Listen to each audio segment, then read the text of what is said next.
Everything began when a colossal tree known as planted itself firmly in the land. This extraordinary tree expanded at an astonishing pace, soon stretching its branches to blanket the whole world. As it spread, countless new worlds began to emerge, each one resembling the settings and rules of various games. One of the places bore the name Labyrinth, and it was widely recognized among the people. People referred to it as the God's Game, but the issue was that only a select few could ever join as players. At a site resembling a construction mine, workers wrapped up their day's labor. In the crowd, one individual wearing an orange jacket removed his helmet. Out of nowhere, a figure approached 7017 from behind and praised him for his hard work that day. He offers some valuable items for trade, suggesting that the other person could purchase them for a low price.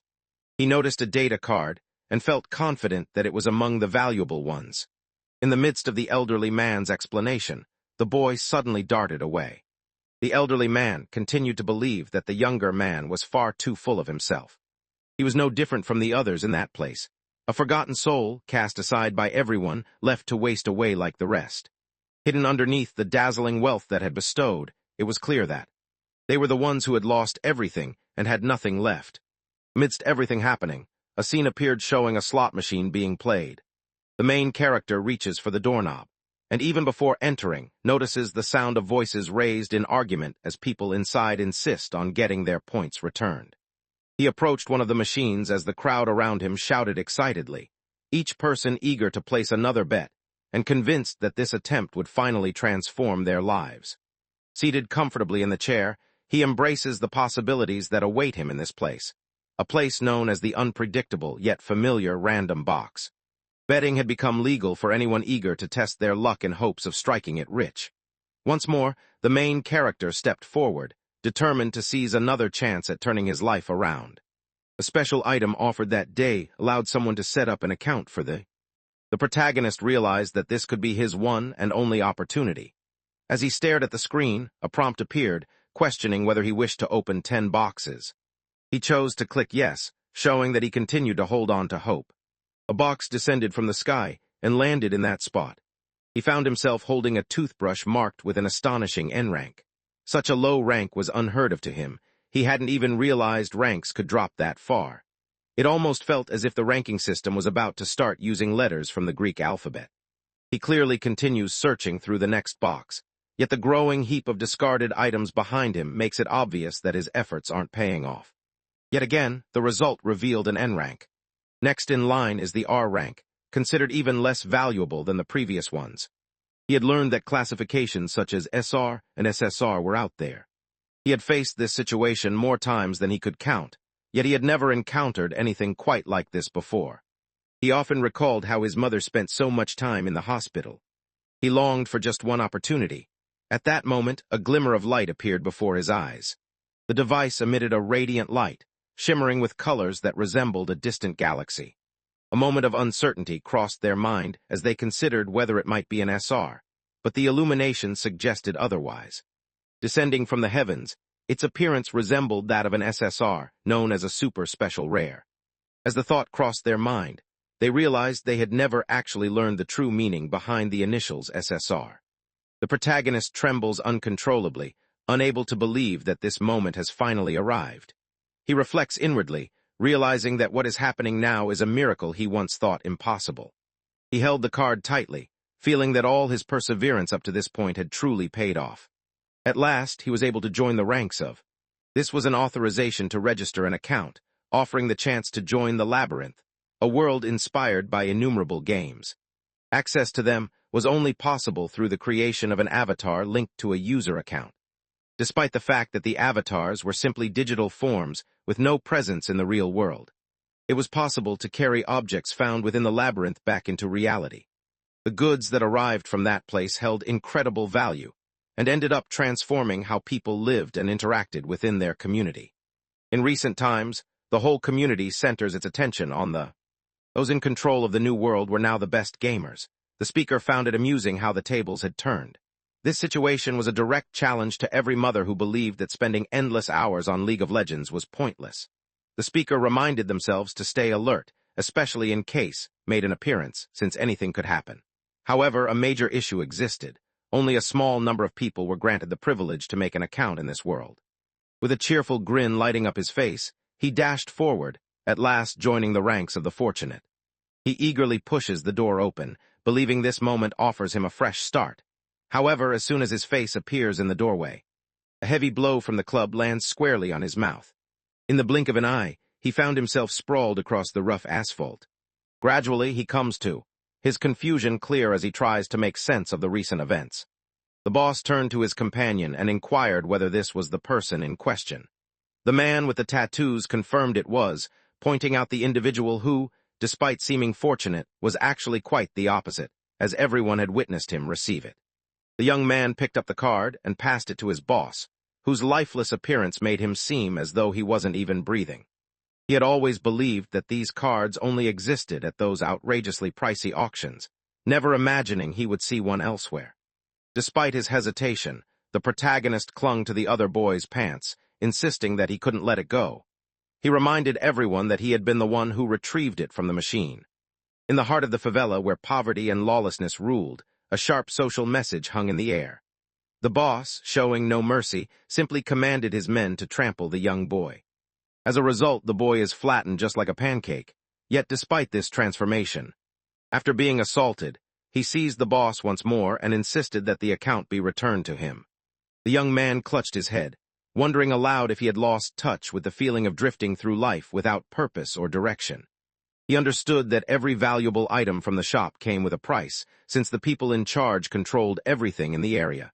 Still, in an effort to be just, he promised to offer the child a present. He placed his hand on his forehead, assuring everyone that fair trades were always made. Upon receiving the 30,000 points from his system, the protagonist realized this amount would grant him just one additional chance to spin the roulette. The man explained that by doing this, he had claimed the prize the boy had won in his previous turn, and now the boy was allowed to spin again, making things fair between them.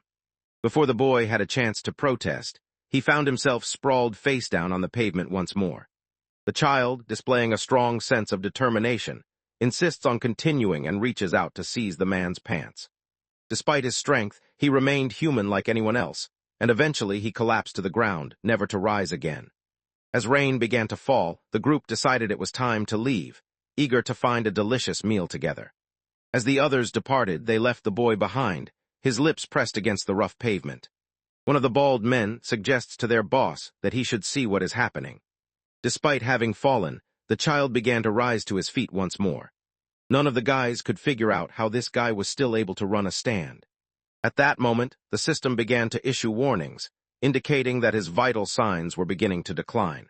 He rushed toward Myra's hospital, driven by a desperate need to arrive without delay.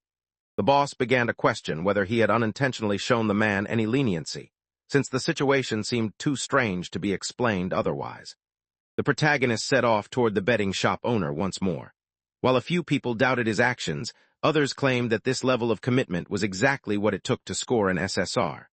Regardless of their opinions, the onlookers decided to stay and watch how things would unfold. If he manages to find something valuable once more, the others will simply arrange another fair exchange with him. The bald man wondered aloud what their next move would be if the boy ended up dying right there in their store. In response, the boss coldly stated that they would simply remove the body as if it were no big deal. To him, the boy was just an anonymous face, someone whose disappearance would go unnoticed and unmissed. At the same time, the system continuously alerted the protagonist about his steadily declining vital signs. The ache seemed to dull, and it felt as though he was slipping closer to unconsciousness. He struggled to catch his breath, the sounds of voices around him fading into a distant blur. His entire body trembling, he pushed his way through the crowd. Eventually, he made his way over to one of the betting stations. The character struggles with the machines, but ultimately collapses onto the floor. He pulls himself upright and prepares to attempt one final spin. He extended his finger toward the button, but before he could press it, the system alerted him that his vital signs had become dangerously unstable. At that instant, he could only reflect on how worthless his life had truly been. At that moment, right in the center of the area, the tree appeared before everyone's eyes. The boss was unable to identify what it was, blinded by the intense, radiant glow surrounding it. Without warning, the protagonist's form began to take on a pixelated, digital appearance. At that moment, the system alerted that a critical emergency had occurred, shifting the status to red. The sole option available for rescue was an immediate transformation into a character.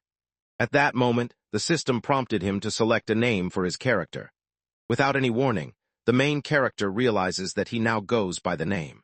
He stood in place, bewildered and unsure, unable to grasp his surroundings or make sense of the situation unfolding around him. A notification appeared, informing everyone that he had been banned for sharing the guild's confidential secrets. He glanced around, insisting through his actions that he could never be responsible for such a deed. Yet despite his silent pleas, the decision was made and every accusation against him was upheld. At that moment, his rank disappears from the list. The main characters appear to realize who the speaker is. Two unfamiliar beings greeted him as he entered the world of an ordinary existence. He attempts to protect himself by insisting on his innocence. A group of 100 figures moved in from the side, announcing that the moment had already passed. This signaled that 7017 had to rise. He suddenly awakened, and glancing to his side, realized he was surrounded by an unfamiliar digital landscape. The strange place seemed unreal to him, leaving him uncertain whether he was alive or if he had somehow crossed into the afterlife. Without warning, an unusual item resembling a bracelet materialized before him, prompting him to choose a name. The boy wondered aloud, bewildered by the sight of a hovering vacuum cleaner that seemed to be addressing him directly. The small robot insisted that he behave with more courtesy. This entity was identified as the system box named. Afterward, it praised him for becoming the very first individual ever to receive a ranked item. The boy was completely confused, unable to make any sense of what the strange creature was saying.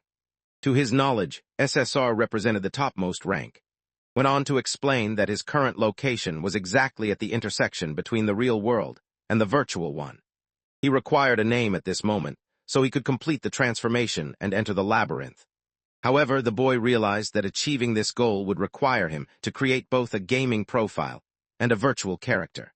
The robot pointed out that needing such things was only a weakness humans had, and that he himself was free from those constraints.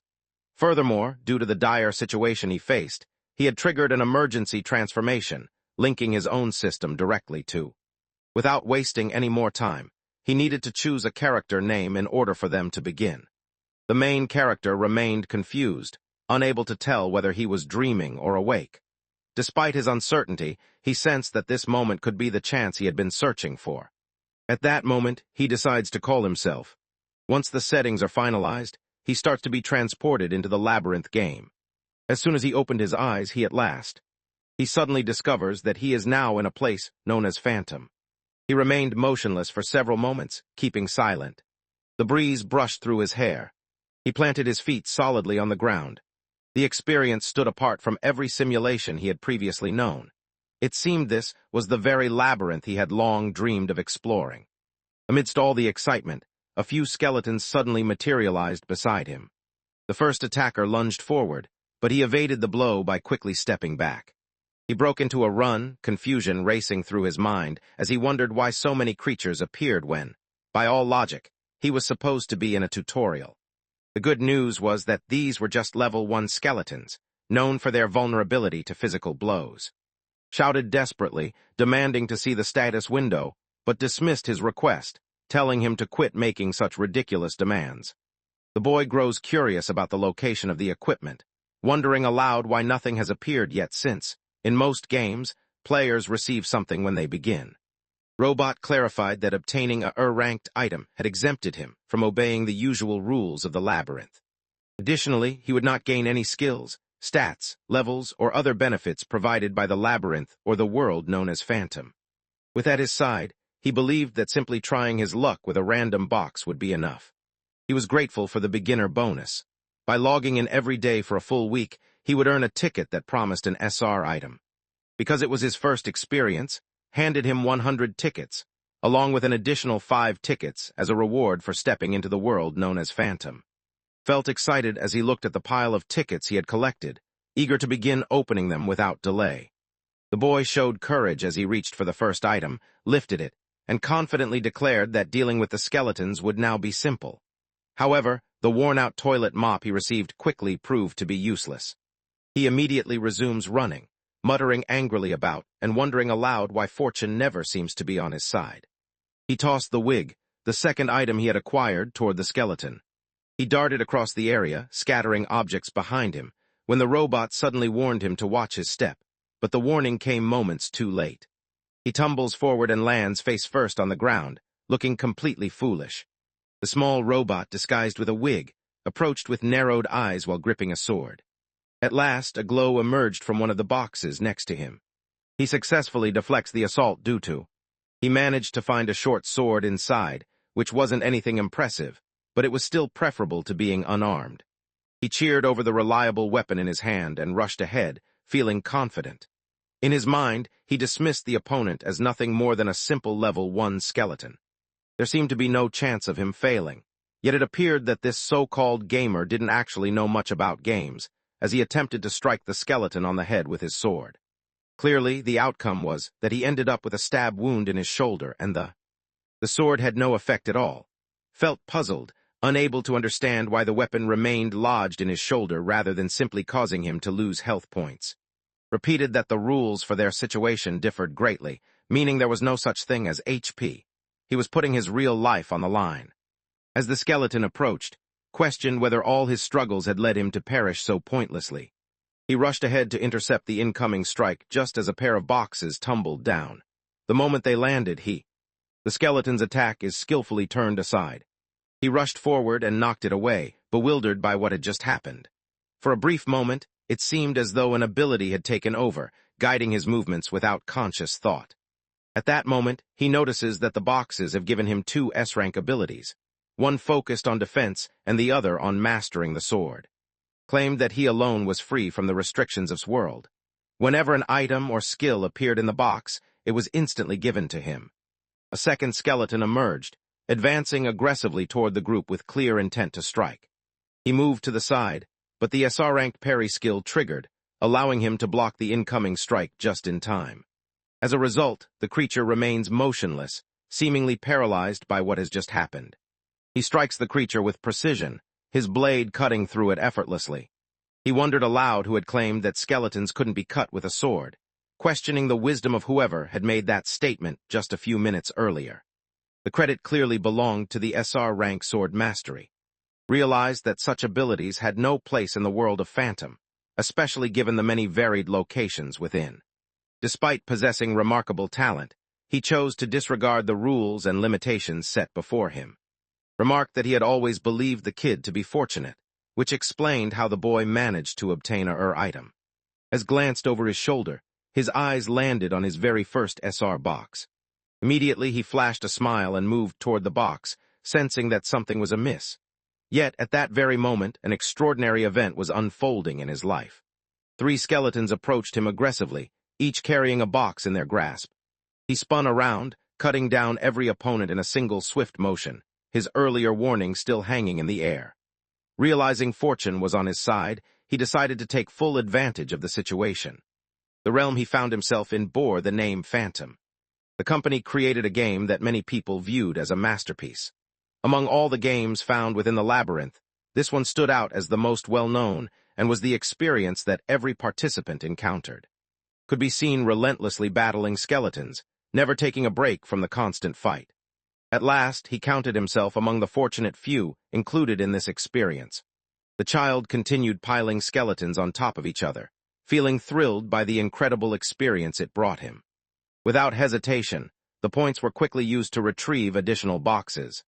Life had changed drastically for him, leaving him without even a level to call his own. After running the numbers, he realized he would need to defeat 15 skeletons just for a single chance at success. It was finally his chance to figure out how to use the SSR item he had just obtained. The idea seemed completely ridiculous to him, almost as if it shouldn't exist at all. However, insisted that anything right in front of someone must be real. It made sense now why the item was classified as SSR. Rare things like that were always valuable. The boy decided to set the item aside, mentioning that he would keep it unopened for the time being. He believed it would be the ideal way to handle not just that individual, but their entire guild. For the time being, he decided to keep that ability a secret until the most opportune time arrived. For him, the skills needed to increase roulette points were clear. For him, life was straightforward and uncomplicated. He only required the game to continue releasing monsters, so he could defeat them one after another. He enjoyed moments when his sole focus was on continuous hard work. Sometime afterwards, a blast erupted in the woods, lighting up a different part of the sky. The skeleton collapsed onto the floor, and a crystal remained where it had been, positioned before him. It had only been 3 days since he entered the game, and by now he had clearly been busy. After spending the entire day completing daily missions and collecting resources, he eventually accumulated 1,500 points, just enough for 10 draws. He thought to himself that this was even better than his experience with Impact. After only 3 days of effort, he had earned 10 chances to pull, which seemed pretty rewarding to him. I stood among the celebrants, expressing his eagerness to witness what surprising move the kid would make next. However, chooses to use 1,000. The character realized that leveling up both skills would require 400 points. The robot became furious, challenging the other person to take their chances, insisting that things were much more entertaining this way. The boy grew curious about his chances, prompting the system to provide an explanation. According to the system, there was a 70% likelihood of obtaining an N rank, a 27% chance for an R, a 2.7% probability of securing an SR, and only a 0.3% chance for an SSR. He wondered aloud why his inventory contained so much worthless junk. The robot responded with impatience, urging him to quit complaining and reminding him that he had already gained several valuable skills. Explains that he plans to open only the boxes containing daily mission rewards. Choosing to use any additional points, he earns to improve his upgrades instead. The robot acknowledged the message, but then inquired about the protagonist's intended length of stay in the tutorial forest. Despite the question, the protagonist remained wary, knowing he needed to gather weapons and improve his abilities before moving on. Only after that moment will he finally depart from that place. With a deeper understanding of this world than anyone else, he must rely completely on the wisdom and experiences he gained in the past. The initial forest held no surprises, and he intended to use every opportunity it offered to his benefit. The place held a finality, leaving meant never returning. Because of this, he knew he had to seize every opportunity before venturing into the unknown. He explains to that mastering the system's boundaries and discovering his true capabilities, even without any stats, will require extensive practice. It seemed that a whole week had already gone by. Naturally, the pace of leveling up began to decrease steadily.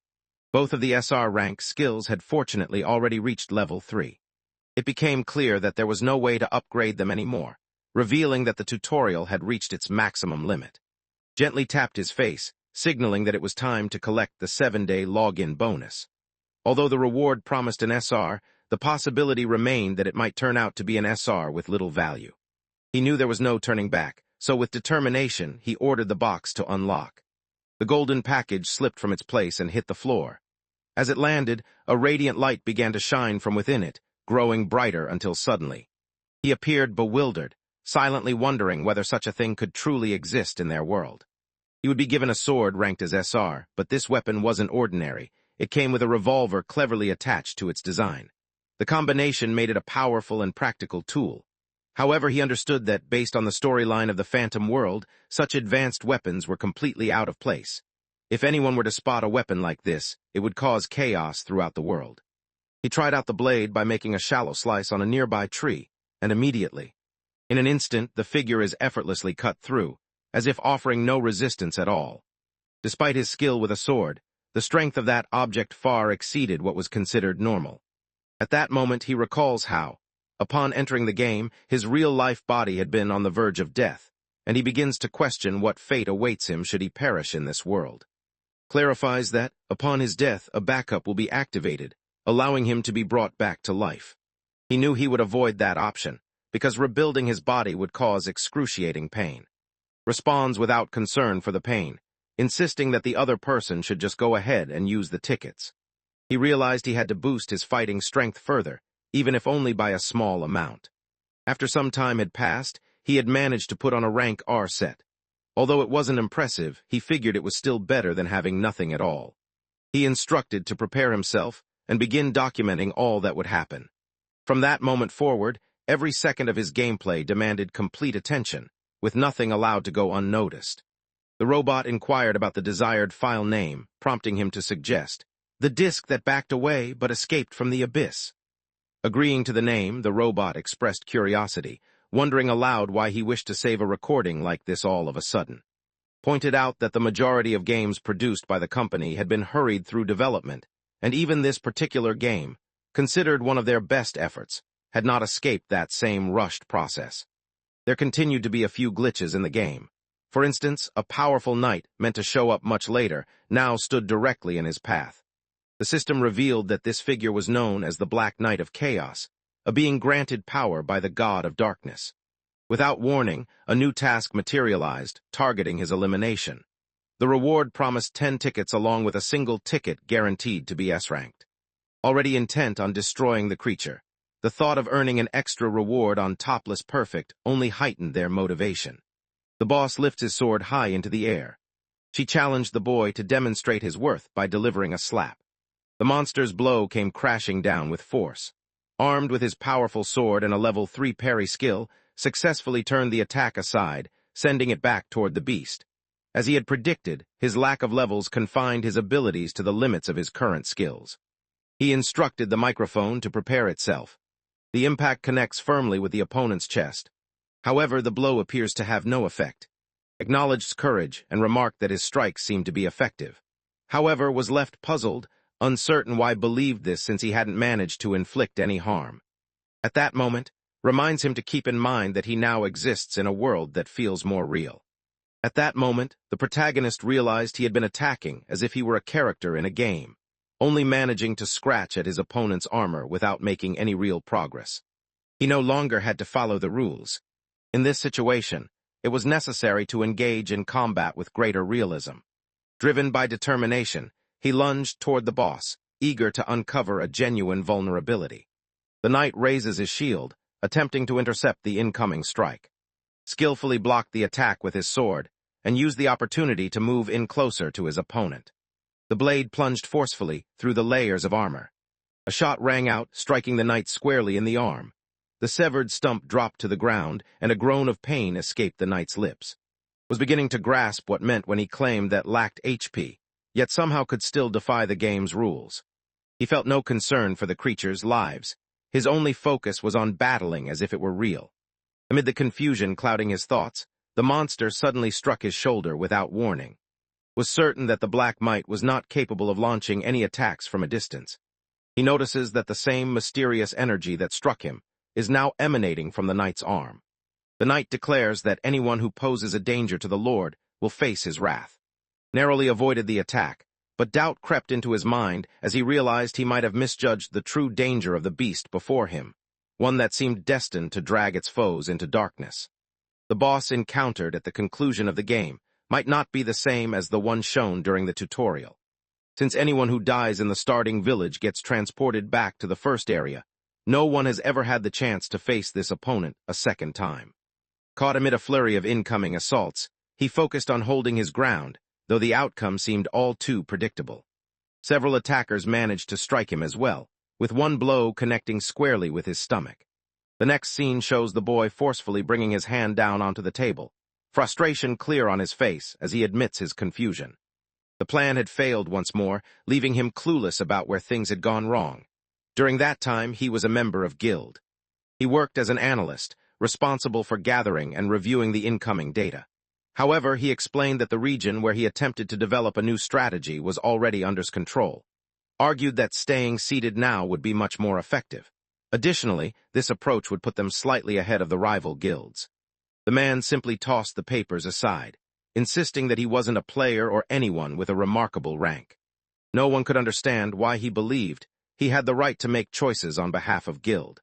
Within these walls, replacements were unnecessary, a choice determined by the most capable among them. Yet doubt crept into his mind, leaving him puzzled by his own uncertainty. Returned to the room and forcefully struck the table once more. The group insisted on continuing the know or play tactic, all for sake, so she could maintain her position in the ranks. Despite his feelings, he forced himself to settle down, realizing that paying for his mother's surgery mattered most. Without warning, a voice called out's name. Hearing his name called startles him, causing him to jump. Another researcher quickly apologizes, explaining she assumed he might like some coffee. He had just learned that, once again, the guides he had been working on were turned down. He appears worn out, and she approaches to offer her assistance. However, it's clear that the help she has in mind isn't quite what everyone is hoping for. He mentions that he needs assistance obtaining some confidential information in order to complete the guide. Max appeared unharmed and offered a reassuring smile, expressing his desire to continue. At some point, she would eventually achieve her best, while elsewhere had returned to the hospital. At the hospital, he reassured his mother that she didn't need to be anxious. The surgery was already arranged. When she questioned him about the expenses, he calmly explained that everything was taken care of. The guild had at last given their approval. His mother beams with joy and wraps her arms around him, expressing her pride in his dedication and effort. He assures everyone that things will turn out fine, believing that his dedication and effort have truly been rewarding him with good fortune. In the following scene, he faces expulsion from guild after being accused of revealing confidential information. He attempted to speak, but the man immediately cut him off, insisting there was no need to explain himself. Despite his efforts to remain careful, they claimed to have gathered all the proof they needed. They had already received details from End. The sight of him in his embrace filled her with bitterness. She cursed in her thoughts, recalling how that woman had deceived her with nothing more than an innocent-looking smile. Now, all she could think about was wishing for him to draw out an SSR gun and end that treacherous woman with a single shot to the head. Remained at the scene, insisting that the person in question had to be the foolish, notorious for constantly sending absurd instructions. Seeing the boy with that clueless expression only made him more determined. He looked over at, acknowledging the difficulties she had faced just to be around someone so unpleasant. Yet, despite everything, he let her know that they would be going out to celebrate that day. With those words, he turned and walked away, implying that ought to understand his own origins. In his view, being an analyst was worthless if one couldn't perform a proper analysis. Creating a guide to help others exceed his abilities seemed unimaginable to him. In reality, he felt uncertain about his own place in the world. He stepped through the doorway, expressing his regret as he left. His once unremarkable existence had finally reached its conclusion. In that instant, the boy surrendered the last bit of respect he possessed in that city. He fell to a rank that no one recognized. In that moment, he lost everything he once possessed. His wealth, reputation, dignity, and loved ones were all stripped from him. He had lost even his own name. Capitalism in its form takes everything, even a person's money, until not even their name remains. Had returned to the dungeon, bravely resisting the Black Knight's assault. The Black Knight found himself amazed that remained on his feet after enduring such a powerful blow. Iron Boy continued to fight back against his opponent's efforts. The monster slowly lifts its sword into the air. He realized that, ultimately, escape was impossible for him. The assault barrels down on with overwhelming power, leaving him questioning whether he is about to face his end once more. He wondered how this chance might set itself apart from the one he had in his previous existence. With thoughts of his mother and weighing on his mind, he silently vows that he will make her answer for all she has done. He swiftly deflects the knight's strike aimed at his midsection. He drew his sword and sprang ahead, seizing the knight by the head before thrusting his blade straight through the helmet. He recalls those two worthless individuals. The magazine slipped from its place and landed on the floor. He silently vows never to forgive either one of them. At that moment, the creature bursts apart. At slower rank, he gained 15,000 experience points. Additionally, completing the urgent quest rewarded him with 10 tickets and a guaranteed SR ticket. As the night slowly faded away, it urged him to rise above oblivion and venture further than ever before. Responds without hesitation, expressing that there's no reason to mention it. He intends to continue pressing ahead. Igum had captured the entire event on camera, and now a blonde-haired boy watched eagerly, curious about when the video would be posted online. The other person explained that it had only been a few hours earlier and wondered if he wanted them to make contact. However, the guy declined, saying that wasn't necessary because he still remembered the face. He only cared about having the car prepared quickly and finding out its location. Gabriel, known as, was actually the true head of the guild. It turned out his reputation went beyond his fighting abilities. The video that the boy uploaded to quickly sparked excitement and buzz across social media platforms. Everyone was in disbelief that anyone had faced the malfunctioning tutorial boss alone. It seemed strange to him because, if the scene took place in Phantom, it would have been impossible for someone to possess a sword combined with a gun. In addition to everything else, the reflection techniques displayed appeared unusually bizarre. The strange details in the video led many to question its authenticity. There was a possibility that the boy was taking advantage of an exploit that was never meant to be there. The situation was already unfolding with the intensity and excitement of a big-budget movie. On the large display, everyone watched in disbelief at the incredible speed of his reactions. Among the group of analysts from Guild, there was another expert named. She wondered about the identity of Ryu 7017, confident in her own abilities as an expert analyst. She remains puzzled, unable to figure out the way he managed to defeat that boss. The team believed that this issue appeared to be a known bug that should have already been identified. The bespectacled man insisted that the face matched exactly who he had in mind, even though the connection seemed completely illogical to him. Spun around, curious about the conversation regarding. The character grew frustrated, wondering why attractive people always seem to attract villains. Meanwhile, insisted that he had no clue about the man's identity. The man in the suit explained that the analyst from 3 years back, the one known for creating reliable guides and whom requested to be removed from the guild, had faded into obscurity. Simply remarked that there were countless others with similar tales. The man asked whether he had watched the Black Mac video, and confirmed that he had already seen it. From his perspective, the creature resembled an insect, since defeating it during the tutorial was supposed to be impossible. Meanwhile, the man who remained on his feet pointed out that needed to realize the individual featured in the video was indeed, and should grasp the significance of that fact. Spun around, his anger clear, and demanded that his brother drop the subject of that person. He questioned when they had become so timid as to worry about someone like that. Insisted they shouldn't even bother giving that kid a single thought. Gabriel chooses to remain silent. A different boy walked over, curious about their next move, since he believed that was intentionally trying to get a reaction out of them. He warned the others that the situation appeared suspicious, like a setup, and urged them to stay alert. After being expelled from the guild, it became necessary for them to discover his whereabouts in order to determine their next course of action. He strolled away at a relaxed pace, reassuring himself that they had plenty of time to collect the details they needed, so there was no reason to hurry. The main challenge lay in discovering how his brother would respond to the situation. Meanwhile, reported that his strength had returned to 87%, and he was now able to move again.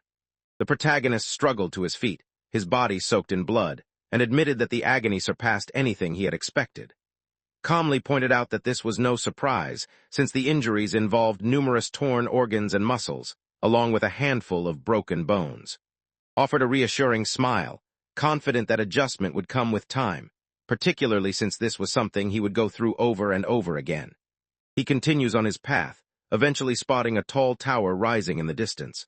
At last, the moment arrived for the tutorial to come to an end. In this world, the demonic tower stood as the central challenge. However, it remained out of his reach for now. Before he could enter, he would have to improve several of his abilities by training in the nearby dungeons. As they continued on their way, Ivan reflected on his decision to share the video, admitting to himself that it had been reckless. Now, with so many people aware of his existence, he worried that some of them might come after him with deadly intentions. Expressed his belief that the issue wouldn't be a big deal. He figured that most people would assume it was just a glitch, since technical problems occurred frequently.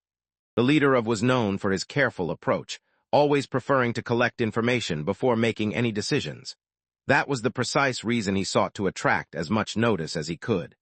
As his fame continued to rise, found herself with limited ways to oppose him, since any action she took would quickly become public knowledge. The narrator considered the robot's explanation and realized that, if the conversion operated as described, the boy could conceal his body from the game world at will.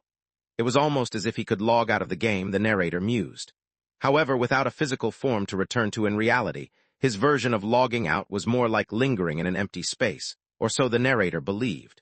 According to the small robot, the boy was making clever use of the system's mechanics. Meanwhile, was lost in thoughts of vengeance, eager for the moment he could finally settle the score with. He feels confident that as soon as he creates a commotion, the other man will make a move. That would be the precise moment he planned to make his move. The system announced that it was weary of endless conversation and signaled that the ticket-drawing phase would begin. He had collected 20 regular polls, 2 special SR polls, and saved up 15,000 points. It was finally the moment to use his tickets and see what luck had in store for him. Headed to the city first, knowing he needed to secure a revival point above all else. Ivan clarifies that this phenomenon affects only those who arrive from another world, and he notes that his own body is already present in this realm. At that moment, he initiated the conversion system. He goes back to the very shop where he lost his life. The situation seemed a bit unclear at first, but it appeared that he now truly existed within that other world.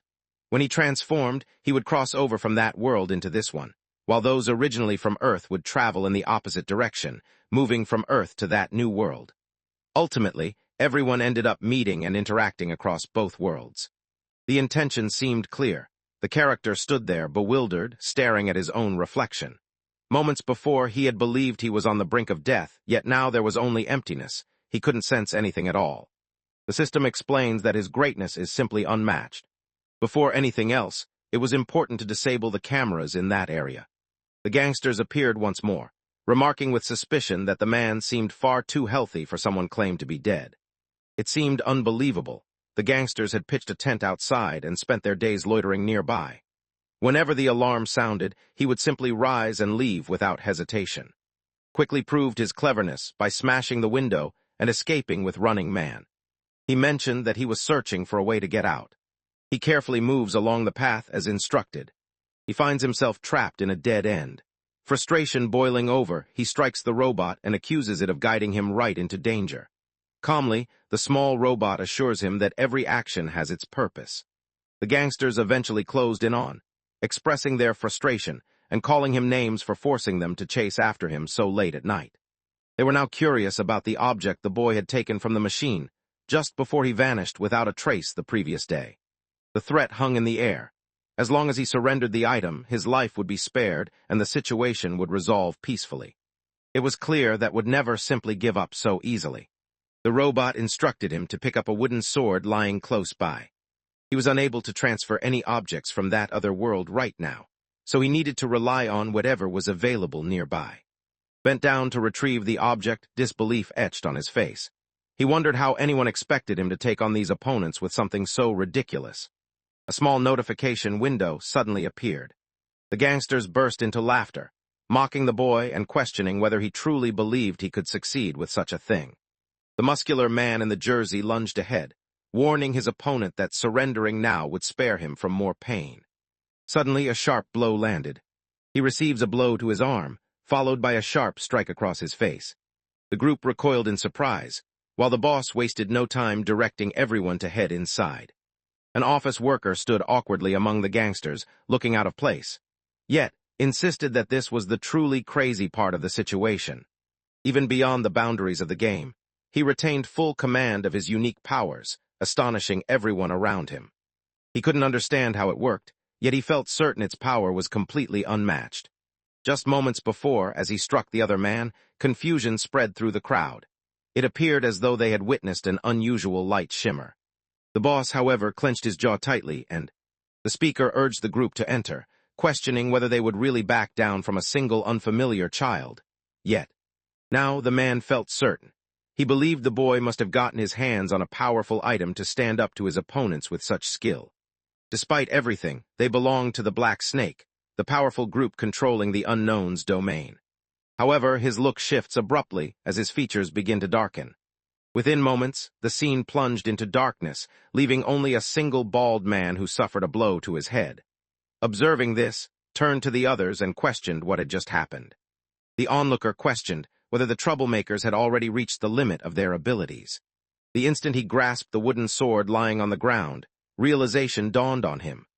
Unlike most players who use their physical bodies to connect with their avatars in the game, he now understood the situation.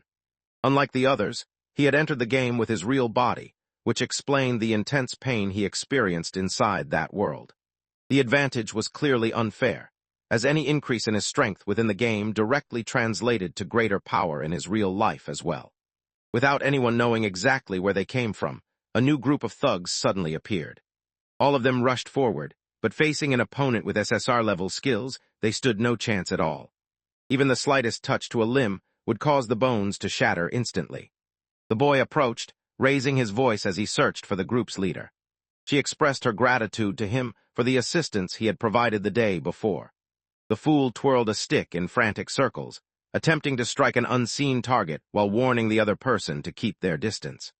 Effortlessly intercepted the attack with a skilled level 3 parry, sending the weapon flying from his opponent's grasp. Immediately, he demands to know if the man intends to halt his advance, making it clear that after all his subordinates have been defeated, walking away without consequences is not an option. The leader lunged forward to seize the stick, his voice raised in a command for silence. However, she is quickly tapped on the hand in response. Tears streamed down his face as he winced in agony, and overwhelmed by anger, he swung his fist in a desperate attempt to fight back. However, the blow lands squarely on their mouth instead. Collapsed to the ground, discarded like garbage. Observed him and recognized that now understood the intoxicating rush of power. In this instant, likely experienced the same satisfaction that tormentors had felt when they had crushed him in the past. He thought the leader actually looked better with his face swollen and bruised. The leader, desperate and frightened, pleaded for mercy and begged him to end the attack. Ryu explained that the card he took that day represented his final chance, yet despite that, the other person still claimed it. Because of this, they now refuse to go until every ounce of hope has been stripped from them as well. The young man, tears streaming down his face, insists that no stranger could ever pull off such an act and escape the consequences. Man lifted the club and explained that, sadly, no one would ever find out about the events that took place in that room. The fool was on the verge of pleading once more. One of his eyes began to whirl, and his head jerked sharply to the side. The reader had expected the main character to be someone who would actually take lives, but was surprised to see that the robot was only questioning why he chose to spare them. Explained that the reason was connected to the robot's actions and the need to prevent anyone from getting suspicious. The robot had taken control of the gangsters' perceptions by invading their minds and altering what they saw. The group remained unaware that had survived. The man decided to let things slide this once, warning that he expected to witness some killing in the future. He insisted that the protagonist needed to be ruthless and not show mercy to any villains. He explained that they would have to keep its existence a secret, as no one in this world could discover that something like him was real. He picked up a small, unfamiliar knife and began to examine its inscription. When the aura came to life, he realized that he could continue to wield its power as long as he held an object that symbolized a blade or a sword. Truthfully, he found carrying the knife much easier than lugging around that enormous sword. Appeared ready to speak, but before he could utter a word, the robot anticipated his question and responded as if it had already heard his thoughts. He explains that his body will not experience accelerated aging in the real world, since his actual being now resides within Egg Drizzle. Some time passed, and the boy found himself outside, engaged in conversation with the small gangster. The marvels of the current era left people amazed at how swiftly individuals could heal. At last, she understood the reason he had spared the man's life. He demanded that she give him the ticket, warning that trouble would follow if she refused. The man, clearly desperate, explained that he was trying to save money but needed a little longer. Despite its small size, the knife was already touching the man's forehead. The boy reminded him that his life had been spared, suggesting it would be wise not to let that slip his mind. The young man offers an apology, prompting to instruct him to begin moving. Together, they set out immediately to retrieve what they need. Within the red light district, a troubled man could be seen anxiously scratching his neck in an odd manner. It appeared as though he was afflicted by a strange, possibly demonic illness. A gang member appeared, roughly shoving him aside and making it clear with harsh words that he should leave immediately. The location was known as a shop where, according to the man, the majority of business was conducted. Quickly understands that this is likely the place where his ticket ended up being sold. As he stepped inside, a cloaked man's attention shifted to the new arrival. The voice carried the tone and timbre of someone advanced in years. The boy wonders aloud whether the man is the owner. The narrator wondered about the true age of the individual and admitted uncertainty about their gender or identity. Despite this, the only clear facts were that the person ran a shop and was called Suzuki. Only could perceive the robot's digital projection, which calmly explained that the figure before him was not human. As the robot processed information instantly, already suspicious of the strange voice, remarked to himself that robots of this kind were supposed to have been outlawed. Found it remarkable how quickly he had picked up on the situation, yet thought it absurd that anyone would mention laws to someone involved in the black market. The boy then wonders about the fate of the account creation ticket. Looks over at the bruised and battered gangster, quickly understanding what has happened. He mentions that the item is extremely popular and was purchased immediately after arriving in stock. Then, he checks if there is anything else needed, but responds that he has another request. He reached into his belongings, produced a bag, and announced his intention to conduct some trades. Because this location focused primarily on that particular offering, Suzuki approached to investigate, driven by his curiosity about what the kit had delivered. He appeared taken aback, likely because of the orbs he had been collecting in the dungeon earlier. He wondered aloud whether everything before him consisted of mana orbs. She wonders aloud if he realizes just how precious each item is. Feeling underestimated due to his lack of reputation, responds confidently, insisting he's well aware of something so basic. He believes that, at a minimum, anyone in their group should grasp the value of things. After all, he once served as a strategist in a guild, proving he isn't foolish. At least, that's what she hopes. Inside the dungeons, items could be divided into two main categories. There were the ordinary things, such as swords, shields, and similar gear, and then there were others known as special items. The specials consisted of items such as potions and mana orbs, along with similar objects. As the grade increases, its purity improves, allowing much greater power to be harnessed from it. Suzuki points out that selling an item on the black market seems pointless if its value is already determined by official channels, questioning the motive behind such an action. Despite Suzuki's confusion, simply urges him to stay out of it and move forward with the sale. He had arrived with the intention of making a deal. Yet, Suzuki thought the situation was odd. It didn't make sense for a stranger who couldn't even enter the game to possess mana stones he could offer. He immediately instructed to make sure the troublesome kid left the area. The man leaned to one side, uncertain, as he questioned whether had given his approval. He is simply dismissed and told to leave. Suddenly, the door bursts open and crashes down onto the unsuspecting man.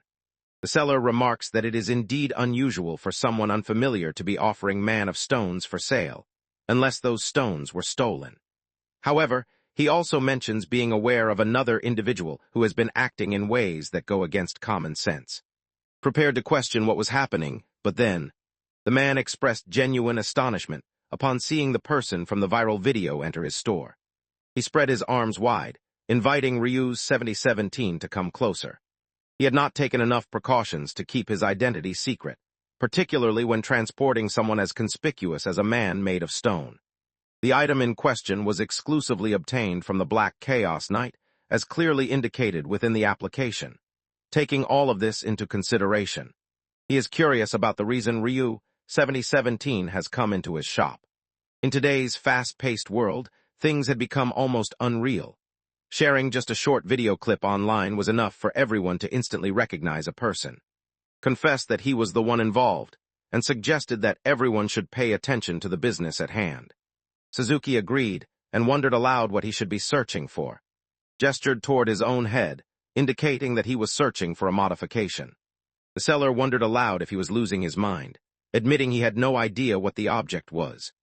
In response, explained that he was aware of certain apps capable of artificially modifying aspects of the labyrinth, remarking that even someone as unfamiliar as himself knew about their existence. The seller admits his lack of knowledge on the subject, explaining that most of the modifications had been discontinued because of restrictions or major malfunctions.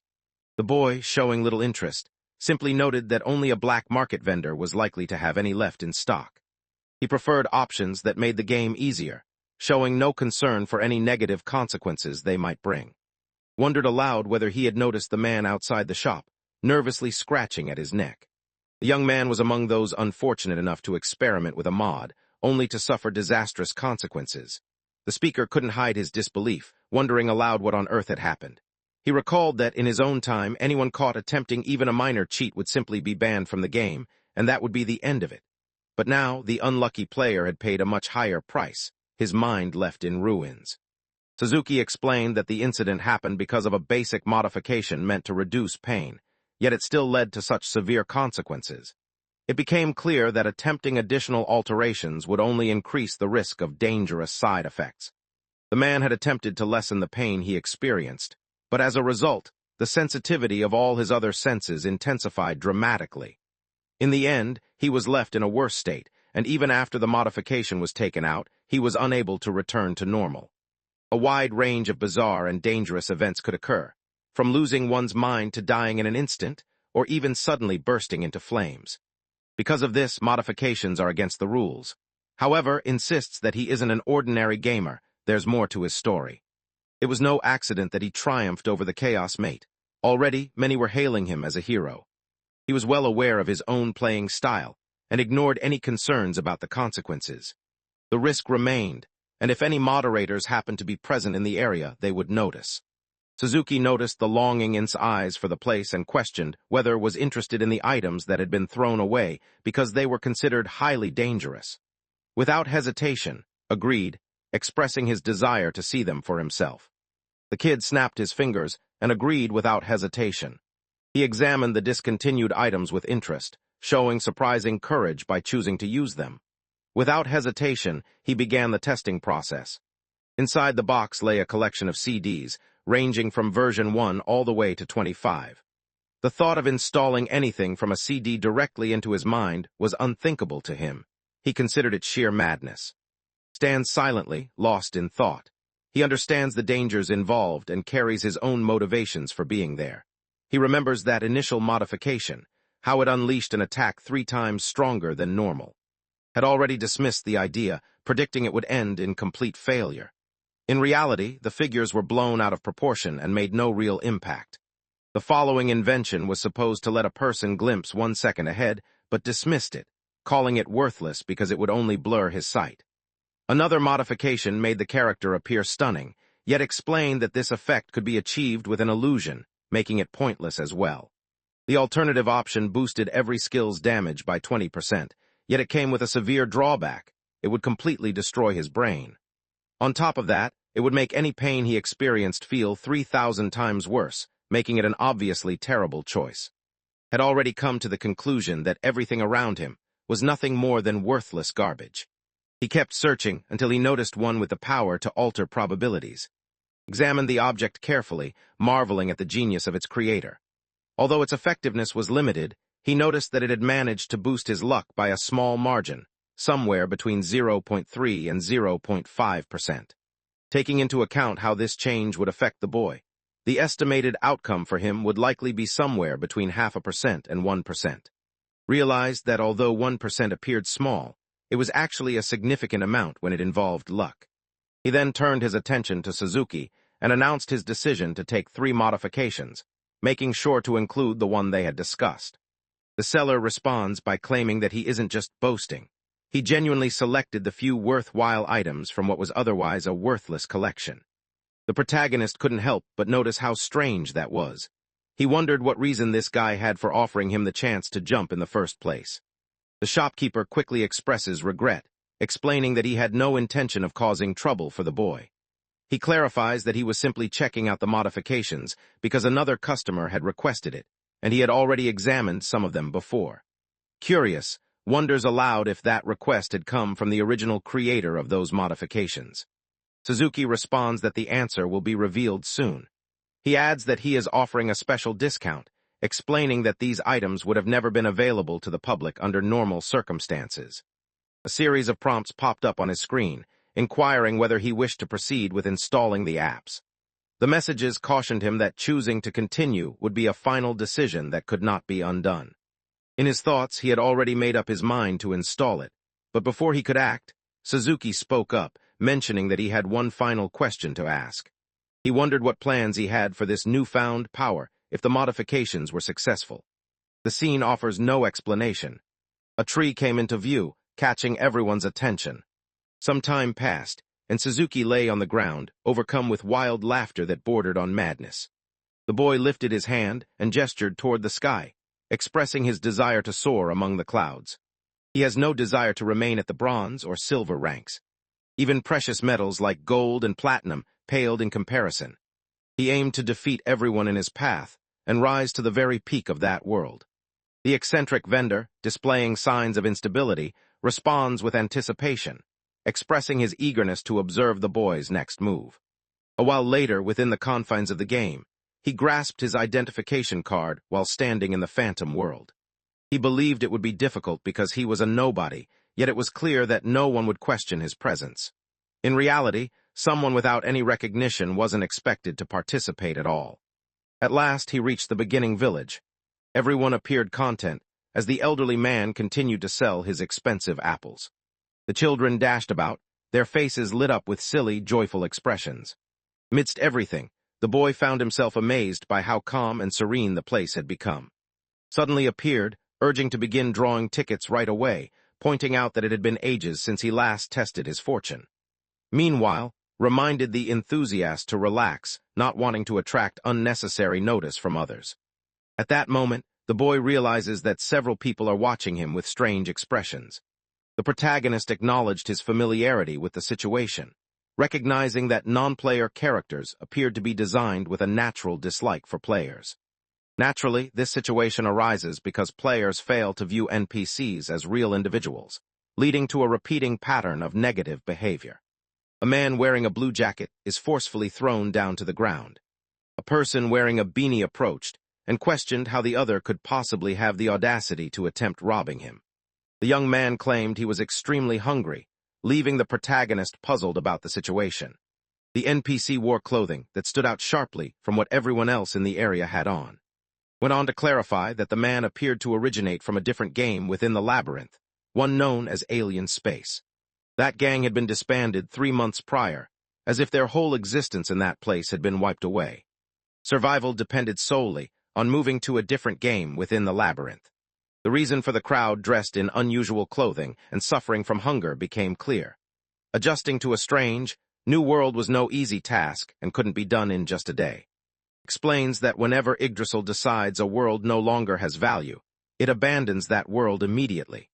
He warns that it might be wise to escape quickly, because even Phantom could be left behind in the same way. Expressed his willingness to proceed as long as it meant he could bring down and that troublesome guild. With that assurance, he felt satisfied. After a while, he secured a room at an inn, giving him a much-needed spot to rest for the night. Just then, the robot starts speaking once more, insisting that now is the ideal opportunity to grab a few tickets and enjoy a game of. His odds had shifted somewhat. The likelihood of getting NNR items had decreased, while the chances of obtaining SR and SSR items had improved slightly. The SSR rate, once set at a mere 0.3%, had now risen to 1%. The value had increased to over 3 times its previous amount. At that moment, he informed that the long-anticipated event was finally happening. The robot eagerly prepared to spin the roulette, already bursting with excitement. He quickly tallied his rewards, realizing he now had 40 tickets, including 2 that promised guaranteed SR prizes, along with 15,000 points. With so many resources, he felt confident that he could unlock a wealth of new items. Instructed him to begin by using the 40 standard tickets. It was clear from his face that he didn't look very thrilled. There were numerous items of both N rank and R rank among the collection. A heap of worthless junk began to accumulate around the unfortunate boy. He drops to his knees, overwhelmed by shock that nothing he received was even remotely worthwhile. It turned out that the modification he received was fake, since none of the items he obtained were higher than an R rank. Still, the robot remarked that he already had enough toothbrushes to open his own store. Upon hearing this, seized the small robot, declaring his intention to reduce it to nothing more than broken parts. As held tight, the robot pleaded desperately for release. Without warning, a glimmer of light appeared. As the sky darkened, 3 certain drops began to fall just as he had predicted. His voice shifted slightly, expressing confidence that he could rely on his friend no matter what. No one knew whether he used those guaranteed tickets, but he somehow obtained a flash step SR skill along with an SSR intuition. At its first stage, the intuition he gained sharpened his natural reactions. If he ever reached the highest level, he would be able to grasp the very nature of reality itself. The swift movement technique stood out clearly, showcasing impressive speed. He was already eager to witness the impact of the ability he triggered during class. At that instant, he noticed no change whatsoever. The experience felt unimpressive, especially when he compared it to the other SSR skills he had acquired. He chooses to check the system, discovering that advancing to the next stage will require him to use 7,000 points. He considered it a complete scam, because raising the other skills to level 3 only required $2,100. Had already advised against using points on a skill, especially since he had no idea what the skill actually did. He believed it would be more enjoyable to get caught up in the excitement and keep pulling for more, since that brought much more fun. It was clear that had no intention of following that advice.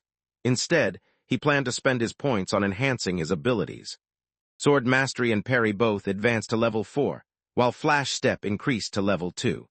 At that moment, he found himself with 8,730 points remaining, and he realized that reaching 10 would require spending 8,400 points. While he hesitated, uncertain about raising his mastery to level 5, the robot encouraged him to venture out and discover new things. The robot also suggested that he collect more tickets and enjoy the experience. The small robot suddenly splits down the middle as commands the system to proceed. His skill with the sword instantly advanced to level 5. The system then himmed that, with his mastery now at its peak, he was eligible to increase his rank, exactly as he had anticipated. Reaching that boundary had proven to be worthwhile. As soon as he triggered the rank upgrade, a radiant golden glow illuminated the area. A round stone object began to take shape in the room. Curious, he turned to, wanting to know what it could be, though the real issue was something else entirely. Lay sprawled on the ground, overwhelmed with disappointment after missing his opportunity to try his luck with the once more. Meanwhile, the mysterious object continued its slow descent toward him. The system eventually rewarded him with an achievement because he had reached the highest possible mass. After achieving mastery, he received 10 tickets as a reward. Evidently, this system of mastery had now become associated with. This particular advanced ability enhanced not just the force behind his sword strikes. In addition to its previous abilities, the power now surrounded him with a blade-like aura. Realized that he had never encountered or even heard about SR Plus skills before in the Phantom world. Perhaps this ability was considered the most powerful one across the whole continent. As he celebrated with his arms spread wide, the little system wondered how it, a system meant to bring luck, had been matched with someone so careful. The system had originally hoped to see the dramatic failure of a person consumed by ambition. Stood by the doorway, urging him to wipe away his tears and hurry up, announcing that everything was prepared and it was time to start. He wondered about their next move, realizing that the moment had come for them to enter the first dungeon. The goal extended beyond simply entering the dungeon. It was about breaking the record inside it. The clever schemer clearly intended to put those tactics, previously pitched to use now. With that, everyone else would end up outshined and embarrassed. Standing before the entrance to the dungeon, a young man appeared. Giant Axe turned to his team, checking if they were prepared. From that point forward, the group needed to remain vigilant and ensure that nothing escaped their notice. At that moment, the main character appeared, moving by as if he were simply taking a leisurely walk. The man quickly shouted after him, questioning his decision to walk off alone and reminding him of the dangers lurking in this area. The boy simply states with confidence that he fully understands the situation he is about to face. The thought crossed their mind that the group must have encountered some stranger acting wildly, someone completely unfamiliar to them. Standing beside the newcomer was his companion, a person considered so insignificant that even his facial features, like his eyes, were left undrawn. It is noted that over the last 3 months, not a single person has succeeded in finishing this plan. The group gathered at the location, led by someone who felt certain their efforts were pointless. Yet, with man and witch's hideout involved, their objective remained clear, to surpass the record set by. It was prepared, and a shimmering aura surrounded it, signaling its activation. Bound by restraints and surrounded by shattered records, the witch observed from her place, silently repeating her familiar words. The intruder had trespassed into her territory. The speaker believed that someone as unworthy as the intruder had no right to set foot on such hallowed ground. She didn't worry, confident in her ability to punish anyone who dared to set foot in that area. She planned to destroy him herself, intending to present his remains as an offering. It was clear to everyone that she was the one in charge, but no one could figure out her level. It was shown only as a string of question marks. Upon stepping into the dungeon, the clever child immediately earned a ticket. The main issue he faced was the overwhelming darkness that made it impossible for him to see what lay in front of him. The flickering glow of torches lined the walls, easily visible to anyone paying attention. It seemed unbelievable that someone could miss them, leading one to suspect the person navigating these halls might be blind. The real challenge of the dungeon, however, lay in its unpredictable nature.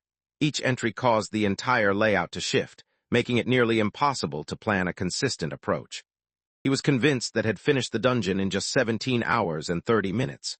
The others around him were astonished, unable to believe anyone could spend that long in the very first dungeon.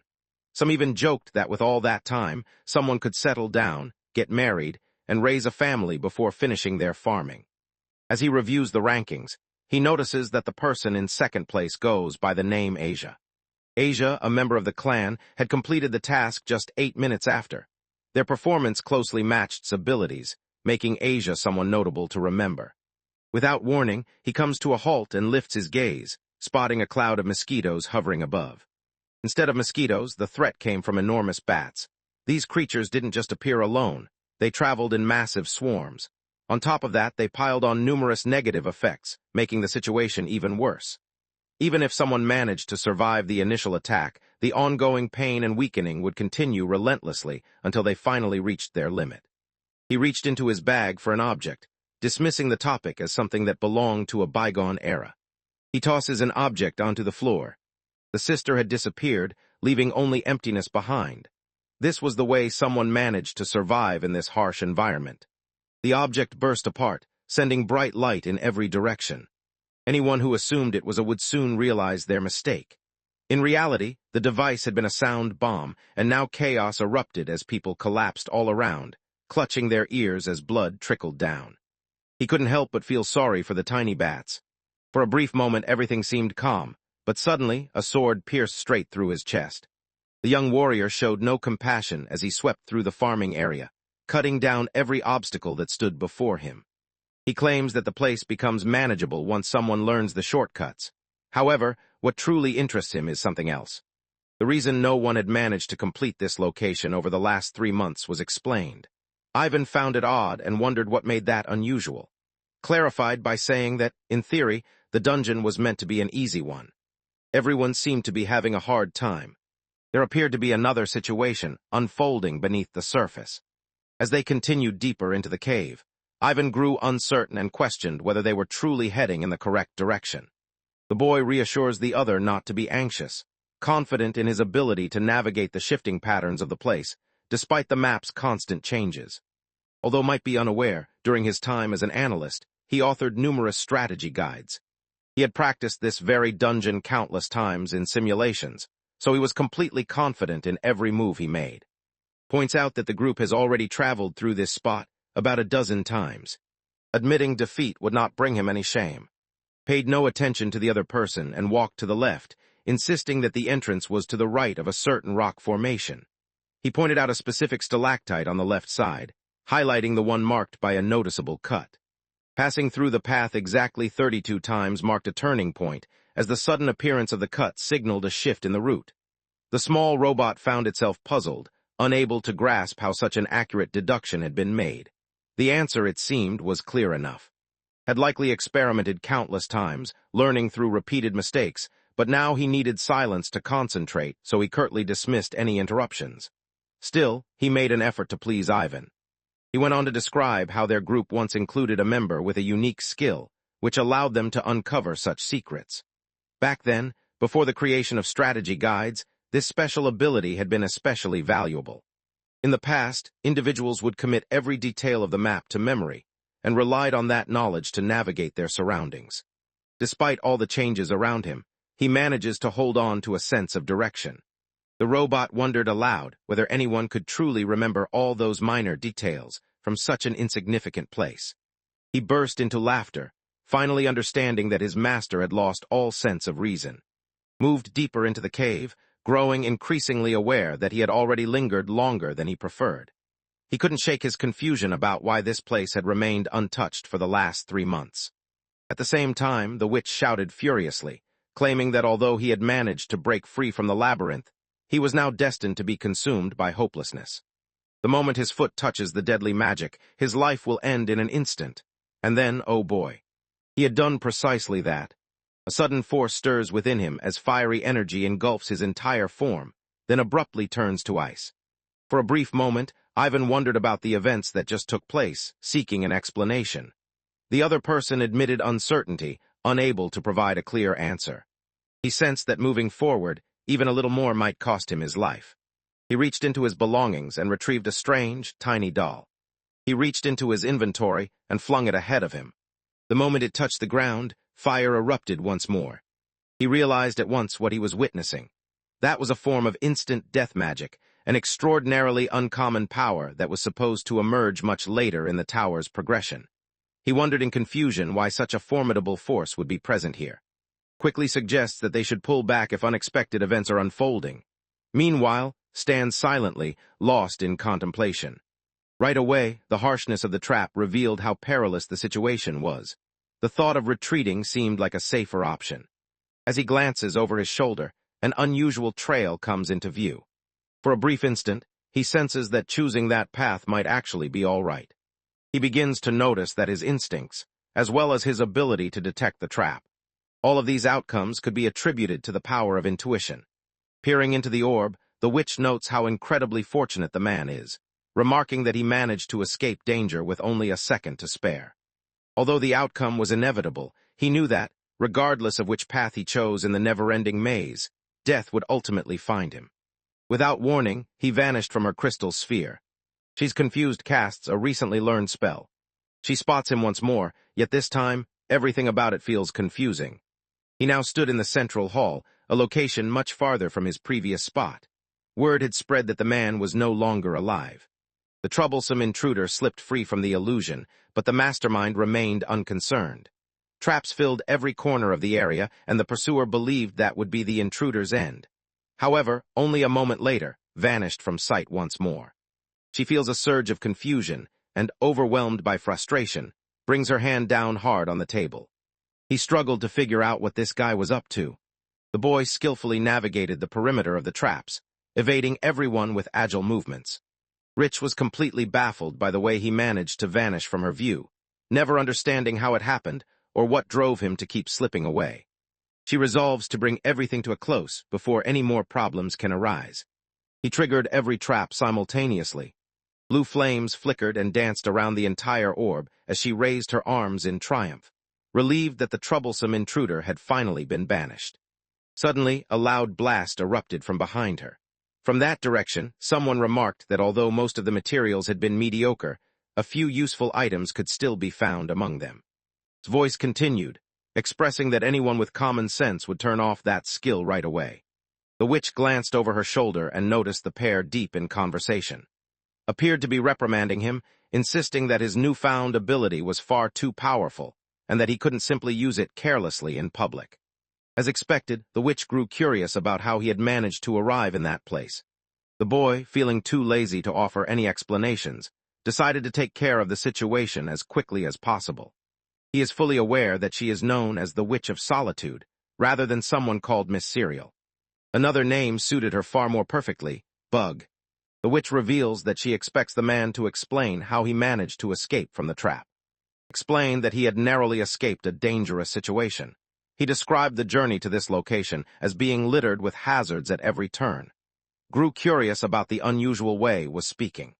A short while earlier, the boy had his eyes fixed on the ground, carefully observing the traps below. He questioned whether there might be a method to overcome the situation. The thought crossed his mind that perhaps he should hold off until the glitch in this area was fixed. At that moment, he realized that making his name famous was crucial before his old guild began to pursue him. At that moment, mentioned that he had noticed several traps in the area, making it clear that withdrawing was the safest option. Half the room suddenly erupted, causing him to leap aside. The memory of this made her feel nervous as she recounted it. The man was attempting to end his own life. However, the boy urged the other to settle down. He soon realized that the ability he had acquired surpassed his expectations. Returning to the witch, he noted that the intuition skill proved to be highly effective. The man demonstrated to her exactly how he had entered the room, making sure to provide a thorough explanation of the process. Explains that despite its impressive abilities, the power remains tied to a human host, which means it will inevitably reach its limitations. prepared to strike, thinking to himself that while the answer was clear, the only thing that truly mattered in that moment was staying alive. Without warning, the display revealing the witch's name began to flicker and distort, prompting her to shout out the name of the person who had broken in. A series of deadly traps suddenly materialized before him, each one capable of killing instantly. Hurried into the scene, moving quickly toward her. The initial blow arrives swiftly, but he manages to lower himself at the last possible moment.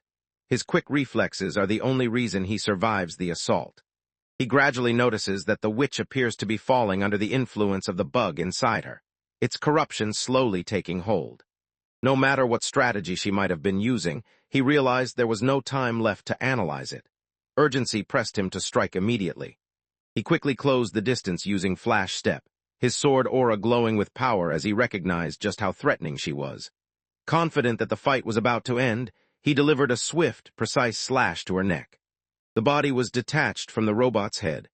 Felt surprised by how simple it had been, but before she could relax, the remaining parts of her opponent's body launched a new wave of attacks.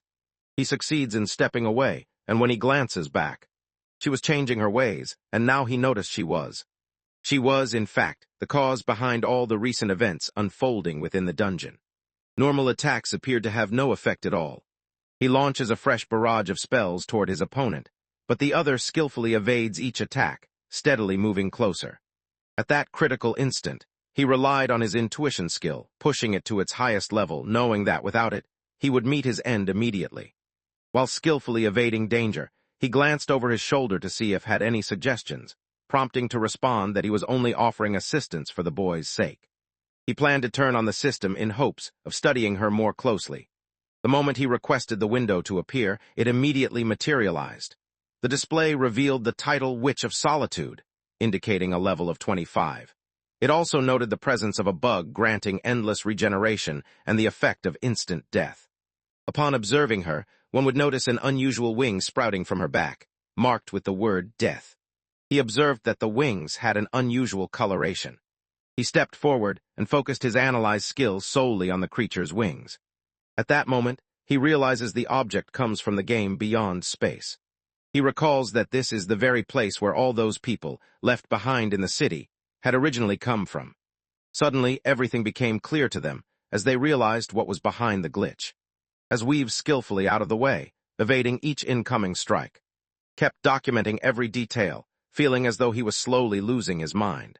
Despite knowing that even the slightest contact could end his life, he wore a confident smile. The boy, unfazed, spoke words that echoed the kind of encouragement often seen on social media, claiming that challenges like this fiery ordeal could never hold him back from reaching the highest point of human achievement. At the same time, the witch began to gather her power for a massive assault from behind, believing that the intruder named Dan would not survive. Observed the situation and considered it straightforward. He reasoned that as long as contact was avoided, there would be no danger. They noticed that the boss continued to gather energy. Without warning, it detonated right at the center of the room. She appeared certain of herself, insisting that he couldn't have avoided the attack, which meant he wouldn't survive this time. Had already strapped his sword to his back, determined to face whatever lay ahead with unwavering resolve.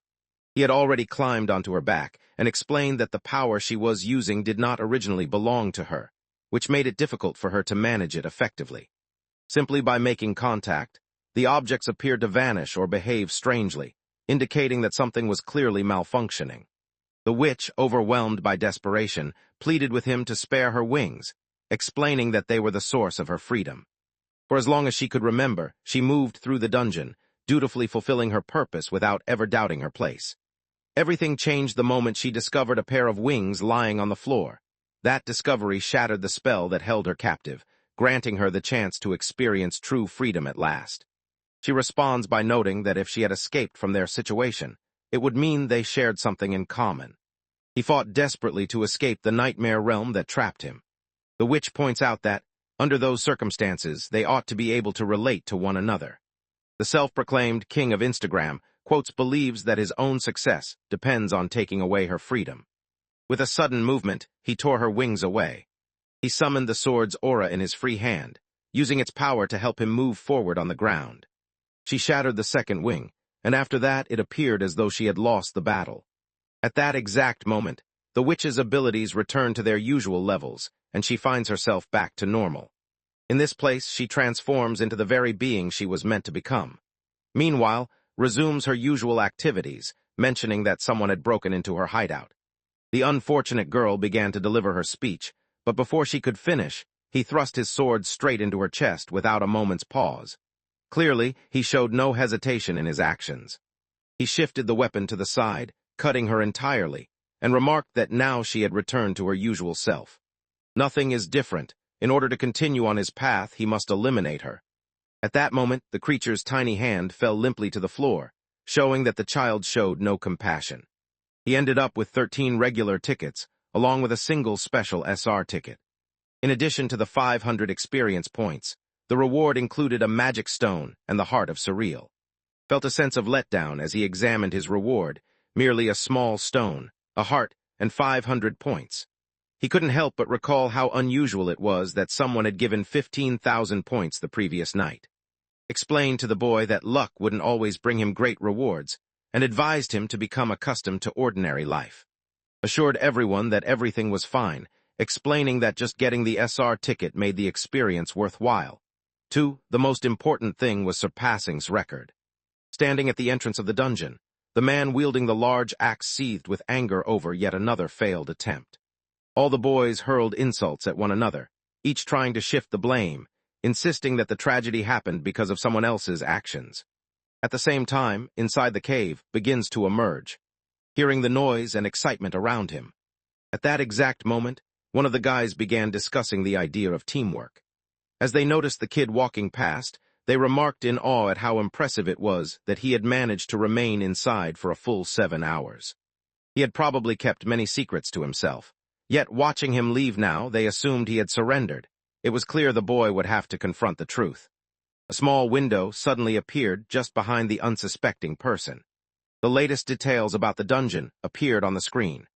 Inside the witch's lair, he managed to complete the task in just 7 hours, an impressive feat, finishing a full 10 hours faster than. Several boys had already begun to speculate, questioning whether this was the very same person who had just emerged from that location. With a showy gesture, the man placed his sword beside Sneck and informed him of his intentions. He insisted that the other person remain where he was. Curiosity piqued about the shortcut or method that had been used. There was no way anyone could reduce the time by 10 hours without relying on some clever trick or loophole. Remained straightforward, admitting that he had discovered a bug and used it to complete the task more quickly, without offering any other explanation. Honesty had its advantages. When someone was truthful, others rarely doubted their words. People were now gossiping that those who cleared the dungeon with such methods ought to feel embarrassed. Continued on his way, mentioning that the bug was no longer a problem. He urged the others to start farming soon, warning that if they didn't, they would remain weak forever. The swordsman lunges forward, his expression twisted with anger, while accusing his opponent of being a cheater unworthy of lecturing others about morality. The boy simply, the attack without any effort. It was unclear whether she struck him with a punch and an elbow or simply pushed him away. The only thing certain was that the fool wound up crawling on hands and knees, left behind as their child strode off without a backward glance. The man lingered, muttering threats of revenge and vowing that one day he would end the other's life, yet the axe wielder. He simply pointed out that it was impossible for them to defeat that guy, calling the other person a fool for even considering it. The young man persisted in his argument, but the boss interrupted him, calling his actions foolish. The boss then explained that if the kid had actually managed to use the bug and succeed, it should be clear to everyone what was really happening. The group comes to a realization. They understand that if he not only exploited the bug, but also succeeded in overcoming it, then his abilities far surpassed what was expected for that area. However, it still seemed somewhat hard for them to accept. The boss experiences a nagging sense of familiarity as he studies the face before him. He clears his throat, his mind drifting back to the footage of the Chaos Might. Despite the feeling that there's a link, he struggles to make the connection. Next, several settings come into view, one of which is White Lake. The red spider forest stretched out before them, its tangled woods hiding the crumbling remnants of the gods who had once ruled long ago. Each of these was a well-known dungeon where Scroop had set the highest record. Although another promising option remained, he decided that handling 3 dungeons at once was already more than enough. The robot grew curious and wondered about the reason, so he clarified that apparently a different guild had claimed the record nearly 2 years earlier. A talented young woman from the group, a part of Aisha's guild, stood out among the others. The speaker observed that the character seemed more feminine than expected, questioning whether the story had yet introduced a truly formidable female lead. He thought it was odd and wondered aloud if the artist was holding back, jokingly offering to lend a compass to help draw better figures, hinting at his desire to see more impressive artwork. Paid no attention to the. Instead, frustration simmered within him because that troublesome girl had entered the competition with a score nearly matching's. This irritated him even more, considering he was the one who had created the strategy she was using. The observer suddenly realized that the girl had white hair and wondered if she might actually be the infamous. Thoughts have also crossed his mind, filled with resentment and a sense that deserved a grim fate, much like Dan Wretch. He stood up, deciding that the conversation was over, and that it was time to take on the challenges waiting in the dungeons. At the same time, within the Demon Tower's walls, his team arrived, with taking charge and directing the others. At that moment, a small window suddenly appeared in front of him. There appeared an image showing an enormous octopus, which might have been the main creature from White Lake. A photograph showed a spider in its final moments, and it was clear that this was the same spider from the Red Forest. A defeated lay nearby, while quickly instructed the group to take care of the loot, explaining that an urgent matter required immediate attention. Stretched out on the couch, he tries to figure out the identity of this unfamiliar child. The kid intentionally concentrated on surpassing his own achievements, making it clear he was trying to provoke someone. Perhaps he believed he was better than everyone else. The boss had brought up the name, yet despite his efforts to remember, he couldn't recall ever hearing of anyone by that name. It was a tough situation. The man genuinely couldn't recall even the faintest detail of their friend's face. At that moment, the door swung open as a voice called out for. Word quickly spread that was broadcasting a live stream. Known for a sharp mind, continued to examine the situation in detail, just as was expected of an analyst. The boy uploaded every file, earning the nickname Man from the Bug Dungeon. And the massive golem. It seemed unbelievable that someone had managed to conquer all 4 dungeons and shatter every record in nearly the same instant. In just 3 days, this led to the webtoon being watched almost 2 million times. Everyone's interest in him seemed natural, considering all the recent excitement about the Black Knight. She still found herself puzzled by certain things, such as the objects and the way he responded to them. At the same moment, he relied on a highly sophisticated approach, one that demanded complete familiarity with every detail of those locations. The most frightening thing of all was that he had managed to conquer the witch's lair, a feat that nobody else had accomplished in the last 3 months. Many people online were claiming it was either a glitch, a hack, or something similar. Despite everything that had happened, it was obvious the dungeon had been conquered, and he now sat there, holding the record of his achievement. Despite his sophisticated tactics, it was clear that he must have enlisted the help of a top-tier analyst. No one could tell which guild was supporting the boy. Observers, the unsuspecting girl, realizing she didn't know that he wasn't just any. He was advancing on his own, rising in power without anyone's help.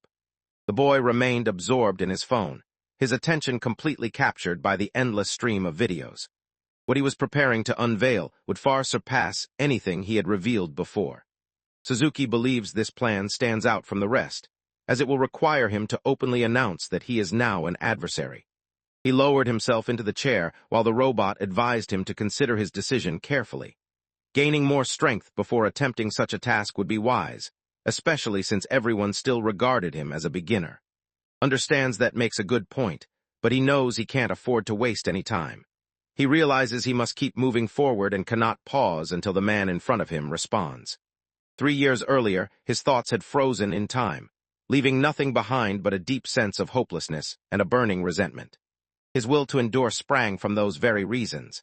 The boy began broadcasting live, announcing to viewers that he went by the name Ryu 7017. Found himself within the twisting corridors of the game's labyrinth. He felt a pang of disappointment, but he accepted that today was not his day. The focus of the video that day was not on conquering a dungeon. Today was the day he planned to uncover the secret that had captured everyone's curiosity. The young man launched his, drawing in viewers who were surprised by how ordinary he appeared compared to their initial assumptions. The boy noticed that everyone appeared interested in the mysterious word listed on his profile. In reality, he truly was an enigma, unknown in every sense of the word. Many found it unbelievable that a person without an account had somehow gained access to the labyrinth game. That was simply the reality of the situation. He had never registered for an account, nor had any guild chosen him. He claims to be among the most destitute and overlooked individuals, insisting he hasn't had even the slightest chance at success. When it came to his performance, he explained that his success was mostly due to luck. Whether others believed him or not didn't matter to him, because he knew he was telling the truth. Watch closely, certain that this man was attempting to deceive everyone by acting as if he were a complete stranger. Explained that he lost his reputation after being wrongly blamed for something he didn't do. He was recording the video, certain that, and the rest of the family were behind everything. Members of the guild observed intently, silently warned to never forget the face they had cast into the darkness. He endured unimaginable torment in that place, yet somehow found a way to break free.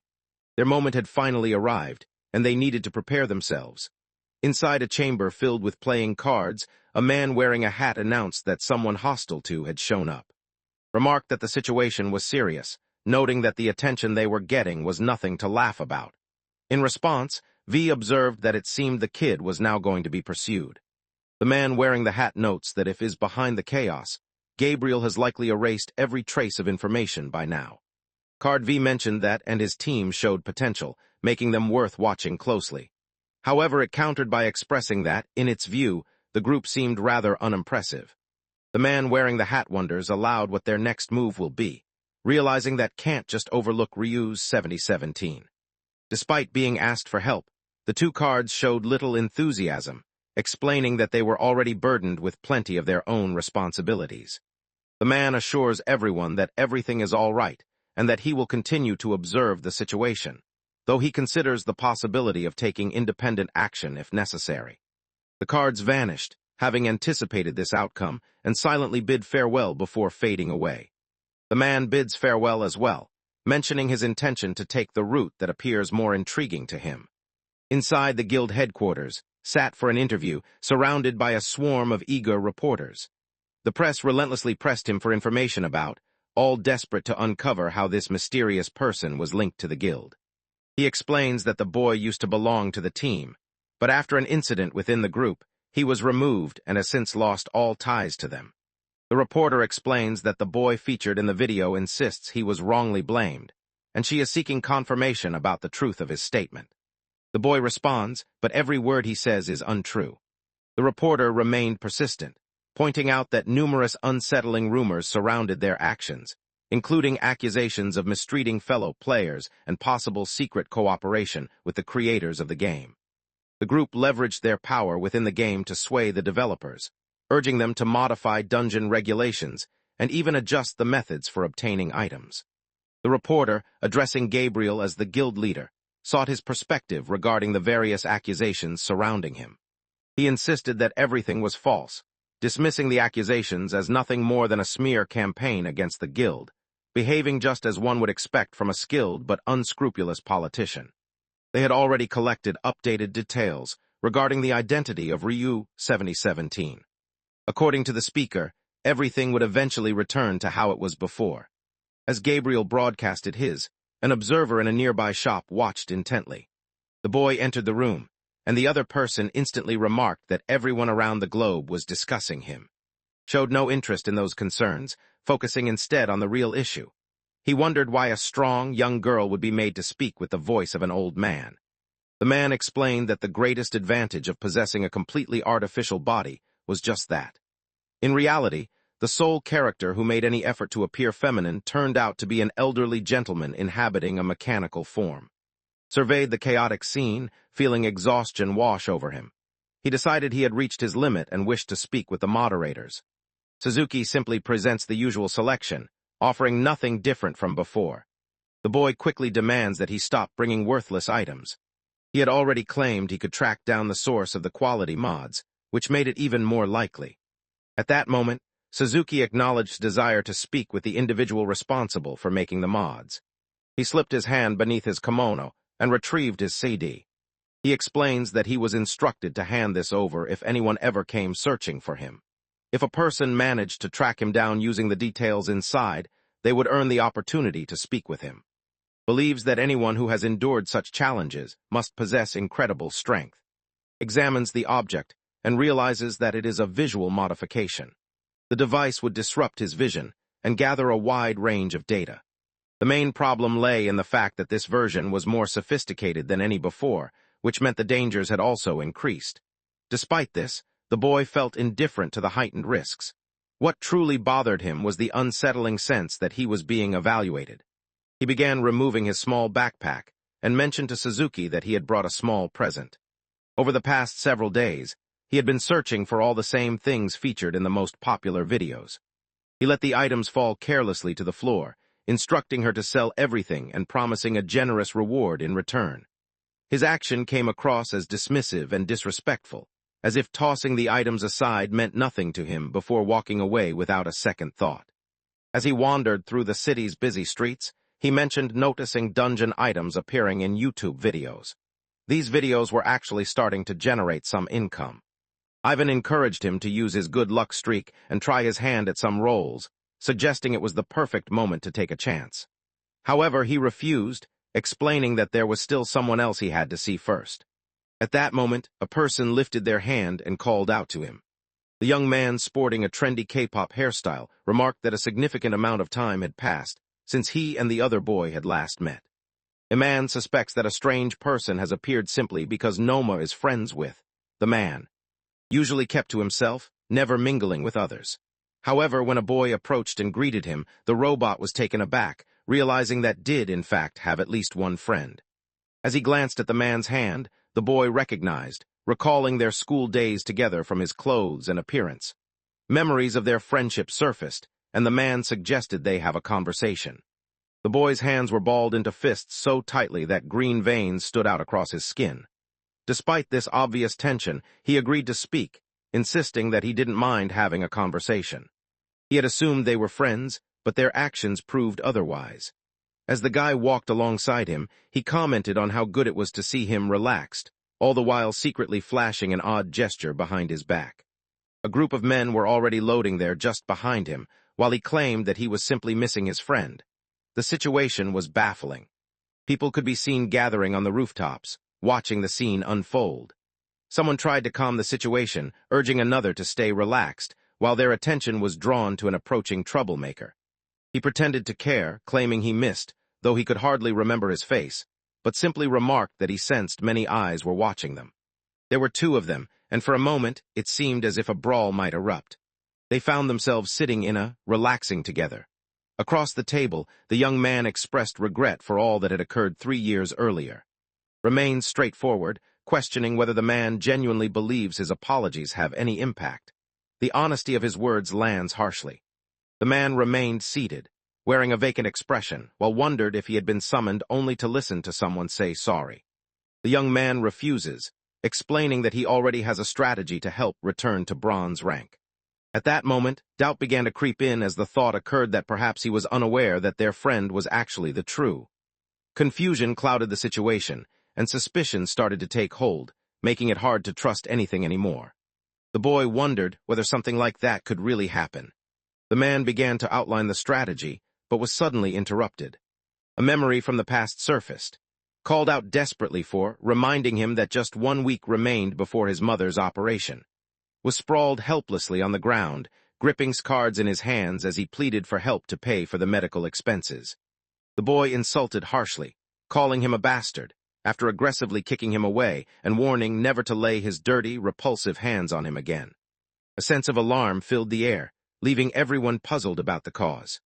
The boy had grown up to be somber and mysterious, carrying a shadow over his demeanor.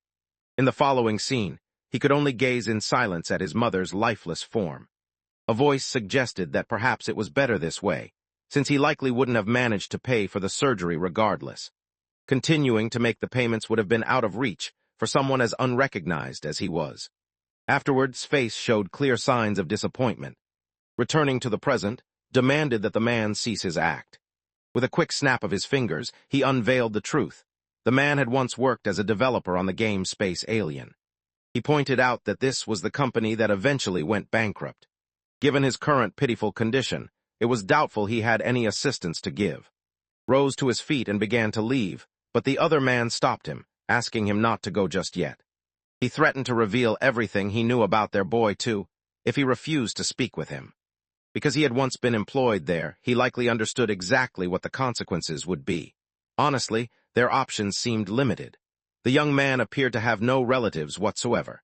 If anything, their only real move would be to target him directly, but that was inevitable regardless. In the past, when the boy gave Gabriel his very first tutorial, had not yet become the best. Instead, it was older brother who recognized the boy's talent, complimenting him on how impressive his skills were for someone just starting out. From that moment forward, he made it his mission to watch carefully over each man he let go. Held up a card, implying he understood just how frightening that man could be, and silently urged him to think carefully about accepting the proposal. His face shifts, revealing a new emotion. He spins to face them, his expression brimming with self-assurance, certain that the long-awaited negotiation is about to begin. Quickly reached over and grabbed the paper away from him. He raises his hand, impatience clear in his voice as he demands to know when exactly it will happen. Immediately interrupted, his patience snapping as he pulled out a Nike shoe, clearly annoyed that someone he considered unclean had forgotten how to act in this environment. The man suddenly sprang forward, aiming his assault at the young boy. Despite his efforts, someone's hand clamps tightly around his neck. Simply remarks that he is the one who has become careless and lost his sense of danger. It seemed the reckless man had a death wish. Without hesitation, he was shoved hard against the wall, since taking a life in plain sight wasn't an option for anyone, even him. He turned away and walked off, deciding it would be better if their paths never crossed again. Hurriedly alerts the crew through a message, letting them know that the target is making an escape. The instant exited the shop, he found himself staring down the barrels of 36 guns, all aimed directly at him. The crowd demanded that he give up and raise his hands above his head. In an instant, the man's grip on his vanished as someone forcefully snatched it away from him. The boy darted with such incredible speed that even the artist struggled to keep up.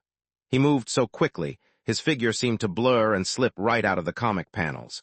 It was as if he disappeared entirely, leaving the narrator unable to catch sight of him. The witch shouted at him from her spot on the rooftop, demanding his attention. She waited above, visible against the sky, as he prepared to use his level 3 flash step to reach her. None of the unfortunate men had any hope of succeeding. He couldn't help but feel surprised at how fiercely they were acting. Noticing a change, observed that the main character's anxiety was rising quickly, wondering silently what could be troubling him so deeply. He simply assured them that it wasn't a big deal. At least now, everything made sense.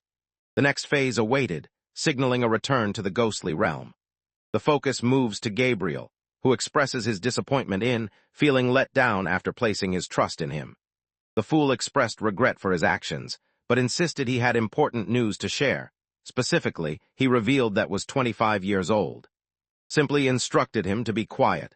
He believed the information was useless and sided with Gabriel's opinion. Gabriel cautioned the man to keep quiet unless he was sharing something the whole guild was already aware of. Bendy explained that the kid discovered an item inside an ordinary box, which allowed him to enter the game. He believed that a single additional opportunity would allow him to uncover the truth behind the events. Gabriel pointed out that the ticket from that location was already known. It had been sold at an auction, and he had already this information. He felt sure that had a secret backer, and uncovering the identity of that sponsor became his main goal. However, believed that there was no way to find out which crazy person might support someone as unknown as he was. Hearing this, Gabriel spun on his heel, expressing his frustration that he had wasted his time speaking with someone like Trash, who he believed would sell out even a stranger for a small amount of money. He cursed under his breath. He had given the man the position, but now he was making him feel ashamed for accepting it. Such treatment was truly unkind. The emotional scars ran deep, and once more he reached for the knife. He told his friend that it was time to let go of that habit. Despite this, the person moved ahead as the figure reached out and placed a hand in their path.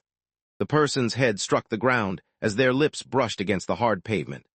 He realized that Gabriel had actually landed the blow, despite assuming otherwise, and couldn't help but think that sometimes being clever caused more trouble than it solved. From behind, the figure resembled a security guard, yet his incredible speed revealed he was something else entirely. He thinks to himself that this bronze player must be crazy for even attempting such a thing. Someone launched an assault against a member of. Instead of ending his life as was customary, he chose to show mercy and allowed him to fade into obscurity. The fool was pulled away, desperately pleading to be forgiven. He expressed his fear of fading into obscurity. Although it was already too late, the consequences had begun.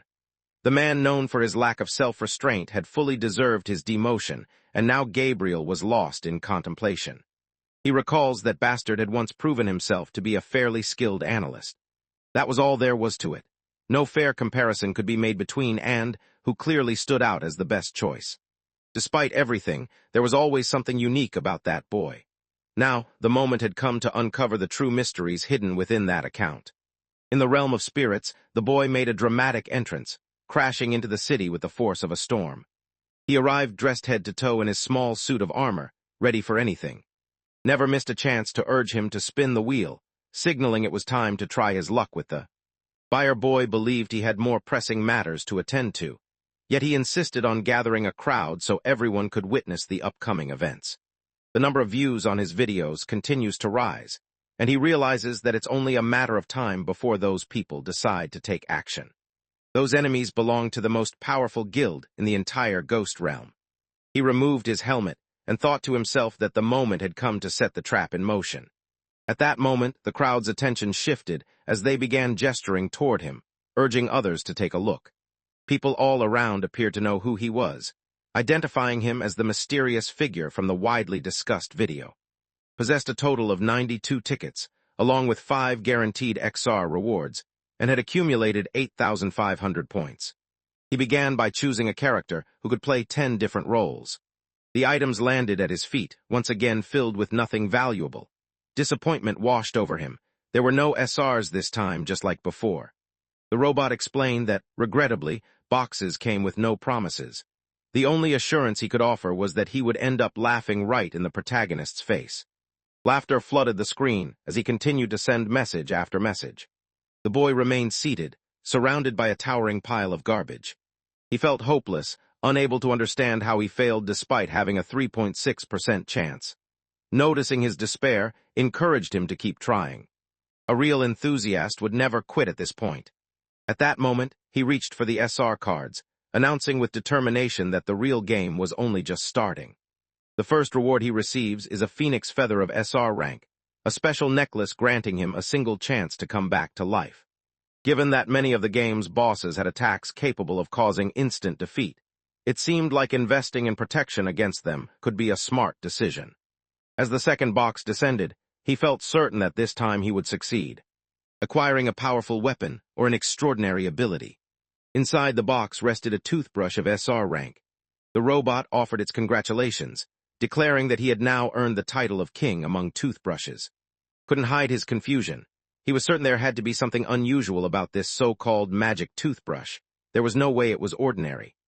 Went on to clarify that the small star beside the name marked it as a special item, which meant could actually use it outside of this world.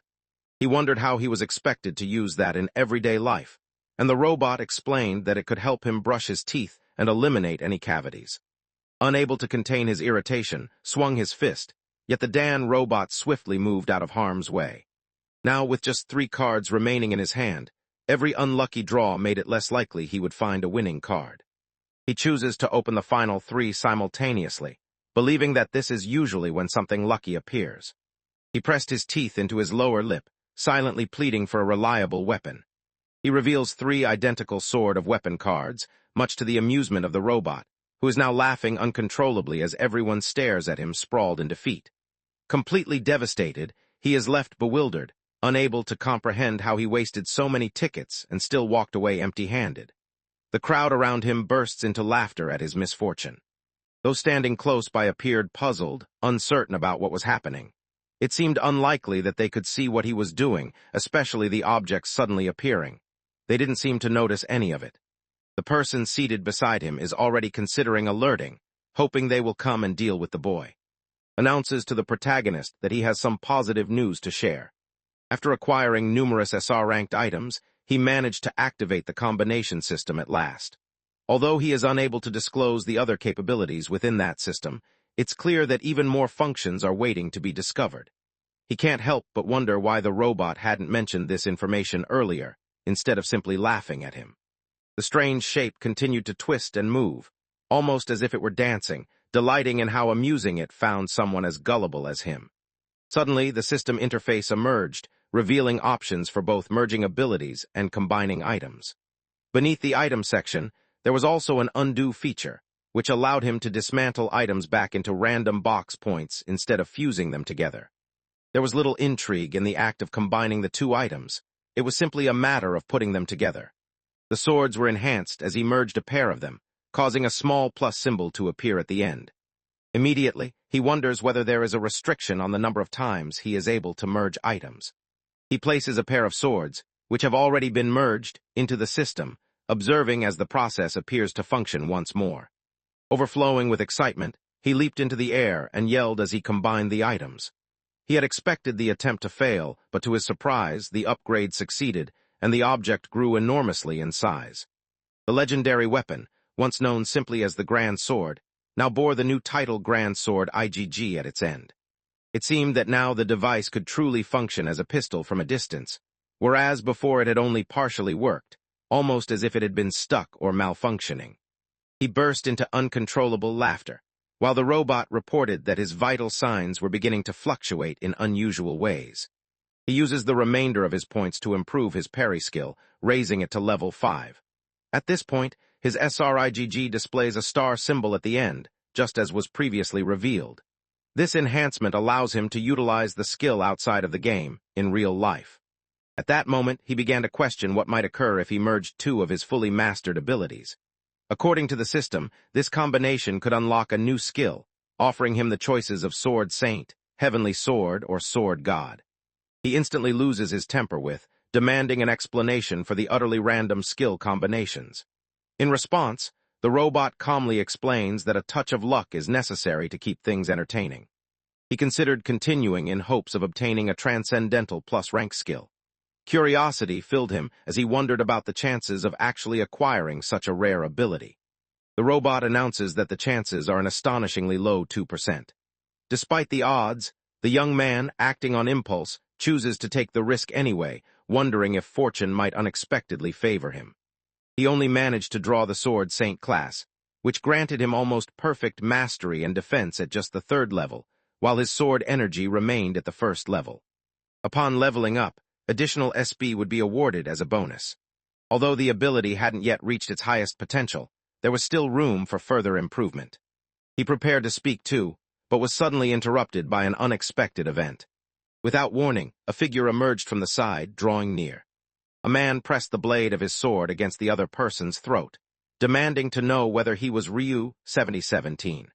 The boy expressed his gratitude, relieved that had at last dispatched help, as he had begun to worry about how much time had passed.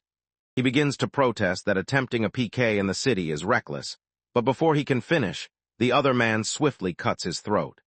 The man, feeling insulted, insists that such trivial matters are not worth anyone's concern. The PK rule prohibited taking a life, but it placed no restrictions on causing someone to suffer. Recognized typical tactics right away, especially because the experience felt almost too real to be fake. Curious, he wondered aloud about the point of the man's mask, since it was clear from his actions that he belonged to. The man, unsure if his attacker was someone new, was struck once more. This time, a sword slashed across his back. The man grieves as he realizes that peace will never be his again in this game. No matter where he tries to escape, his pursuers will always find and eliminate him. Glanced over her shoulder, finding it amusing that everything in this world seemed to be under control. The man warned that he should enjoy his laughter now, as it would soon be replaced by cries of agony. During the following assault, employed his flash step technique, swiftly seizing hold of the sword. He moved in until he was only inches away from the other man, speaking directly to him. In this moment, delivering only 3 blows was sufficient to ensure he would not be perceived as the antagonist. The masked man suddenly understood that the boy had been restraining his true strength from the start. Now he was the one being dismissed. The intensity of the young man's suffering, was so strong that everyone around him could sense it. The darkness of the night pressed against his back with increasing intensity. Wondered about the fate of the person who was meant to be chasing him relentlessly throughout the game and causing him so much agony. In this world, people usually experience less pain as their defense increases. However, the main character stands out, refusing to play by those usual rules. It seemed that the man was attempting to log out, but found himself unable to do so. Acknowledged the information, thinking it was reassuring. In a world where death was impossible, he realized it created an ideal environment for someone to remain trapped in their pain without escape. He twirled his sword restlessly, declaring that his quest for revenge had only begun. At that moment, issued a warning, urging him to proceed with caution. Quoted figures clustered around him from every direction. A man wearing a brooch on his shoulder addresses directly, announcing his intention to speak frankly. The ideal outcome would be to depart from the ghost world, with an even more favorable solution being his complete withdrawal from playing. Should he comply with these terms, they were prepared to overlook the matter. Unsheathed his second sword, feeling surprised by the generosity of the noble offer presented to him. He drove the knife into the man's back once more, insisting that his attackers had been the ones to start the confrontation. The man standing on the bridge realizes that his opponent is far more threatening than he first believed. Urged the man to escape, yet the man refused, insisting that fleeing was impossible. He also feels a sense of curiosity about what kind of person that might be. Instructed the man to remove his mask, promising an explanation if he did, but the man simply refused, insisting that he would not do as asked. He believed that ought to have used the bugs he received to lead a quiet, secluded existence. Instead, his desire for recognition had drawn too much notice, which ultimately landed him in a difficult situation. It was unfortunate, but this was where his ambitions were brought to a halt. At that instant, every masked man lunged at, who remained frozen in place, looking helpless and unsure. He swiftly avoided the initial blow. She quickly moved backward, narrowly sidestepping the incoming second attack. A boy with blue-tinted bangs approached from behind, silently admitting to himself that was actually pretty impressive. However, the confrontation concluded at this moment. Having already awakened the power of the Sword Saint, swiftly struck down the initial assailant with a decisive slash. It seemed that the young man had successfully protected himself, though his sword had shattered completely. He was left bewildered, unable to grasp how an opponent who had never even set foot in the Demon Tower could already wield aura. Such a technique would usually consume an enormous amount of mana. Using it in this manner seemed completely irrational. He resolved to make another attempt, insisting that a feeble presence would have no effect. Skillfully blocked the attack with his sword, a weapon that glowed with his unique energy. He suggests that they are likely unaware of his actions. He delivers a powerful blow to the man's chest. Another opponent fell, though not permanently defeated, as no one truly lost their life in this place.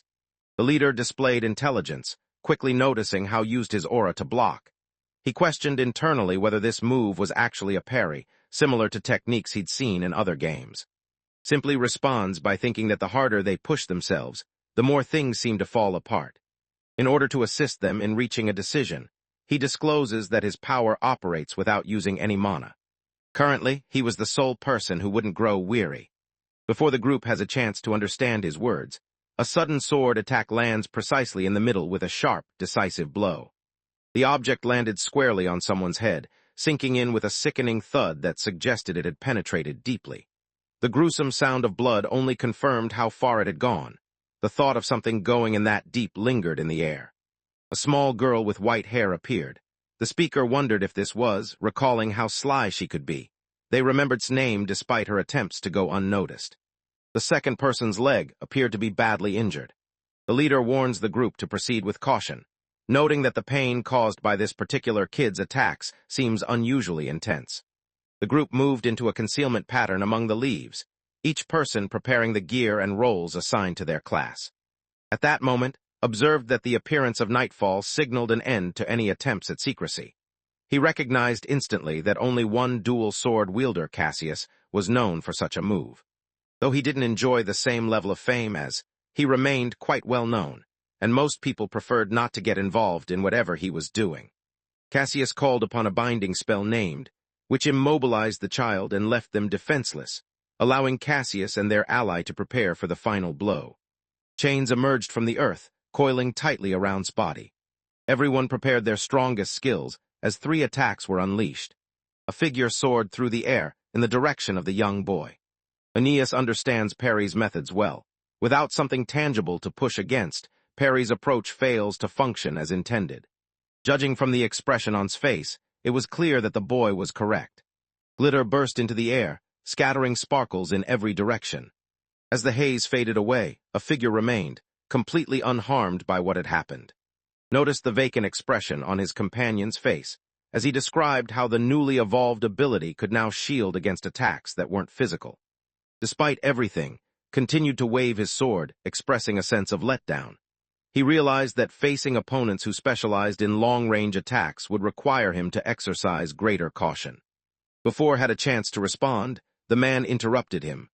A bullet struck him directly in the chest. The figure collapsed onto the ground as if discarded, desperately reaching out for help. Watching this, the young man remarked inwardly how pitiful it was to witness their leader fall so easily to a single shot. He thought to himself that the real excitement hadn't even begun. The group stood in utter bewilderment, unable to comprehend how this man could possess a revolver and fire it right in the heart of a fantasy realm. The young man stood his ground, gripping 3 enormous revolvers as he faced his opponent. Weapons that proved ineffective against creatures, such as golems, became far more valuable when used against humans. In a world such as this, the existence of that particular item was something that should have been impossible. He grieves for all those who followed in his footsteps. The day would end with someone barely able to walk out of there. In an unknown place, a person stared at a screen, focusing only on the echo of gunshots playing through the speakers. A strangely distorted teddy bear appeared, giving the impression that events were about to become more intriguing. In the same setting, feels let down by the lack of strength shown by his opponents. Pointed out that the group relied solely on their in-game statistics, never bothering to evade attacks. As a result, they struggled when it came to handling a real weapon. In addition, he held them firmly, forcing them to remain on the ground as they twisted in agony. Approached confidently, a self-assured grin on his face, and expressed his belief that, as senior members of, these individuals were likely protected by some form of mental safeguard. Without warning, he becomes aware of a presence and swiftly plunges downward. Off to one side, a sudden strike crashes into the earth, causing the entire area to erupt in a powerful explosion. Not only was the situation already tough, but now a relentless barrage of attacks was descending on the unfortunate boy. He immediately notices that the technique is rain, a move unmistakably tied to a particular individual, and curiosity rises within him as he wonders if the person responsible is truly who he suspects. At that moment, a transfer stone landed beside him, causing him to divide instantly. Next, disappears from sight. In the midst of the city's confusion, Cassius found himself questioning the situation. If those individuals intended to take matters into their own hands. In another place, the young man sprints forward as blows continue to strike him from behind. As he glanced over his shoulder, suddenly appeared behind him. Confusion washed over him as he wondered how had managed to get there so quickly. It almost seemed as if had teleported. Suspicion crept in, making him question if was also using some kind of cheat. Now that the others were gone, the man claimed everything would improve. He had no intention of overlooking the commotion had caused. He hurled his spear toward his opponent's back, taunting him by asking if he was prepared for the agony that awaited him. Cautioned that his heartbeat was rapidly increasing. Meanwhile, the protagonist reflected on how often he had pictured this very moment in his mind. He looked over at, expressing that the one question on his mind was whether could recall his own identity. The weight of the moment hung heavily between them.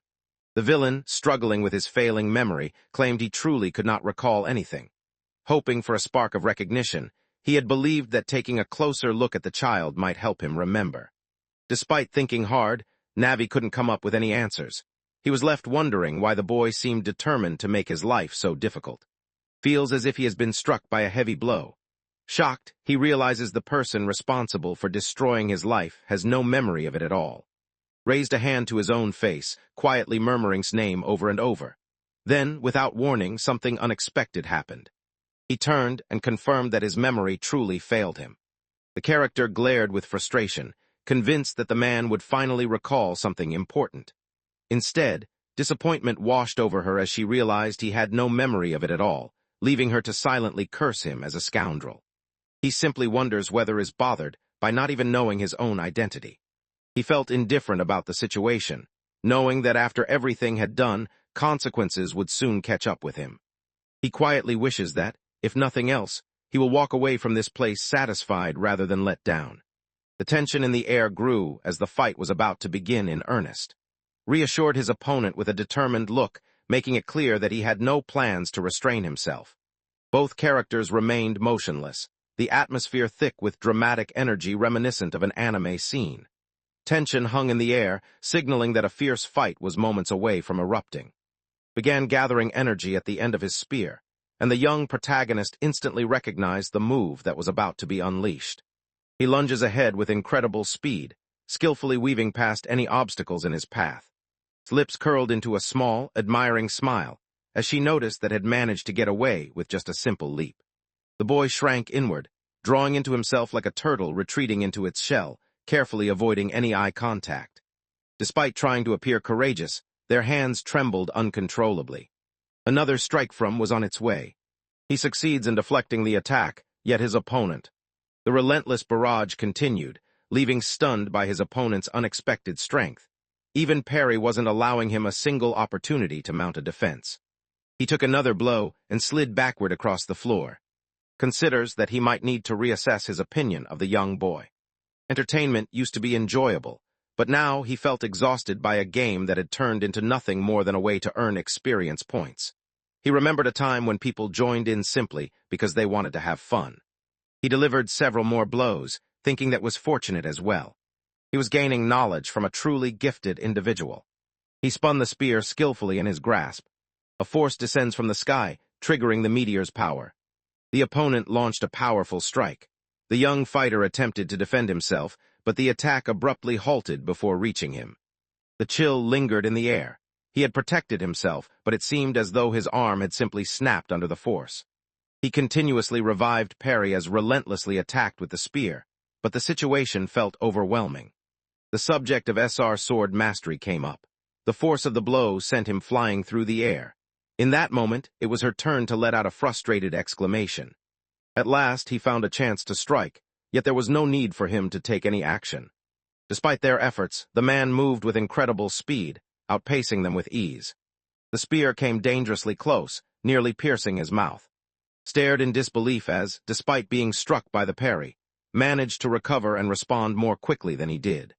Found it curious that he was called parry, pointing out that such an ability was unheard of in the realm of ghosts. He decided to intensify the challenge, curious to see just how much pressure the boy could handle before giving in. For the following strike, swiftly avoided harm by jerking his head to one side.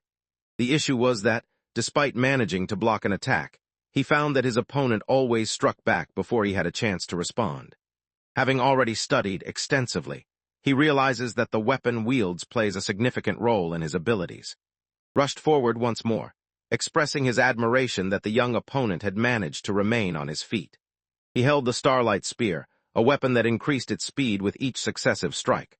Over time, its rapid pace would surpass even parry's reflexes and sharp instincts, making it impossible to defend against. Launched a series of attacks, forcing to defend for the first time.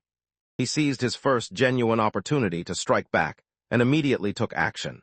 Based on the shift in their facial expression, it was clear that things had not turned out as hoped. The spear had already pierced his chest. Remarked that it was unfortunate since only needed 3 more seconds to break the record. The memory of him faded quickly, proving he had left no lasting impression. Their encounter had merely been a decent battle, nothing more than that.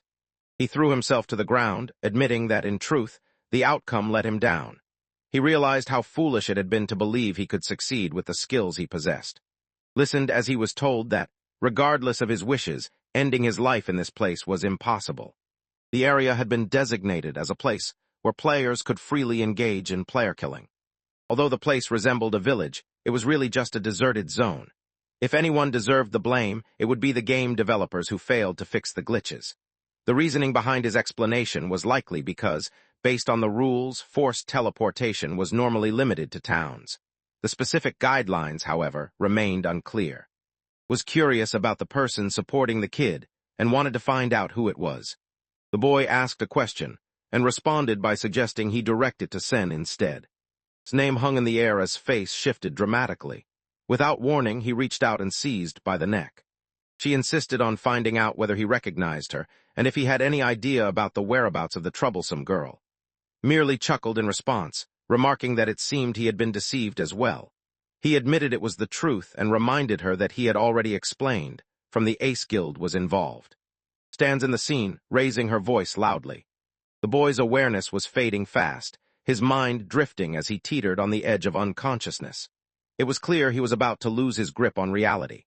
He reached for a, timing his move just as was caught in the middle of her attack.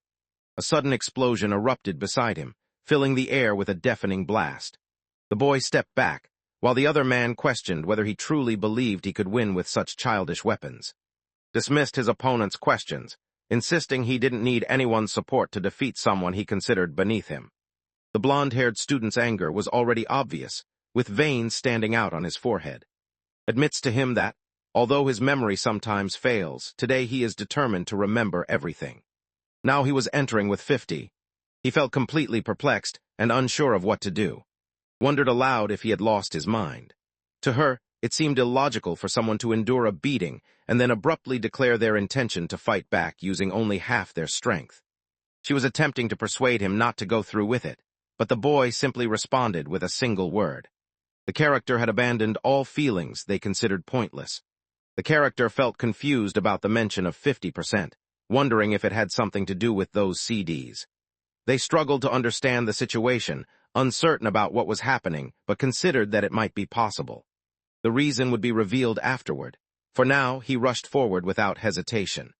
The character relied solely on their instincts. He prepared to launch a knee strike, briefly considering whether to trigger his flash ability. As the character attempts to move forward, a sudden kick lands directly on their head. The character crashed into a wall, silently mocking himself for making such a big deal out of the situation. In the split second before anyone could react, hurled her spear with such speed that it came dangerously close to striking him right in the eye. He barely escapes at the last possible moment. Observed that the kids were fortunate to be in a safe zone where player combat was not allowed. If that hadn't been the case, the situation would have been resolved quickly. However, is starting to notice that his arm is reaching its limit. The commented that starting a fight in the city would cause problems, as it would attract unwanted attention and likely lead to a reprimand from his boss. He seemed impatient with the ongoing conversation. Demanded silence from the other person before suddenly disappearing from sight. Without warning, someone materializes right behind him. Blondie flashed another wide grin, his cheerful expression returning once more. Without glancing behind him, the man swiftly swung his weapon, effortlessly stopping the boy's advance. He once more summoned the power of meteor rain onto his spear. The hit connects perfectly this time. They all watched as their friends struggled in the fight, clearly taking a lot of hits. Deep down, they both agreed that he had been pushed into this match before he was ready to face such a tough opponent. He had managed to complete just 4 dungeons up to this point. They teased him, sarcastically suggesting that maybe he should boost that so-called 50% power, since things clearly weren't going his way. The boy struggled to rise as the man continued to berate him, urging him to put in more effort. The situation appeared almost effortless for him. The man arrogantly tapped his spear against the ground, boldly declaring that this tale was his own quest for vengeance. His opponent found him far too weak, seized by the collar, and hurled him high into the air. He regretted that the other person wished to continue, but recognized that the moment had come to bring everything to a close. The creature sends a powerful strike soaring upward. The attacker's strike cut straight through the boy, splitting him into 2 without hesitation. Right before he crashed to the ground, triggered his flash ability, setting off a powerful explosion. Shifted his attention toward a newly appeared window that materialized before him. Gabriel commanded him to halt the fight at once and come back right away. Stood up again and asked everyone to hold on. Stared in disbelief, astonished that her opponent remained upright even after enduring such a direct blow. Surviving something like that required far more than just determination. Reveals that operating at half his capacity dulls his sense of pain, though it comes at the cost of making his actions less swift. He couldn't understand why the boy relied on such a strategy, almost as if he enjoyed prolonging his own suffering. Insists to himself that surrendering now is not an option. He must seize this chance while it lasts. As approached, wondered aloud whether felt any fear toward Gabriel. The young man's face shifts, revealing a new emotion. Noticed a reaction, and remarked that he must have struck a sensitive spot. Gabriel's presence alone made it clear that currently had no supporters. He felt certain that Gabriel was seething with anger right now. While the discussion continued, the young man's hand moved quietly to sketch out a worn, old dagger. Opened her mouth, preparing to speak. The character was stabbed in the neck. The man cried out in pain while reassured him, insisting that it was nothing more than a minor injury. It was nothing too severe. However, for someone like him, who always relied on gear to dull any pain, the experience had to be unusual. This was all due to whose strikes completely bypassed any pain-reducing equipment.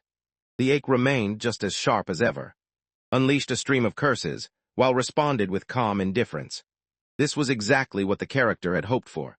They challenged their opponent to stir up chaos once more, urging them to quit complaining and to attack without hesitation. Blondie appeared once more, yet they failed to continue onward. On this occasion, appears capable of channeling his energy in a new direction. The man appeared bewildered, realizing that the boy seemed to anticipate his every move. The reality was quite similar. During his time as an analyst, repeatedly examined every action had ever taken. He is already familiar with all of the man's routines, behaviors, and fighting techniques. Since Full was likely unfamiliar with such intense pain, his concentration faltered, allowing to gain the advantage.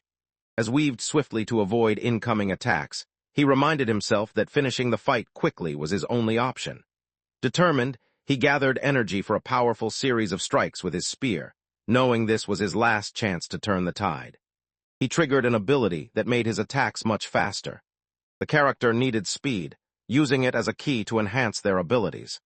There was another effect that would cause the next attack to deal twice as much damage. The last one served to boost the chance of landing a critical hit. He usually reserved this combination of moves for the tower's bosses, but with no other options left, he realized he had to use it against the kid. Spots it at once, instantly knowing what it is. Celestial meteor rain began to fall. He realized that by making clever use of the surrounding landscape, he could find a way to escape his pursuer. It was important for one to remain within the PK zone at all times. He broke into a sprint, yet steadily gained on him, remarking that his speed was still lacking. Without warning, a wooden doll flew through the air and struck squarely on the face. They began moving away quickly, trying to put as much space between themselves and the others as they could. Whenever he opened one of those cheap roulette boxes he liked so much, a shower of useless trinkets would spill out. The trouble was that moved effortlessly through every obstacle, acting as if none of it mattered, before launching another attempt. A spear lunged forward from the rear, catching its target off guard. The force of the attack sheared through the mountain, cleaving it in half and sending the massive rock formation rising into the air. They considered the child unbearable, thinking to themselves how irritating he truly was. Lay on the ground, having narrowly avoided being struck head-on. He announced that it was time to keep the spear in place, feeling triumphant as he believed he had finally cornered his opponent just as he had planned. Demands that he remove his dirty hands from the weapon, insisting that his tainted blood should never defile it. Eagerly grabbed hold of the spear and began to pull, his eyes shining with excitement as he prepared to reveal something he promised would be truly entertaining. The character wondered if this moment had finally arrived. They recognized the SSR item that had been talked about a long time ago, the very one that was supposed to be reserved for. It seemed he had already tried it out on Surreal's wings before, even though those wings were neither a skill nor an item. Stared at his spear in bewilderment, struggling to understand what was happening to it. A spear began to break apart, its form slowly dissolving. Gained access to the SSR system, and immediately removed his spear from existence. Despite everything, the characters found themselves entangled in the Charles C. that had unfolded recently. At that moment, everything shifted on a fundamental level. The spear disintegrated, breaking apart until only dust remained. Stood frozen, completely baffled by the recent turn of events. As he stared at his empty hand, his eyes began to shimmer with unshed tears. The item he had possessed was one of a kind, but now it had vanished from his inventory without a trace. The game lacked any feature that allowed for destruction, leaving everyone puzzled about how such an event could occur. He firmly believed that the scoundrel was relying on some sort of deceptive tactic. However, at that very moment, fired his weapon, striking his target in the shoulder. in response, began to speak. The attacker had targeted their opponent's heart, but was impressed by how quickly the other person managed to dodge. Remained puzzled, still trying to figure out how this man managed to get his hands on a pistol. Calmly instructed him to dry his tears, and clarified that the same data responsible for recording his spear in this realm was involved. Everything had vanished, lost beyond recovery. Such was the strength of his unique ability, according to the one known as Delete. A system-level power existed, capable of surpassing the game's own controls and wiping out any item data found within the labyrinth. This remarkable ability would activate only if the user gripped the chosen object for a full 5 seconds, and it was limited to just 4 uses each week. Reached into his inventory and grabbed another spear, uncertain about the opponent's mysterious tactics, but determined to end the fight using whatever weapon was necessary. At that instant was already retreating, a mocking expression on his face. The speaker urged the others to pursue, challenging them to catch up. The fool rushed into the room, loudly declaring his determination not to let the other escape. However, he moved forward, placing his foot exactly where his shoulder had been moments before. Accidentally triggered an explosive device underfoot, showcasing once again his unmatched skills as the master of first-person shooter games. The moment the explosion struck the man, immediately unleashed a series of additional blows aimed at his chest. Warned to remain perfectly still, explaining that the entire area was filled with hidden mines. The man's face changed, revealing his surprise. Yet again, he possessed an object that left completely bewildered about its origin. With the following stride, a sharp click echoed through the air. Dismisses the idea, insisting that only a fool would believe he hadn't already prepared for this situation. Found himself in a state of panic, yet the boy urged him to pause and consider his next action carefully. At this point, even the slightest motion could lead to grave consequences. Furthermore, the boy revealed that every aspect of the current situation had been orchestrated from the instant took his initial step. Was already familiar with every one of his habits, so he understood that causing a commotion would lead him straight to this exact location. At this moment, can only feel thankful for ending up exactly where the trap was set. Grows weary of listening to everything being said. He rushes at his opponent, only for the ground to explode beneath him as a hidden mine detonates. As the haze gradually lifts, he notices an object far away. However, it becomes obvious that it is merely a fake doll meant to mislead him. He charged forward, driving his attack straight through its head, and shouting triumphantly that victory was finally his. He realized what everyone else had already seen, and at that moment appeared next to him, having just descended from above. The countdown began at 5 and steadily worked its way down to 1, finally reaching 0. Another spear vanished in an instant with a resounding boom. A man aimed a gun directly at its face, and as he stared at the boy, it dawned on him that the kid might not have been making things up. Perhaps the Starlight spear truly had vanished. Started the ignition and forcefully brought his hand down. Crashed straight into a large, solid boulder. The group lay on the ground, groaning and muttering that would eventually face the consequences for his actions. As he attempts to log out, the system denies his request, leaving him puzzled about the reason. Suddenly, a sword struck from behind. Naturally, it was who prevented him from making an escape. Noted that was far too focused and determined to allow anyone to slip away at such a critical moment. He forcefully pressed face against the ground and shouted Derry's name. Someone asked if anyone recalled the man who had once recruited an analyst, named into their guild. Wondered aloud why that particular memory lingered in his mind, confessing that he would never be able to recall the other person's identity. Wonders aloud whether he truly will forget, even if that means he can never play again. He brings up this point to remind him. In the game, every individual was restricted to a single account. If he decided to use his power to erase that account, the consequences were uncertain. The hope lingered that, in that way, their face would remain unforgettable. Demands that he remove his hands immediately, raising her voice in protest. Began to count down, his voice steady as he announced, 5, 4. Gabriel reached out and took hold of the object for the first time, marking the third significant moment in the sequence. Someone was assigned to investigate the matter concerning Ryu 7017. 2-1. Continued to act as if nothing bothered her. He casually scratched his ear, making it clear through his actions that he had no concern whatsoever for that individual. With a piercing scream, the man vanished instantly, erased without a trace. The narrator admitted uncertainty about whether he had truly left, if he might return someday, or even what had just transpired. Expressed approval, acknowledging that he was the one responsible. Known as the Demon of Vengeance, insisted that he had not taken any action so far, emphasizing that this was merely the start. Despite everything, many individuals remained who deserved to be held accountable for their actions. There, just beyond the boulder, she appeared, her hair as white as snow. Likely the girl in question appeared to be unsheathing a blade. A dagger shrouded in shadowy energy flew from her hand, aimed directly at him. Something unexpected seemed to be happening. With impressive reflexes and confidence, he snatches it right out of the air. He hesitated, ready to question the stranger's identity, but before he could speak, quickly cautioned him to stay alert. Suddenly, he became aware that he was enclosed within an unusual, shadowy cube. The experience resembled a spatial transfer, yet there was an unfamiliar quality to it that set it apart. Someone unfamiliar stepped closer and greeted, remarking that it had been quite some time since they last met. He wondered aloud about the stranger's identity, and the mysterious figure responded by revealing his own name. They revealed that their name was. He recalled that the person in second place had that name. Strangely, he realized he had never encountered this individual before. As he thought about it, a memory surfaced. He had given away this detail more than 20 chapters earlier. As she removes her cloak, her beauty is undeniable, though it pains anyone to admit it.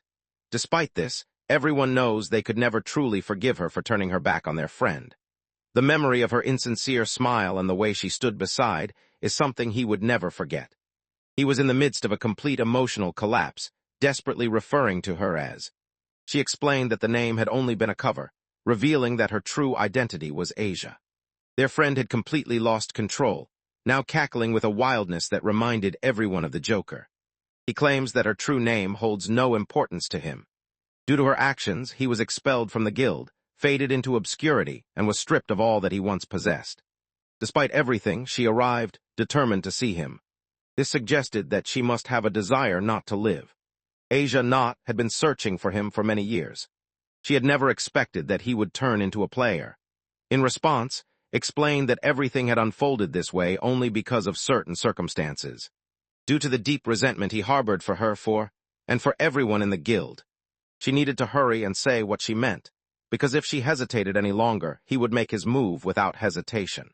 Over the past 3 years, claims to have significant change, and she decides not to waste any time getting to the point.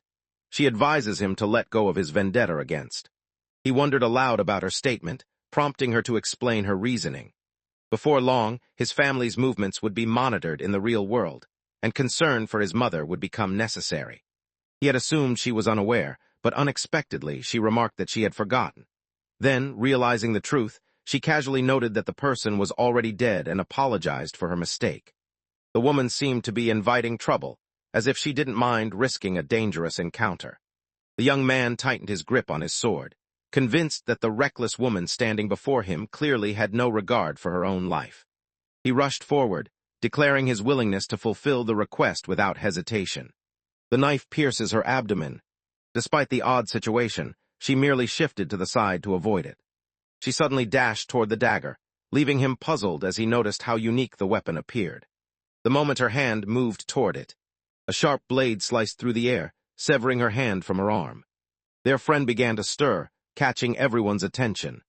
He moved quickly, closing the distance until he was already standing just behind her. She swiftly cut across the woman's neck as well, thinking to herself that the woman was far too slow and never had a real chance to defend herself. As she disappeared, reflected on how she had never understood. The depth of his hatred had grown beyond measure. She paused, surprised by the notion of vanishing rather than dying, and then reappearing right next to him. She clarified that beating had not simply been a matter of chance. She announces her departure, prompting him to open fire. Although it was obvious that they were leaving her alone, she explained that her actions were driven purely by curiosity about the outcome. She admitted she never expected anyone would actually defeat.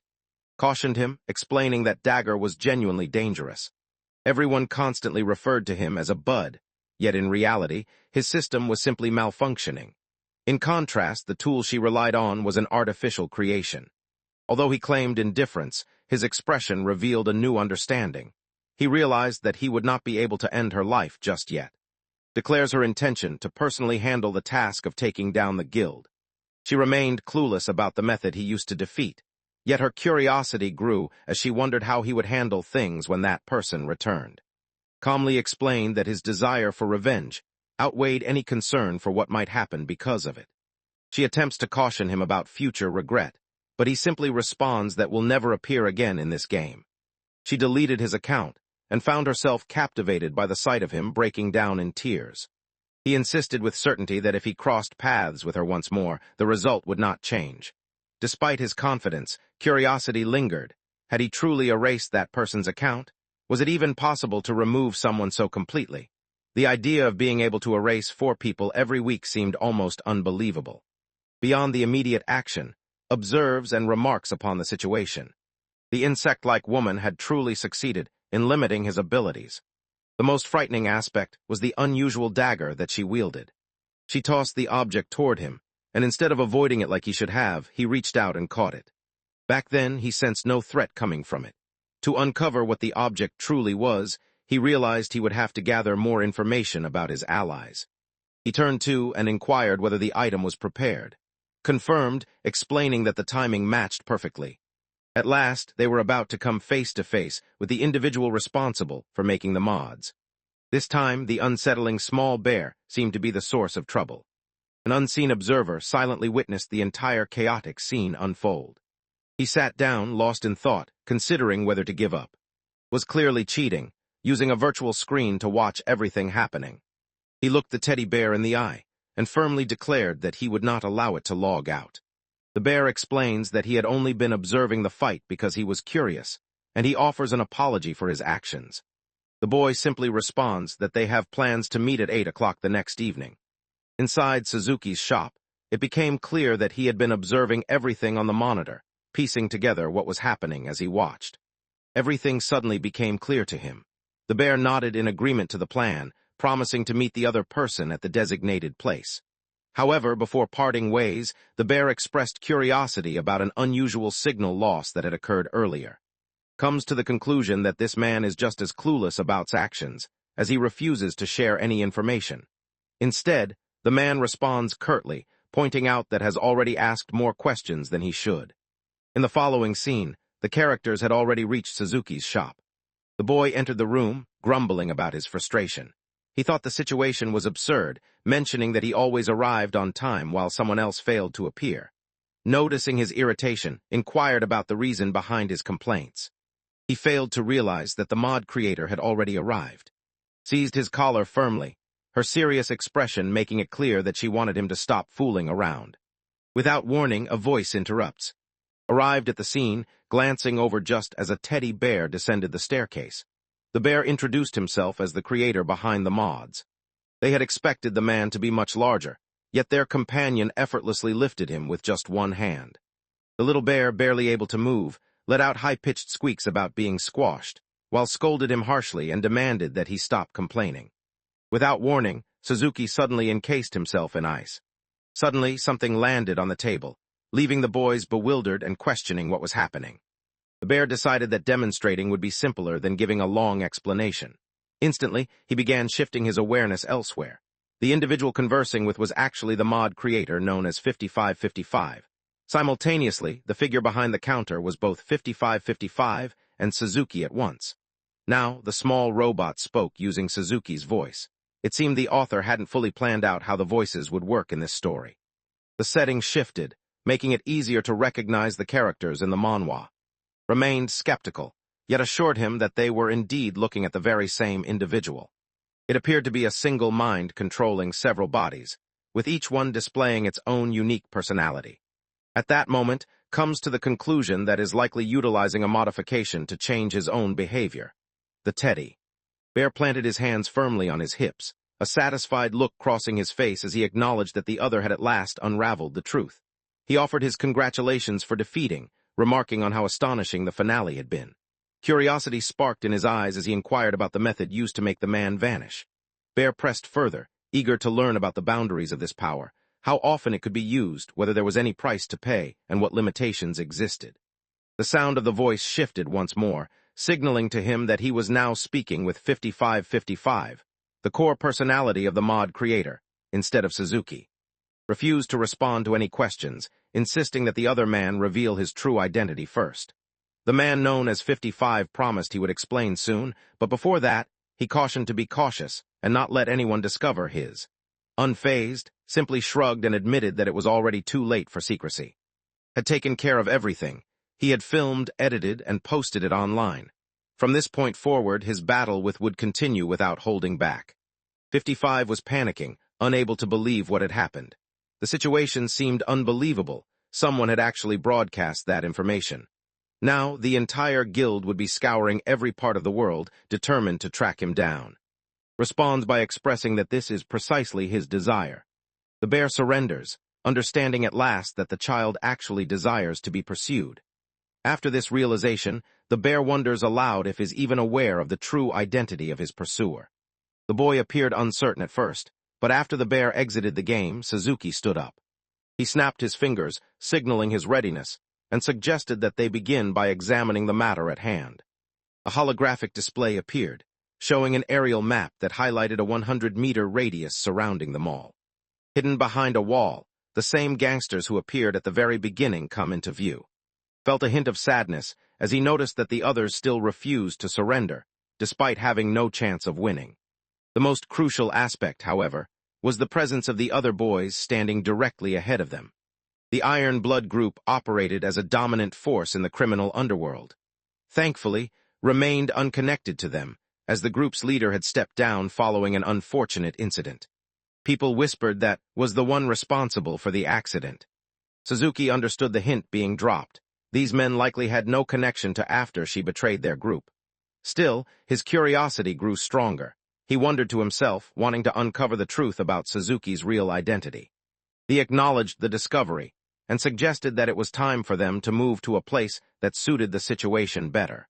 In the following scene, the group made their way through the sewers, while Suzuki explained that both he and his clones were united by a single purpose, and they were currently searching for others who could support their mission. While worked on the analysis, he informed the main character that there was no immediate threat to his safety. At that point, the main character was safe from harm. He walked into a room crowded with puppets, as Suzuki began to describe it as the place where he displayed his finest work.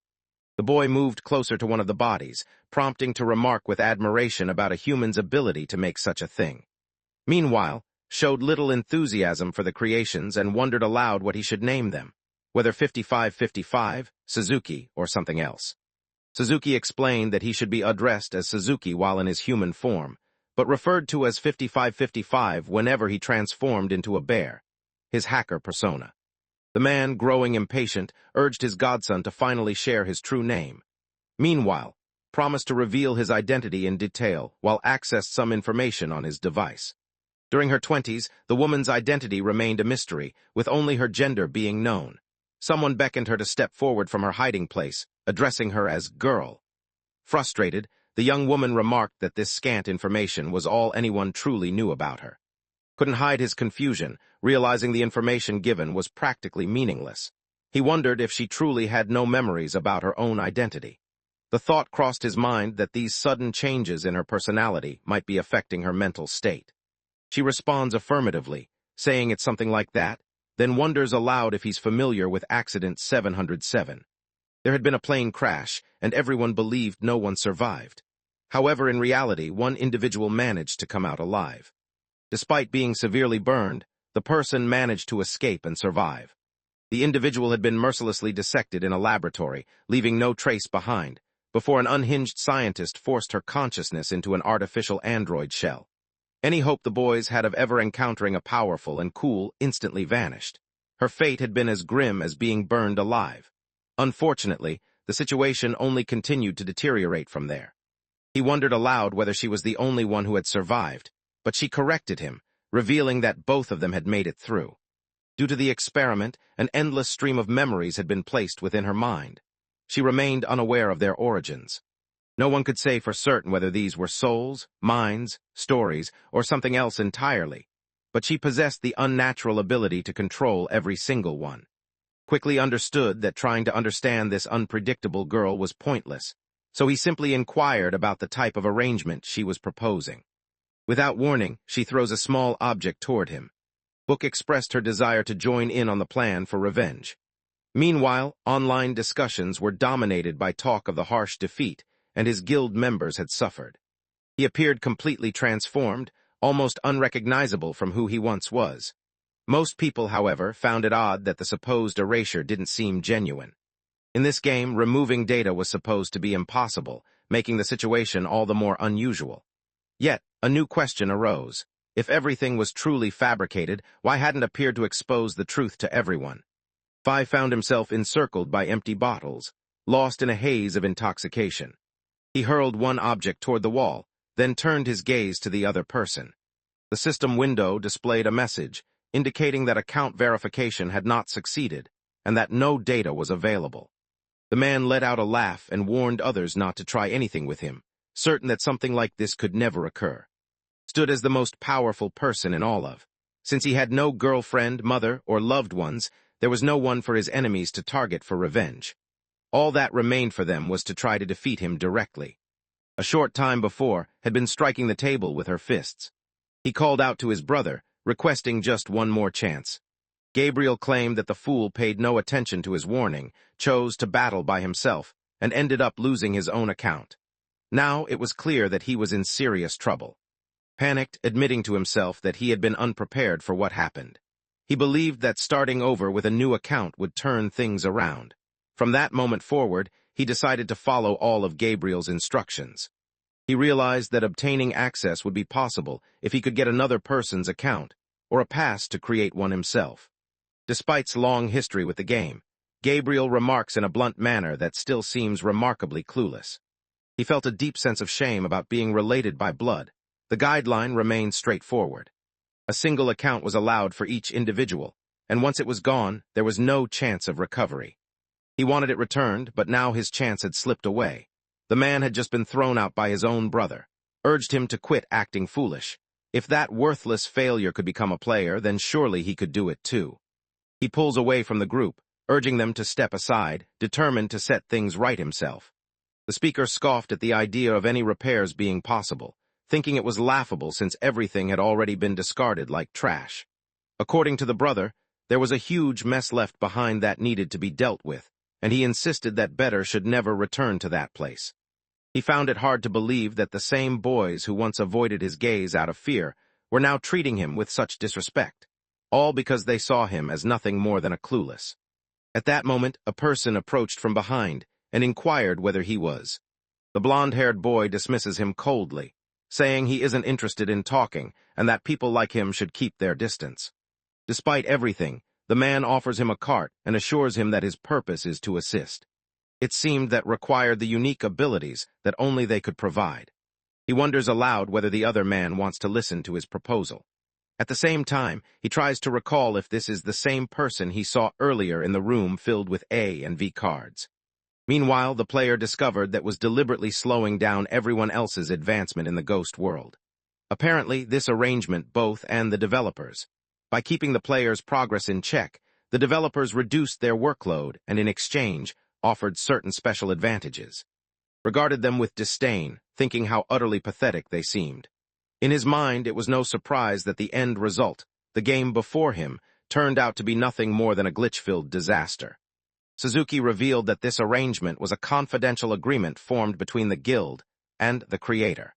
It seemed absurd to form an agreement solely for the purpose of holding back everyone's progress. Acknowledged that he understood, yet pointed out that, and were essentially running the show behind the scenes. He wondered how anyone could challenge a company that seemed to control nearly every aspect of the game's creation. Suzuki explained that those individuals had to be eliminated from the world, as they had previously abandoned the development. However, at this point, those things had become nothing more than decaying reminders, preventing the place from moving forward. Observed that her anger felt far too strong for such a basic reason. It was then that she mentioned the plane crash, specifically the 707 accident, and began to explain. It is revealed that the object that detonated that day had been removed from. He quickly assumed that she believed the developer was responsible, and she confidently affirmed his suspicion. Realizes that defeating the guild alone would be a difficult challenge, but eliminating would nearly wipe out the entire ghost world. He turns to her, seeking confirmation about whether this is truly her desire. She insists that they could do without such a foolish game, despite the fact that it provides nearly half of the society's resources. Recently, all the content released had been disappointing, lacking any real quality. With the games showing no improvement, resources were gradually becoming scarce. For the time being, the situation remained steady, yet uncertainty loomed over what might happen in the next 5 years. They understood that if unqualified individuals continued to control the progress of the gods game, everything could fall apart. Understood that the ultimate goal of the game involved seizing control of the Demon Tower. However, held authority over the entire area and intended to claim the tower for himself as well. Meanwhile, Suzuki's strategy focused on completely obliterating the entire platform. At that moment, suggested to the master that they proceed, arguing that the ghost world was nothing more than a flimsy creation unworthy of the gods, a lifeless remnant desperately clinging to existence. They realized they had to assist in cutting it off. Then expressed his enjoyment of the story, though it seemed to be closely tied to the reason he had arrived. He extended his hand toward her, silently demanding that she give him the mods. Later, as ascended the stairs, he thought to himself that this particular moan in disguise, one of the 13 recent additions he had acquired, appeared to be quite impressive. Admitted that the trade had genuinely caught his interest, yet he remained eager to uncover further details about the incident she had referenced. Acknowledged that the incident truly occurred and that a single individual managed to survive. However, it was impossible to verify whether the survivor was Suzuki, particularly given its belief that humans are inherently untrustworthy. Nodded in agreement, and while emerging from the sewer, remarked that they were likely close to the Hotel of Pleasure, a location known to be a secure spot for leaving the underground tunnels. As he attempts to climb out of the hole, he notices the blonde-haired man standing nearby, appearing disheveled and troubled. Approached the man, curious about what had occurred and suspecting that he might be intoxicated. At that moment, he noticed the presence of a digital drug. A device had been attached to the man's neck, Phi. Since that part of the city was called the Pleasure District, it was understandable that someone might have used such a device there. Without warning, he noticed footsteps drawing near and immediately broke into a sprint. Approaching him was a young man draped in a white jacket, wearing a single-piece outfit, who remarked that the situation promised to be especially troublesome this time. Quickly recognizes that these people are dressed exactly like the men who had been observing the boy through the window before he stepped into the store. The red-haired boy at the front complained that this troublemaker constantly forced them to run back and forth. He seized the blonde man by the collar, accusing him of fleeing to this spot after taking something that was rightfully theirs. Remained concealed nearby, as someone delivered a sharp slap to the other person's face. Observing the unfolding events, the red-haired individual instructed him to seize the man and take him away, then casually lit a cigar. Aaron wanted to know whether the target had gotten away. The man beside him offers an apology, then mentions that they will resume their pursuit and locate Suzuki shortly. It turns out their real target is Suzuki, who is known for being very careful. However, there is no need for concern at the moment, since their client has only requested that they monitor the situation for now. The young man receives instructions to return to Justin Street and remain vigilant there. He expresses his frustration, feeling that holding onto has offered little benefit. The boss extinguished his cigar with a firm hand and made it clear that he expected him to follow orders without question. At that moment, pointed out that Suzuki was not responsible for what had happened. It appeared that both of them were currently being hunted. The boy had just requested to be led along a route where they would encounter the least number of people. After some time had passed, he arrived at a door and pulled it open. At last he found himself by himself, free to relax and enjoy some peace. After enduring several weeks trapped inside that dreadful game, rest finally became possible. For the first time ever, he finally felt at ease in the world. He opened his arms wide, and a cheerful grin appeared on his face. Suddenly, a sword hurtled through the air. The object landed on the bed, barely missing him. The man responded with impressive speed, having already drawn his sword and set it into action. The saint swiftly severed the attacker's arm, yet despite the severe wound and the blood pouring from it, the assailant managed to leap straight out of the window. Began to unravel, his sanity slipping away as a wild grin spread across his face. He seemed thrilled that the man had chosen to use something from. He leaps after, urging him to indicate which direction they should take. The blood left behind formed a clear path, making it simple for anyone to follow. clarified that the man had been using both an invisibility ability and a device designed to hide his presence. In essence, it was as if items from a video game had somehow become real. The boy pressed onward without stopping, and soon spotted the man as he rounded the corner. Upon his arrival, he notices that the individual stands with their back turned toward him. He demands that they show who they really are. The character wondered who had sent the other person, questioning if it was Black Snake or Steel Blood. The man simply lifted his sword, imbuing it with the power of wealth. The attacker lunged forward, swinging their weapon in an attempt to strike. He narrowly avoided the attack, yet the other man. The slash landed with such accuracy that it carved a deep groove into the earth. At that moment the boy remarked to himself that while the weapon appeared impressive, the skill behind it left much to be desired. As he finished his thought, the attacker sprang into action, moving swiftly in the blink of an eye. Moved swiftly to stand behind him and reached out to take his hand. He squeezed the man's hand with enough force to make him let go. The boy observed the sword, realizing that he was finally able to clearly see his own reflection. He let out a laugh, expressing his amazement at the situation. The person who was once the guild's top ace had now become an assassin, and the whole scenario struck him as utterly pitiful. Found himself in a miserable situation. The other man, clearly at his wit's end, shouted at to be quiet. There was a sense of anticipation about what cruel act might commit next. No one could tell whether the boy would decide to spare his opponent or end his life. All eyes waited on his choice. Lunged ahead, reaching for the sword while shouting a fierce command for his enemy's demise. However, a fierce knee strike catches him hard on the chin. The character is thrown down forcefully, discarded as if they were nothing more than trash. Once more, the young man reached for the sword, his curiosity burning to discover how he had come into possession of such a fearsome weapon from. The item's abilities remained inaccessible unless it was kept within the game's inventory, yet despite this limitation, it still possessed an edge keen enough to slice through objects. Began to panic once more and dashed away. Terrified again, the man tried to escape but pursued him, insisting that his decision had been a mistake. Wondered how his rival had become so powerful, and reassured himself that there had to be an explanation. Despite the kid's talent for gaining attention, he remained insignificant in the grand scheme of things. At that moment, the people in the area began to glance around, their eyes settling on as recognition dawned on their faces.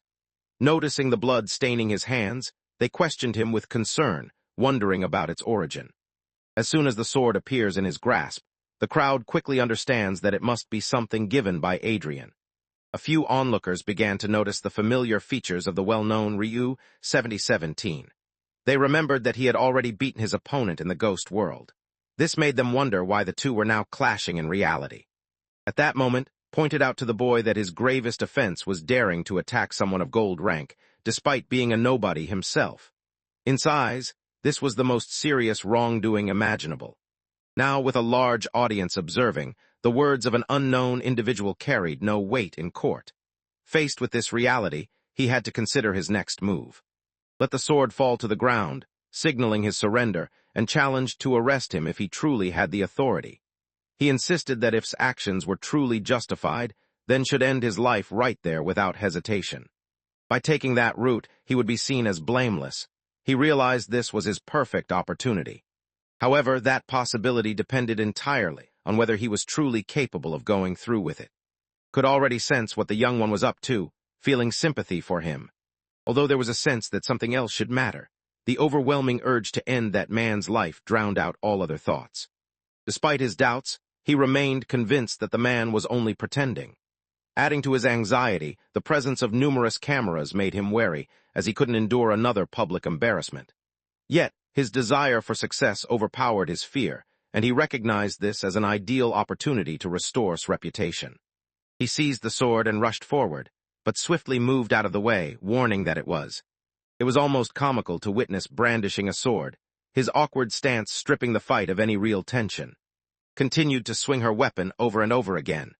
As watched the opponent swinging, he couldn't help but laugh, finding amusement in facing someone who had spent their entire life wielding a spear. Wondered aloud how much longer he could keep avoiding her attacks, but then she suddenly launched an upward strike. The scene shifted to a close-up of a chin being struck. The young man warned the other not to mistake this for a duel, explaining that his true intention was to provoke the other's brother into revealing himself. feels crushed, experiencing yet another moment of embarrassment. He unleashed a rapid series of strikes, yet managed to dodge each one with impressive agility. Gaining some space while quickly avoiding the attacks, unexpectedly loses his footing and trips. Amidst the scattered debris, noticed an opportunity present itself. He lunged forward, brandishing his sword, and declared that the time had come for his opponent to suffer the consequences of attempting to embarrass him. Right before the powerful strike could connect, swiftly intercepted it using a small Phi dagger. Warned to exercise caution, pointing out that his actions were destroying the city and endangering the lives of innocent bystanders. The haired character appears confused, questioning the meaning behind his words before the scene continues. It becomes clear that a girl had come very close to. He had already suffered from the force of the man's strike. At the same time, others nearby reacted to the unfolding situation. The other citizens ran away in panic, shouting warnings that had lost control and was attacking people all around. The crowd scattered in fear, desperately trying to distance themselves from him. At that moment, the fool suddenly understood that had stepped in and obstructed his view. Up until then, he had been completely unaware of his own actions. He spun around and shouted angrily at the main character. It was already too late. The wounded people had begun capturing every moment on their phones. They would ensure that everyone around the globe heard about it. He found himself frozen in place, encircled by cameras and desperately searching for an excuse, but unable to act. Expressed concern that justifying his decision to use a sword against harmless individuals would be difficult. Prepared to attack once more, but instead of it was, and other civilians who stood in the line of fire. He found himself at a loss for words, unsure of how to respond. He attempts to justify himself, insisting that the entire situation happened because of that insignificant person. However, the situation had already ended for his son.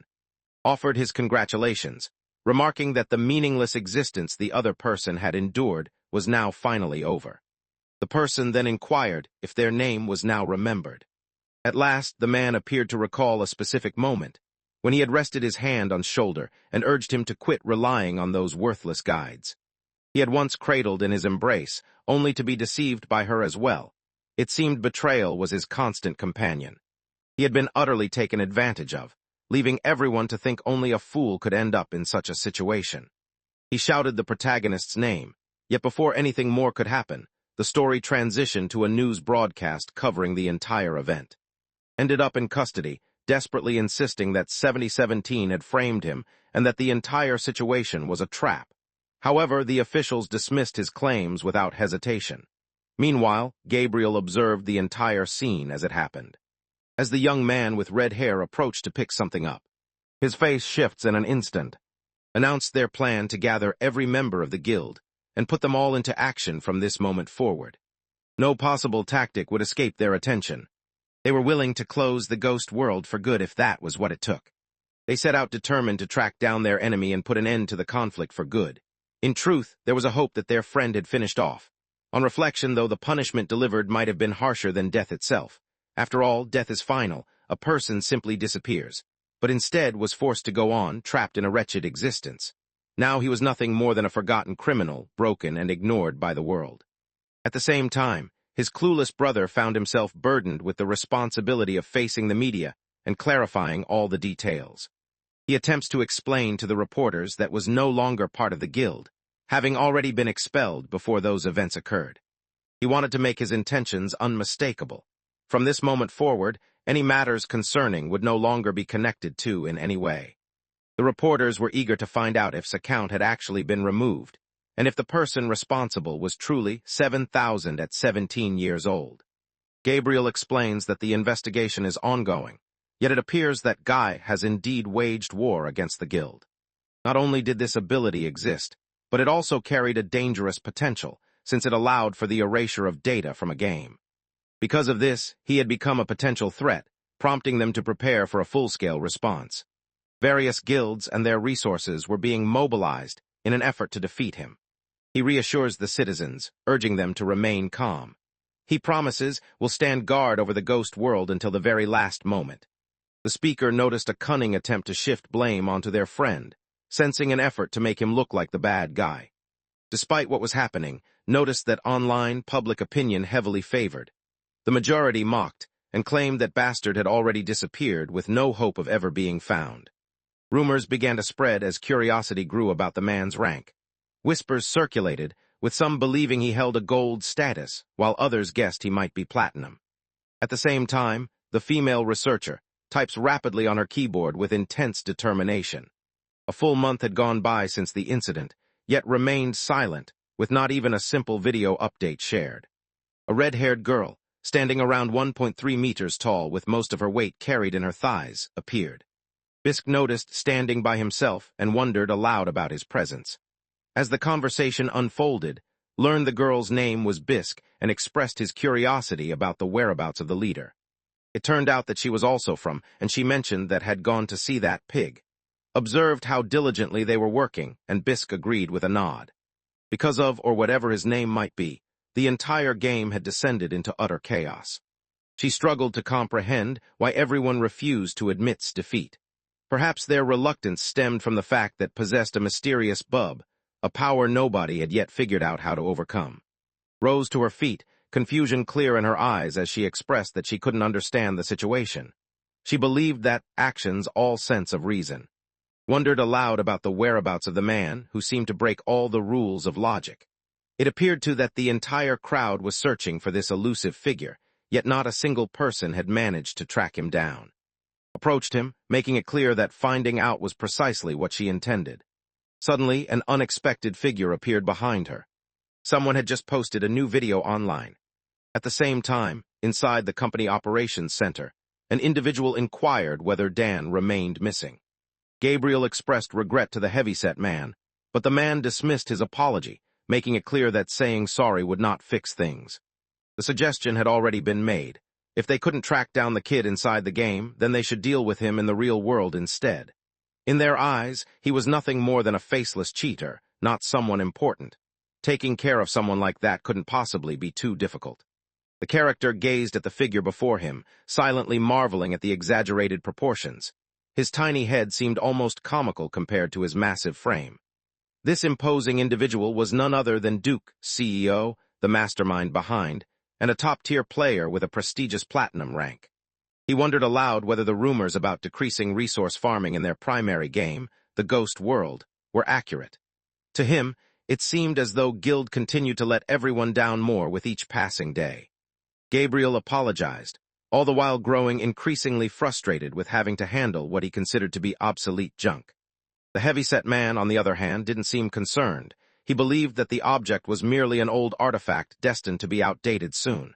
His only real worry was that it would be troublesome if the game crashed at this moment. He needed it to remain active until he completed his greatest work. Then he announces his intention to introduce them to a game he believes will revolutionize the whole industry. At that instant, a video notification appeared before him, and across the city, anyone with alerts enabled for his channel, including, saw that he had just uploaded something new. They could learn from the example set by those upright citizens, couldn't they? The narrator encouraged viewers to enable notifications for the channel as well. The young man lifts his arms in greeting, offering a warm welcome to the crowd as he repeats his introduction. He found himself in blocky, Minecraft-inspired landscapes, where people accused him of being a threat to their community. In his mind, and were the only ones worthy of that title. He felt no need to hurry, confident that the ghost world would soon fall at his hands. What he truly intended to reveal today was a glimpse of what lay ahead. Following that was a mention of Thump Builder, a game that once enjoyed great popularity before eventually being left behind. Games of that kind were rarely left behind. Instead, they were often completely erased. This led to an important question: what caused games to be erased in such a manner? He describes how some games are designed for collecting resources, while others are made purely for entertainment. In theory, this small, blocky world, much like Minecraft, was designed to be entertaining, while the Ghost Realm centered entirely around constant farming and repetitive tasks, as that was intended to be the main source of enjoyment. It was clear that in games similar to Ghost World, everything would come to a halt once the supplies were exhausted. The game ceased to operate, as its sole purpose for existing had been fulfilled. Unlike other cases, this imitation of Minecraft met its end for an entirely separate reason. At that moment, an enormous heart materialized overhead, and he explained that this was the god of cubes. a powerful being responsible for maintaining the world, yet also the one who transformed it into garbage. He drew his sword and announced his intention. Their goal was to demonstrate the ways in which every world could be brought to ruin. Bisk felt bewildered as he tried to understand how he could possibly be doing such a thing.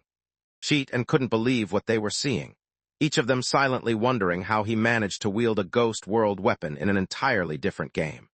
The God of Cubes launched an assault, his arms moving in powerful, sweeping motions.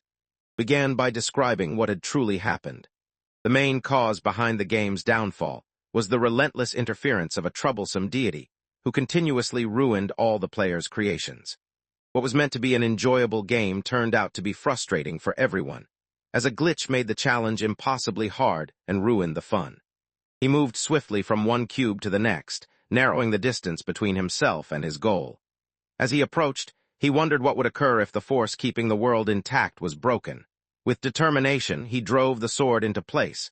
The cubes began to ascend as he secured the weapon.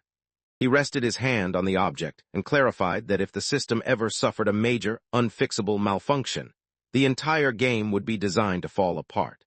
He proceeded to turn on the SSR system.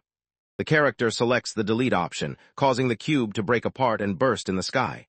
In an instant, all at once, his surroundings dissolve into a chaotic blur of pixels, and he observes that, in the absence of anyone overseeing things, disorder has taken over. The place stood on the verge of unraveling, its very existence threatened with imminent collapse. Avies wondered aloud whether he was actually bringing about the destruction of the labyrinth itself. Comes to the shocking realization that he has just activated the very power responsible for Shattering's spear. The boy spread his arms wide, demonstrating that when the core of a game is broken, the entire game vanishes. Before long, the same fate would befall the ghost world, and everyone would witness it unfold. Gabriel had once mentioned in an interview that the ghost world was essential to keep the real world from falling apart. However, the truth was that what truly faced destruction was the overwhelming greed of, and the constant idleness of the guild. Assured everyone that the others would be the following targets. Mag had stirred up all this chaos simply to reveal his intention of ending the game. In the following scene, a team makes their way into a dungeon located within the realm of spirits. Word on the street was that wanted posters featuring had started to appear everywhere, hinting at trouble ahead. Directly outside the dungeons, a handful of men could always be seen standing guard, clutching his wanted poster as they scrutinized each person who tried to pass. Tension was rising among the players as frustration built up. Many blamed for dragging them into this chaotic situation, while others held the guild responsible for putting them through such trouble as well. The man instructed the group to remove their equipment and place all their belongings on the ground for inspection. At that moment, the man wearing the helmet began to draw a pistol, making it instantly clear to who he was. Immediately, the entire group became tense, recognizing that only a single individual possessed that particular weapon. The boy arrived and remarked that it must be exhausting for them to spend the entire day pursuing him. He prepared to launch an attack, eager to try out some recently learned skills and considering this a quick warm-up before stepping into the dungeon. Among the abilities he acquired was one named SR Sword Draw. This technique allowed him to swiftly pull out his sword and strike, increasing the likelihood that his attack would land as a critical hit. He reached for a different sword, this one glowing blue, and used it to defeat his remaining opponent. The weapon in question was known as the Soul Finisher Sword, renowned for its ability to consistently deliver devastating blows to enemies with spiritual attributes. A man wielding an axe appeared from behind, shouting loudly and declaring himself to be arrogant. The man insulted his opponent, only to be met with a powerful punch that landed squarely in the middle of his face. The young man stared in shock, unable to believe what he had just witnessed. A single punch had reduced the other guy to nothing more than a pool of blood. The boy thought to himself that the task was far too simple, wondering what everyone else had been doing for the entire month. The events just shown took place a month ahead in time, and the story now shifts back to what happened 1 month earlier. After sharing his major news, he chose to return to the labyrinth to look for new challenges, realizing that staying in the ghost world would only make him a constant target for relentless pursuers. He decides to enter a game named Celestial Blade Online, which is centered around martial arts. However, defeating all the challenges there came effortlessly to him, and his desire for even greater strength remained unfulfilled. He realized he would have to become strong enough to face both and alone and still come out on top. He faced defeat at the hands of the boss not just once, but repeatedly. Within the game, the elderly character shouted in disbelief at the situation, despite enduring endless hardships. Despite everything, he remained convinced that an opportunity still awaited him. Impressed by his unwavering determination, the boss decided to reveal just how far he had climbed to the top. The figure before them was known as the Sword Demon, the ultimate adversary in that game. Slammed his fist against the ground, unable to contain his frustration. People complained loudly that, despite this opponent being the last challenge, his unpredictable glitches and extreme difficulty made him nearly impossible to beat. The real issue was that the game had long been deserted, leaving players without any proper tactics, and no attempts had been made to resolve its flaws. Falling back into his typical habits, suggested that the other boy take a chance at the roulette wheel. He hinted that maybe fortune would grant him a legendary ability that could fix all his problems. Unimpressed, pushed the robot aside, reminding him that he had already explained those points were meant for improving his current skills. Suddenly, an understanding appears to dawn. The scene shifts to the boss, who wonders aloud why the man continues to persist instead of surrendering. The boss remarks that the man ought to have turned out well. They finally understood how pointless it was to repeat the same actions without ever adjusting their approach. Moved through the gate with a steady pace, unfazed, reflecting on how often he'd heard those words, so frequently, in fact, that he could recite them from memory. He grew impatient, silently urging the old man to stop wasting time and make his move. The Sword Demon regarded him with disdain, thinking of him as nothing more than an arrogant fool. Without warning, he sprang forward from the pile of trash, making it clear through his actions that he wouldn't tolerate anyone disrespecting him and getting away with it. Purple slashes shot through the air as he attacked, forcing to move quickly and weave out of their path. Yet again, he found himself facing an unpredictable and overwhelming series of combined strikes. The boss moved to stand behind, remarking that boasted a lot for someone who stood no chance at all. Successfully deflects the incoming strike. The boss acknowledges his perseverance, offering praise for managing to endure. At that exact instant, let a grenade fall just behind the man. He emerged without a scratch, yet as he trailed after man, the boy began to leave behind. Armed with several grenades, he ran as the Sword Demon pursued him relentlessly, shouting threats with every step. The idea of using a sickle seemed pointless, and it was clear that victory wouldn't come from relying on such a foolish plan. As he swung his weapon, one of the objects he struck turned out to be a gas grenade. Quickly covers his face with a mask. Instead of gas, a stink bomb filled the air, forcing the boss to clamp a hand over his nose. The boy equips himself with earplugs and slips on a pair of anti-flash goggles. He hurled sonic grenades in rapid succession, creating chaos all around. In an instant, chaos erupted all around, leaving the boss unable to sense anything. Sight, sound, and even smell faded away completely. A bullet suddenly struck him in the center of his forehead. The boss collapses onto the floor. Considered this to be the most underhanded tactic he had ever witnessed a human employ during a match. The boy simply responded by explaining that he relied on human technology, grenades, bombs, and guns. He believed there was no chance a martial arts master would know how to handle such weapons.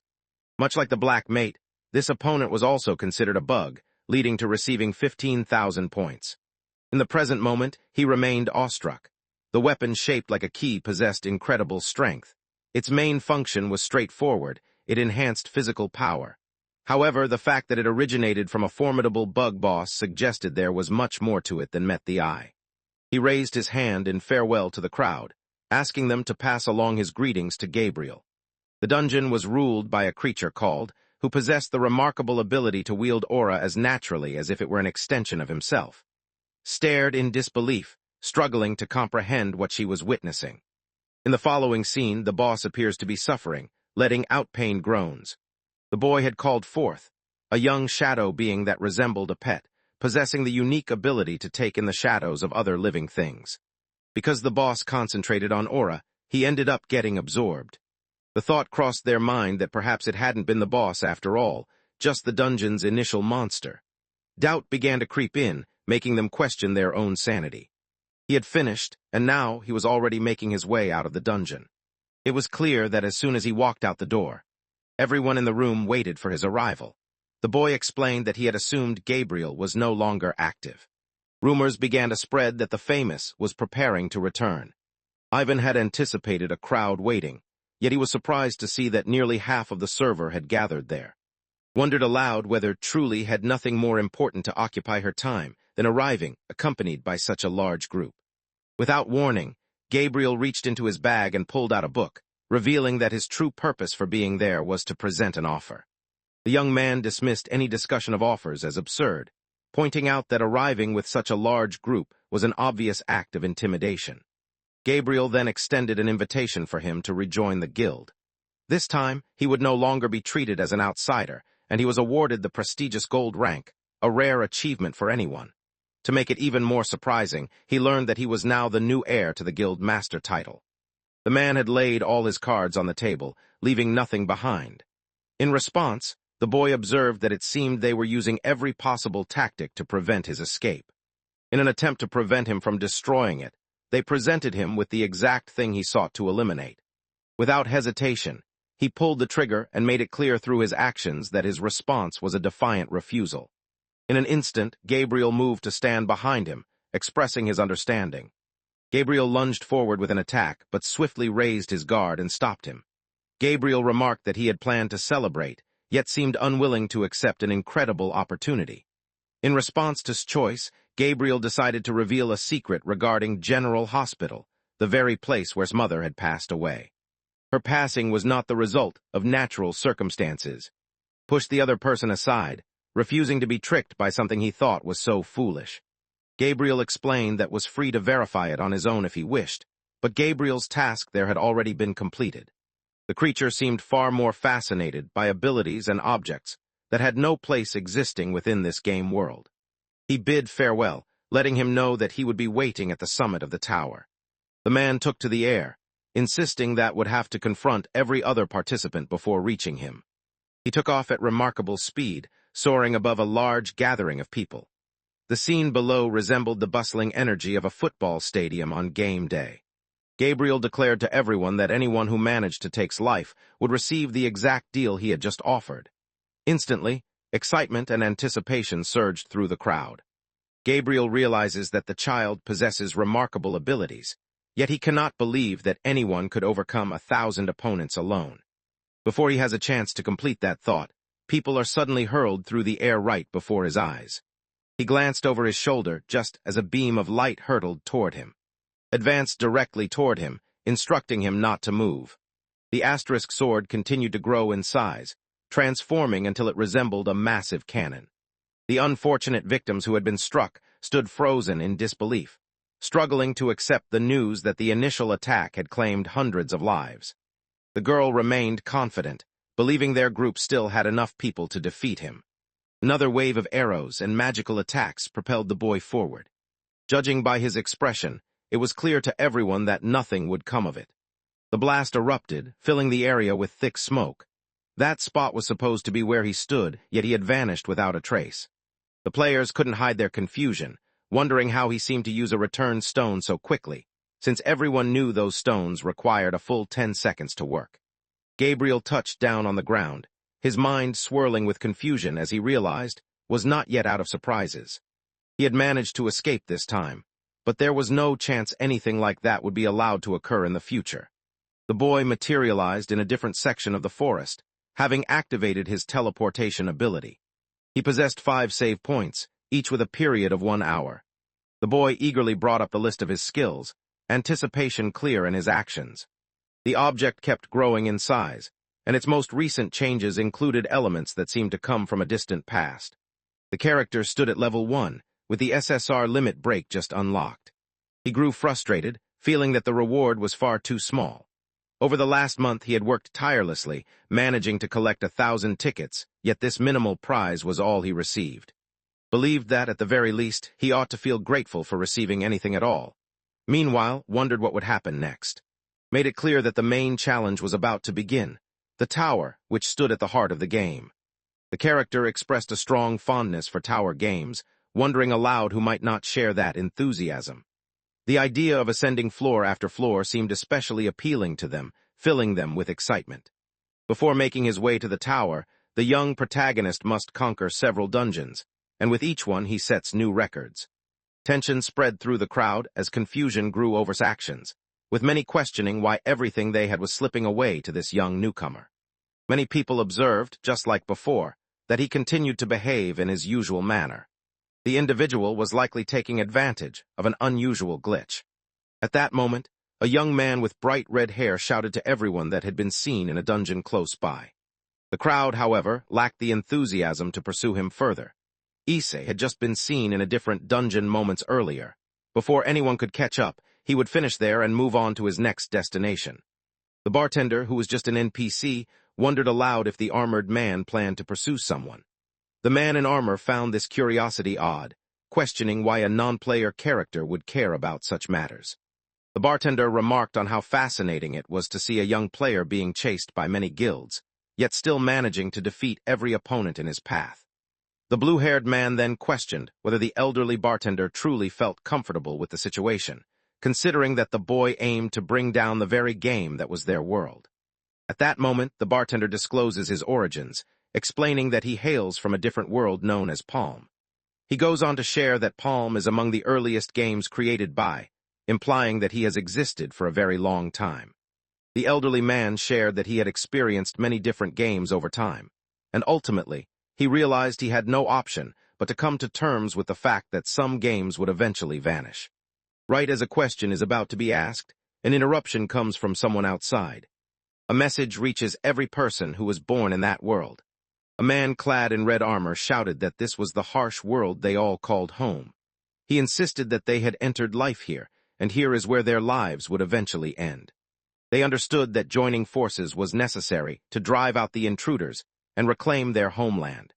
The group referred to themselves as the Blood Guild, declaring their intention to storm the dungeons the next day to demonstrate their independence from players. One observer wondered aloud if this was actually a guild made up of NPCs, noting how things were starting to get out of hand with this individual. Inside the bar, the elderly man observed the younger patrons, silently reflecting on their lack of understanding about the true nature of games. As he prepared to close up for the day, the man informed the armored visitor that it was time to leave the shop. The realization struck suddenly, a shocking revelation. In an unexpected turn of events, it became clear that the man everyone had seen was actually cleverly hidden beneath a disguise from the very beginning. The little bear disclosed to the boy that a figure known as was in charge of the NPC group. It seemed that the group had faced numerous dungeons repeatedly, yet this time, they claimed victory was within their grasp. The narrator found this statement puzzling and wondered if their goal was to triumph over just any dungeon, or if they aimed to conquer the entire tower. Pointed out that, as NPCs, attempting this would amount to suicide for them, since death would be permanent and revival impossible. The boy wonders aloud whether it could really be true that someone managed to overcome that place. Acknowledges that it could be possible, noting that HS appears to have communication with their guild. The boy's thoughts drifted to the one woman who existed in his world. He wondered if she had reached out to those people, suspecting it was probably related to her usual strange obsession with insects. Immediately, he resumed his disguise, uneasy about the situation and deciding to trail after them. The setting shifted to the lair where the predator resided. As the rest of the group moved forward together, the boy lingered behind, puzzled by the large number of people joining the journey.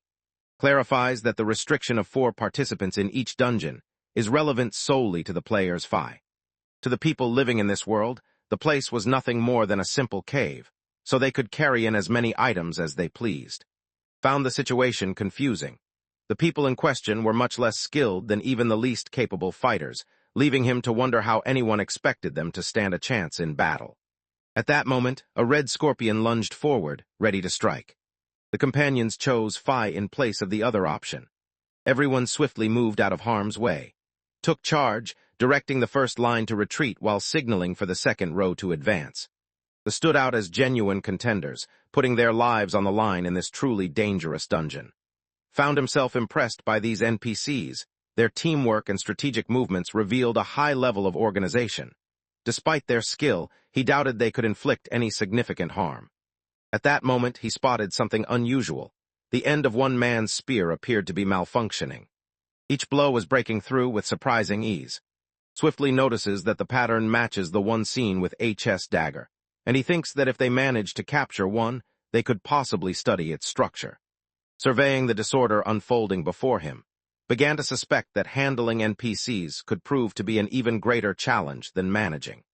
The most frustrating aspect was that, despite the NPCs being armed with extremely powerful weapons, FI remained at a disadvantage. A blow to the chest continued to leave a gaping wound, and it was clear that the man was suffering because of it.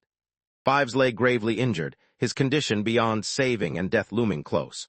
Wondered aloud about the fate of an NPC's data after death. In response, clarified that in essence, the data was reconstructed into a new existence, resembling a process of reincarnation. However, it was uncommon for these reborn NPCs to remember anything from their previous lives. As a result, a few NPCs managed to escape this cycle. The situation strongly suggested that everything around them was part of an elaborate simulation. The thought crossed their mind that perhaps they were also part of a simulation, and uncertainty made them uneasy. Reached into his bag and produced a bottle filled with a dark liquid. He instructed the others to administer the potion to the injured person. The moment the food touched the NPC's lips, FI. The effect reminded everyone of Ryu-tier healing, as the man recovered completely in an instant. The boys stood by, observing in disbelief as the others continued to produce one questionable item after another, each one appearing more suspicious than the previous. He began to sense an unusual discomfort mixed with a shadowy presence, possibly because his heightened intuition made him more aware. The crowd erupted with enthusiasm, their voices united in agreement that the individual had spoken honestly. Armed with spears and potions, they believed survival and success were assured. A bald man gripping a spear questioned the player's reasons for handing over so many items. Coven responds by pointing out that players cannot all be considered adversaries. Nevertheless, the real purpose behind these actions was to manipulate the residents for someone else's gain. Naturally, they have no intention of remaining passive tools. Once this phase concludes, their true aim is to turn the tables and assume command over the entire situation. As the hours slipped by, COVID declared that they had at last reached their destination. Stood as the dungeon's ultimate challenge, an evolved form of reminiscent of a post-McDonald's transformation. Without a moment's pause, the group rushed forward, gripping their spears tightly as they advanced. The creature slipped seamlessly beneath the earth, vanishing from sight. The boy lingered at the edge of the scene, carefully observing the battle and examining the movements to understand the patterns. The group stood on edge, each person anxiously scanning the area as they tried to guess where the boss might appear next. At that moment, Cuban revealed a battle stand. He forcefully pressed the device into the earth, causing a radar to spring to life. The screen displayed the hidden location below, proving that his skills were genuine. The creature suddenly becomes aware that it has been discovered, and without hesitation, erupts from beneath the earth. Accused the group of unfair play, claiming that the detection technique gave them an undue advantage. In response, Ivan retorted that was in no position to criticize others for cheating, hinting at its own questionable actions in the past. The boss brings their fist down hard, striking the ground with force. Massive boulders soared through the air, crashing into the chest with tremendous force. The opponent stood no chance. Cuban silently approached from behind and drove his spear through the target with ease, as if slicing through butter. They shouted with excitement, realizing that success was finally close at hand. With that final action, the group successfully completed the challenge of the Predator's dungeon. Stood triumphantly on the fallen monster, raising his voice in celebration of their victory. Without warning, a person began to applaud, expressing how deeply touched they felt. Glances sideways and realizes that he knows the man wearing the hat. John Doe appears stunned, struggling to grasp that they truly went through with it. Noticed an unexpected visitor and questioned his presence. In response, John Doe apologized, remarking that it wasn't right to treat a friend so harshly. Almost immediately, the NPCs lifted their spears toward, convinced that he intended to use them for his own purposes. John Doe, maintaining his composure, responded by mentioning that he had already heard promise to clear the dungeon under any circumstances, so there was no point in complaining at that moment. The NPCs were able to hold onto the honor of having been part of the battle. However, these individuals would not become the saviors of this land. Claims ignorance about John Doe's intentions and mentions that he is only getting started. The meaning of remains a mystery, leaving everyone confused and searching for answers. John Doe abruptly jerks his hand toward the ground and makes a statement. After taking the potion, the characters watched as every NPC suddenly fell to the ground, each one enveloped by a strange, flickering aura that hinted at some kind of glitch. The minor antagonist for the week revealed that the potion failed to return individuals to how they once were. Instead, it introduced faulty code into the injured parts, allowing them to cling to life a bit longer. However, the harm continued to accumulate over time. From the very start, had been curious to observe the outcome once the bug reached its maximum potential. A locked room filled with 50 individuals made for an ideal experiment setting. Meanwhile, believed he was in control, unaware of how wrong he was. Blood streamed from his eyes as he demanded to know what the other man believed they were. John responded with a calm indifference. Their non-playable characters possessed marginally sharper eyesight. Fell to the ground, his voice hoarse as he shouted curses, damning the other to hell and bitterly declaring that every player was nothing but a scoundrel. From his vantage point, observed as the man was pulled away by force. John Doe moved among the bodies, inspecting each one and announcing observations such as the failure of number 32. The attempt at 41 ended in failure, and the 21st try was a complete disaster as well. He carefully inspected each person, discovering that all had been impacted. He feels like a failure, but then something draws his attention. A dark, shadowy aura began to envelop's body, and seeing this transformation, a surge of excitement rushed through John. At last, one experiment showed promising results. The subject began to rise, coated in oozing black sludge, his entire form consumed by darkness. He murmured incoherently about awakening those who lived there. Without warning, a cocoon enveloped him, transforming his body into a bucket filled with dark, black ink. John Doe rejoiced in his achievement, silently wishing that his initial triumph would endure and not fall apart. Suddenly materialized behind him, pressing a knife sharply against his neck. As John began to shift his position, the boy quickly warned him to keep his head still, knowing it was for his own good. The speaker demanded that the other person begin explaining, eager to uncover HS's true intentions. Blood began to trickle down, yet John Doe remained composed, insisting with quiet confidence that he had no obligation to disclose the information. In the following panel, he wastes no time revealing the information, showing he was easily persuaded. He goes on to recount how everything began with an investigation into interference signals, and now the project is nearly finished. Everything was ready except for the last test, which still awaited completion. The scene shifted to 3 knights observing a child, each of them questioning whether the NPC's speech was malfunctioning. The child insisted that he wasn't a non-player character.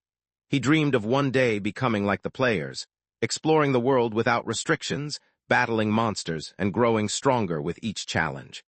The white-haired man observed the boy with a discerning eye, recognizing the determination in his expression. He proposed turning the situation into a wager, suggesting they settle things with a bet. The story then shifted back to the present moment. John Doe attempted to strike from behind, mocking him for his lack of vigilance. It seemed clear that he had already uncovered the true identity of their companion. However, what truly caught him off guard was yet to come. Acting with instinct sharpened to level 2, quickly grabbed and hurled it into his opponent's face. His swift, calculated move proved once again that he truly reigned as the master of first-person shooter tactics. Prepared himself, signaling that he was set to release Counter-Strike 3. John Doe staggered around in a daze, bewildered by the sudden appearance of and uncertain of its origin. Despite everything, he was already suffering a deep cut to his neck as repeated his demand. John Doe noticed the mysterious black entity consuming the dungeon, but chose not to address it directly. Instead, he questioned the other person's anger, implying that they might have formed an emotional bond with the NPCs within the dungeon. In that panel, the character's missing foot seemed intended to suggest rapid motion, yet the effect ended up unclear, as if the artist was uncertain about how to depict the speed. The outcome was clear. The unfortunate boy was slammed face down into the earth. The young man attempted to log out, just as he always did, but once again the system refused to respond. At the same time, his entire form appeared pitch black, encircled by flickering red cubes that glitched in and out of existence. Expressed his curiosity about whether the man would continue to act brave once he had been beaten. He thought it would be wise for the man to start talking before that happened. If he didn't act quickly, he would disappear. as an attacker lunged at him from behind with a knife, simply responded by shooting his gun. Calling the situation pathetic, couldn't help but be impressed by the power of Level 2 perception, which allowed him to detect threats before they even appeared. Without warning, John Doe's eyes widened in surprise as he urgently gestured for to turn around and see what was happening behind him. Approached from behind and extended his hand forward. A surge of dark energy erupted, forcing to retreat. He questioned how this man could possibly have survived. John Doe's arm was being struck repeatedly by the attacks, and the man's body began to break apart, dissolving into a mixture of goo and flickering digital fragments. With just a single touch, corruption began spreading rapidly through his entire arm. John began the process of logging out, feeling frustrated and blaming a troublesome bug for his predicament. Despite his current setback, he resolved to make answer for everything that had happened. Clarified that he had not actually logged out. Instead, he had activated a special dungeon escape feature. It was the very ability that had allowed him to arrive there initially. Before could respond, launched yet another assault at him. Wasted no time, swiftly resolving the situation by delivering a precise blow to the center of the opponent's forehead. The group noticed that the boss had not managed to hold out for very long. Is fascinated by the fact that remains alive, despite having a gaping wound in his skull. Although he looked like any other person, beneath the surface he was simply a collection of glitchy code. Appeared lost in memories, recalling a time when he gripped a wooden sword and was scolded for not moving quickly enough. The same microphone from the previous day promised the boy that if he managed to land a single hit, it would take him on an adventure. His mother appeared, explaining that she had spent the entire morning searching for him, and instructed him to head outside and chop wood. He explained that he no longer wished to take part in dull activities like that. There were people outside who expected him. Without warning, Ben drew his weapon and cut her throat. Her body collapsed lifelessly to the ground, and the man leaned over her with the support of his crutch, preparing to speak. After much effort, he managed to secure one at last.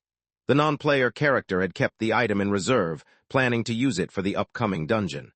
Was left in shock, his face pale with horror, and he questioned the reason behind such treatment toward his own mother. The man appeared bewildered, clearly having believed the child had already left. He went on to clarify that they had merely been visiting the town. They remained in place, anticipating the arrival of the NPC responsible for bringing the crystal. Overcome with desperation, remained unable to comprehend the reason for her death.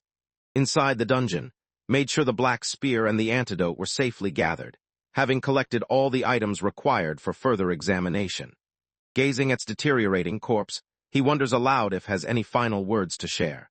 Before his final moments, he promises to hear out the man's wish, yet remains steadfast, vowing that he can never pardon the players for what they've done. In that instant, he placed a curse upon everyone around him. Suddenly his body started to erupt, sending waves of dark energy surging through the cave. Tried to shoot once more, but his shots went astray. In that moment, the entire area erupted in a genuine explosion. As the dust cleared, no trace remained of the man. Found himself deep in thought, wondering if they had shared similarities. He considered the possibility that, had the man survived, they might have understood each other. He simply wishes that, in another life, the man finds himself in a fairer game or a kinder maze. A while later, he checked in with 55 to see the progress on the data analysis he had forwarded. 55 responded with interest, noting that the data was intriguing and that he planned to look further into this John Doe. Acknowledged that the most time-consuming phase had now begun. The moment had arrived for the hero to ascend the Demon King's tower and bring this world's story to its conclusion. Standing before the tower was Bisk, or was that her name this time? The constant changes by translators made it hard to keep track. Frustration was written all over her face as she glared, clearly annoyed that she had to guard the tower instead of scaling its heights herself.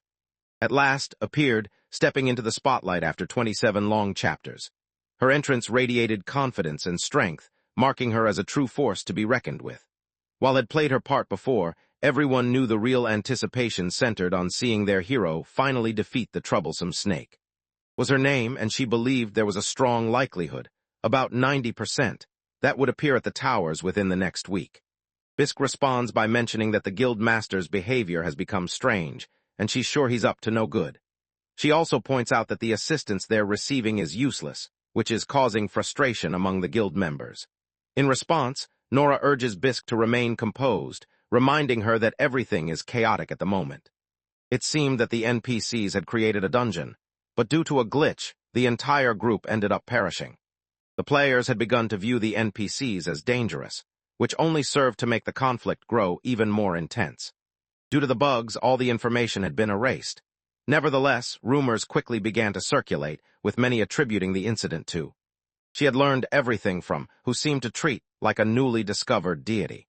The group refused to acknowledge that including in their team would significantly simplify the process of completing these raids. Bisk expressed a preference to avoid anyone with the power to erase characters from existence. Without warning, her face shifts the moment a voice questions the presence of the child. Shock floods her expression. The man carrying a pair of swords strapped to his back went by the name Explosive Blade. The narrator couldn't help but wonder what they were supposed to make of such a name. Deciding a change was in order, the narrator took one look at his flashy equipment and the obvious fortune he must have spent, and instantly dubbed him Pay-to-Win. Now, Pay-to-Win seemed curious about why Miss Dungeon Addict had ventured outside the tower for the very first time. He patted her head as she insisted he leave, unable to stand the sight of his face any longer. P2D suggests making a wager. The first person to defeat will earn position. As tensions rose between the two, a heated exchange broke out until stepped in, urging them to calm down and reminding them to keep any information about confidential. As the heated debate continued, a sudden notification window appeared directly in front of one of the players. The trio of clowns looked around in bewilderment, each silently questioning whether anyone had recently crossed 447. However, Biss steps in to clarify that the issue does not involve 4.47. A notification appeared, announcing that someone had set a new record on the first floor. Someone remarked on how the first floor had been completed in just 18 hours, expressing amazement at the speed. They joked too that a person could practically raise an entire family inside these dungeons because of how much time it could take. With a sense of disbelief, they wondered aloud how long it would take to clear all 46 floors. Even if someone reached the 100th floor, starting a family halfway up, their child would already be 20 years old by the time the journey was complete. The team was getting excited about the Mets, since the last record had only lasted for 72 hours. Everyone was wondering aloud, trying to figure out who might be responsible for what had happened. The millennials appeared genuinely shocked, their reactions betraying an unexpected naivety. Everyone could clearly see it was, leaving them all puzzled about when he had managed to slip into the tower unnoticed. K2W stood frozen in shock while observed that, given the strength he had accumulated, it was only natural for him to move through the first floor with ease. P2B glanced over at Bisk, wondering aloud whether she might be able to surpass that impressive record. She admits that starting over from the first floor might make it possible, but she wonders aloud why anyone would choose to erase all their progress just to begin their climb again. At the same time, Nora realized she had misjudged abilities. She regretted not giving her full effort when she had the chance. She wondered aloud if anyone had actually gone after him, questioning her own memory and jokingly asking the boys if she might be losing her mind or suffering from Alzheimer's. She gazed up at the tower, realizing at last the reason behind Gabriel's careful behavior. Yet, she couldn't help but think that Gabriel wasn't truly cautious. In her mind, he ought to be actively searching for their companion, not simply waiting around on the 100th floor. Backwith he mocked for being 13 minutes late, pointing out how much longer it took him than expected. Ruby quickly responded, pointing out that it was impressive for someone who had just spent 18 hours battling non-stop. Naturally, didn't waste any time before launching into a tirade against the Dan robot, criticizing him harshly for creating goals that seemed completely illogical from the very beginning. The additional time resulted from the team uncovering previously unknown sections while they were running. Everything had turned out well. With this, the initial clash had come to an end. For a first try, the outcome was quite respectable. After 18 hours had passed, the moment arrived for a return to the real world. Suddenly, he found himself once again in his bedroom, realizing how long it had been since he last re-entered reality. This time, he felt certain that no one else was nearby. Considered the possibility that might have been responsible for creating the rune for him. The name had been switched from 55/Suzuki to, which seemed logical, since was the only person capable of setting everything up so quickly. As expected, that was the answer. Contacted him, offering congratulations for being the first to complete the entire challenge. He complained about the difficulty of finding a room that couldn't be traced, and he requested a private meeting as well. Felt puzzled, trying to understand the sudden urge to arrange a face-to-face meeting. His voice trembled with alarm as she urged caution, alerting him that an increasing number of people were now searching for him throughout the entertainment district. Despite his anger, chooses to go anyway. Consider the situation to be complete madness. The unexpected summons, combined with the strange voice, made everything seem suspicious and reeked of a potential trap. Confesses to himself that he still harbors some doubts about that person, yet he believes they wouldn't go so far as to betray him in such a way. At that moment, a sudden explosion shattered the silence. An unexpected blast erupts just behind him, prompting him to spin around. Explains that the signal detected from the newly uploaded video originated from that exact location. The store building burned fiercely as stood nearby. While remaining concealed in the area, observes that he cannot detect any sign of 55 in the vicinity. Claims that there is a quicker method to locate him. In the following panel, he could be seen attacking once more, leaving the other boy defenseless. Since the very first chapter, trouble had found its way to him time and time again, leaving him on the receiving end of every fight. Reveals that he has been closely observing both Dan and the shop owner ever since that particular day, claiming to know Dan very well. He recalls the images captured in the video. He believed he had gone easy on, never expecting that would take things to such an extreme. However, it became clear to him that he had made an error. Now, he understood that was the sort of person who had to be eliminated. Anxiety overwhelmed him as he hurriedly begged for forgiveness, insisting that he acted out of necessity. He explained that the situation had forced his hand because of steel blood. Recognized that name immediately, remembering that he had heard it before. He was the very man she had spotted in Pleasure Alley that day. The narrator describes how those individuals are known for regularly committing arson and murder, leaving with little hope of survival. Instead of accepting any apologies, reached for a wooden stick, making it clear that what he really wanted was information about where their base could be found. At that moment, a group of men carrying weapons appeared. They reported to their captain that the mission had gone smoothly, having already destroyed the building. However, their celebration was cut short when suddenly appeared before them. The group appeared to recognize that he held no importance among them. The thought crossed her mind, wondering if perhaps he simply had the kind of face that was easy for everyone to overlook. Raises his voice in frustration, complaining about how much time they are wasting. He glanced at with a self-satisfied expression, silently conveying that was now in serious trouble. This time the gear they brought surpassed anything they had seen before, leaving everyone impressed. The group seemed pitiful, as reminded them that he had already given them a warning earlier. He prepared to unleash a series of abilities in a specific order. An intense aura formed around him as he warned the others that before long, they would all be pleading for mercy. Gunshots erupted as they began shooting, each bullet echoing the command, "Fi." Even as the first drops of blood hit the ground, Luger immediately began to regret his actions. He began to wonder if his life might have turned out better had he never crossed paths with. He realized that stealing from the man that evening had been a mistake. In the following panel, slumped into a chair, clearly worn out, approached him and explained that he had reviewed the security footage. According to, it was indeed Steel Blood who had abducted Suzuki. The group standing before them possessed skills that far surpassed those of Black Snake. In reality, their influence and extensive information network make them formidable. Because of this, believes that abandoning any efforts to pursue Suzuki is likely the wisest choice. Explains that he was always the intended target, making it necessary for him to be present. He knew that, with so few allies, he couldn't risk losing the only person who truly helped him. Because the group had welcomed him with such genuine excitement and courtesy, he felt compelled to join them. He realized that meeting them face-to-face was his only option. The scene then shifted to the Steel Blood base. Commander admits that he has never encountered the famous Suzuki until now. One of the boys cautioned him, mentioning that the digital drugs had no real effect on her. Suzuki appeared battered and bruised, claiming that a sudden ambush left her with no chance to defend herself. Despite the chaos, she managed to catch glimpses of some intriguing sights as everything unfolded. Obtaining those weapons was nearly impossible, leaving a mystery as to how anyone could have acquired them. Crow simply informs her that she has no right to demand answers, making it clear that he intends to get straight to the point. He aimed a gun at her temple and demanded to know Ryu's location. Wondered about the reasons behind their pursuit of the boy and questioned whether they also had connections too. Snaps ordered her to be quiet and threatened that any further words from her would trigger the explosives implanted in her head. Suzuki, maintaining his composure, wonders aloud about the reason he, having abandoned his role as a player due to Gabriel, is now involved. Rather than standing against, the person chose a different side.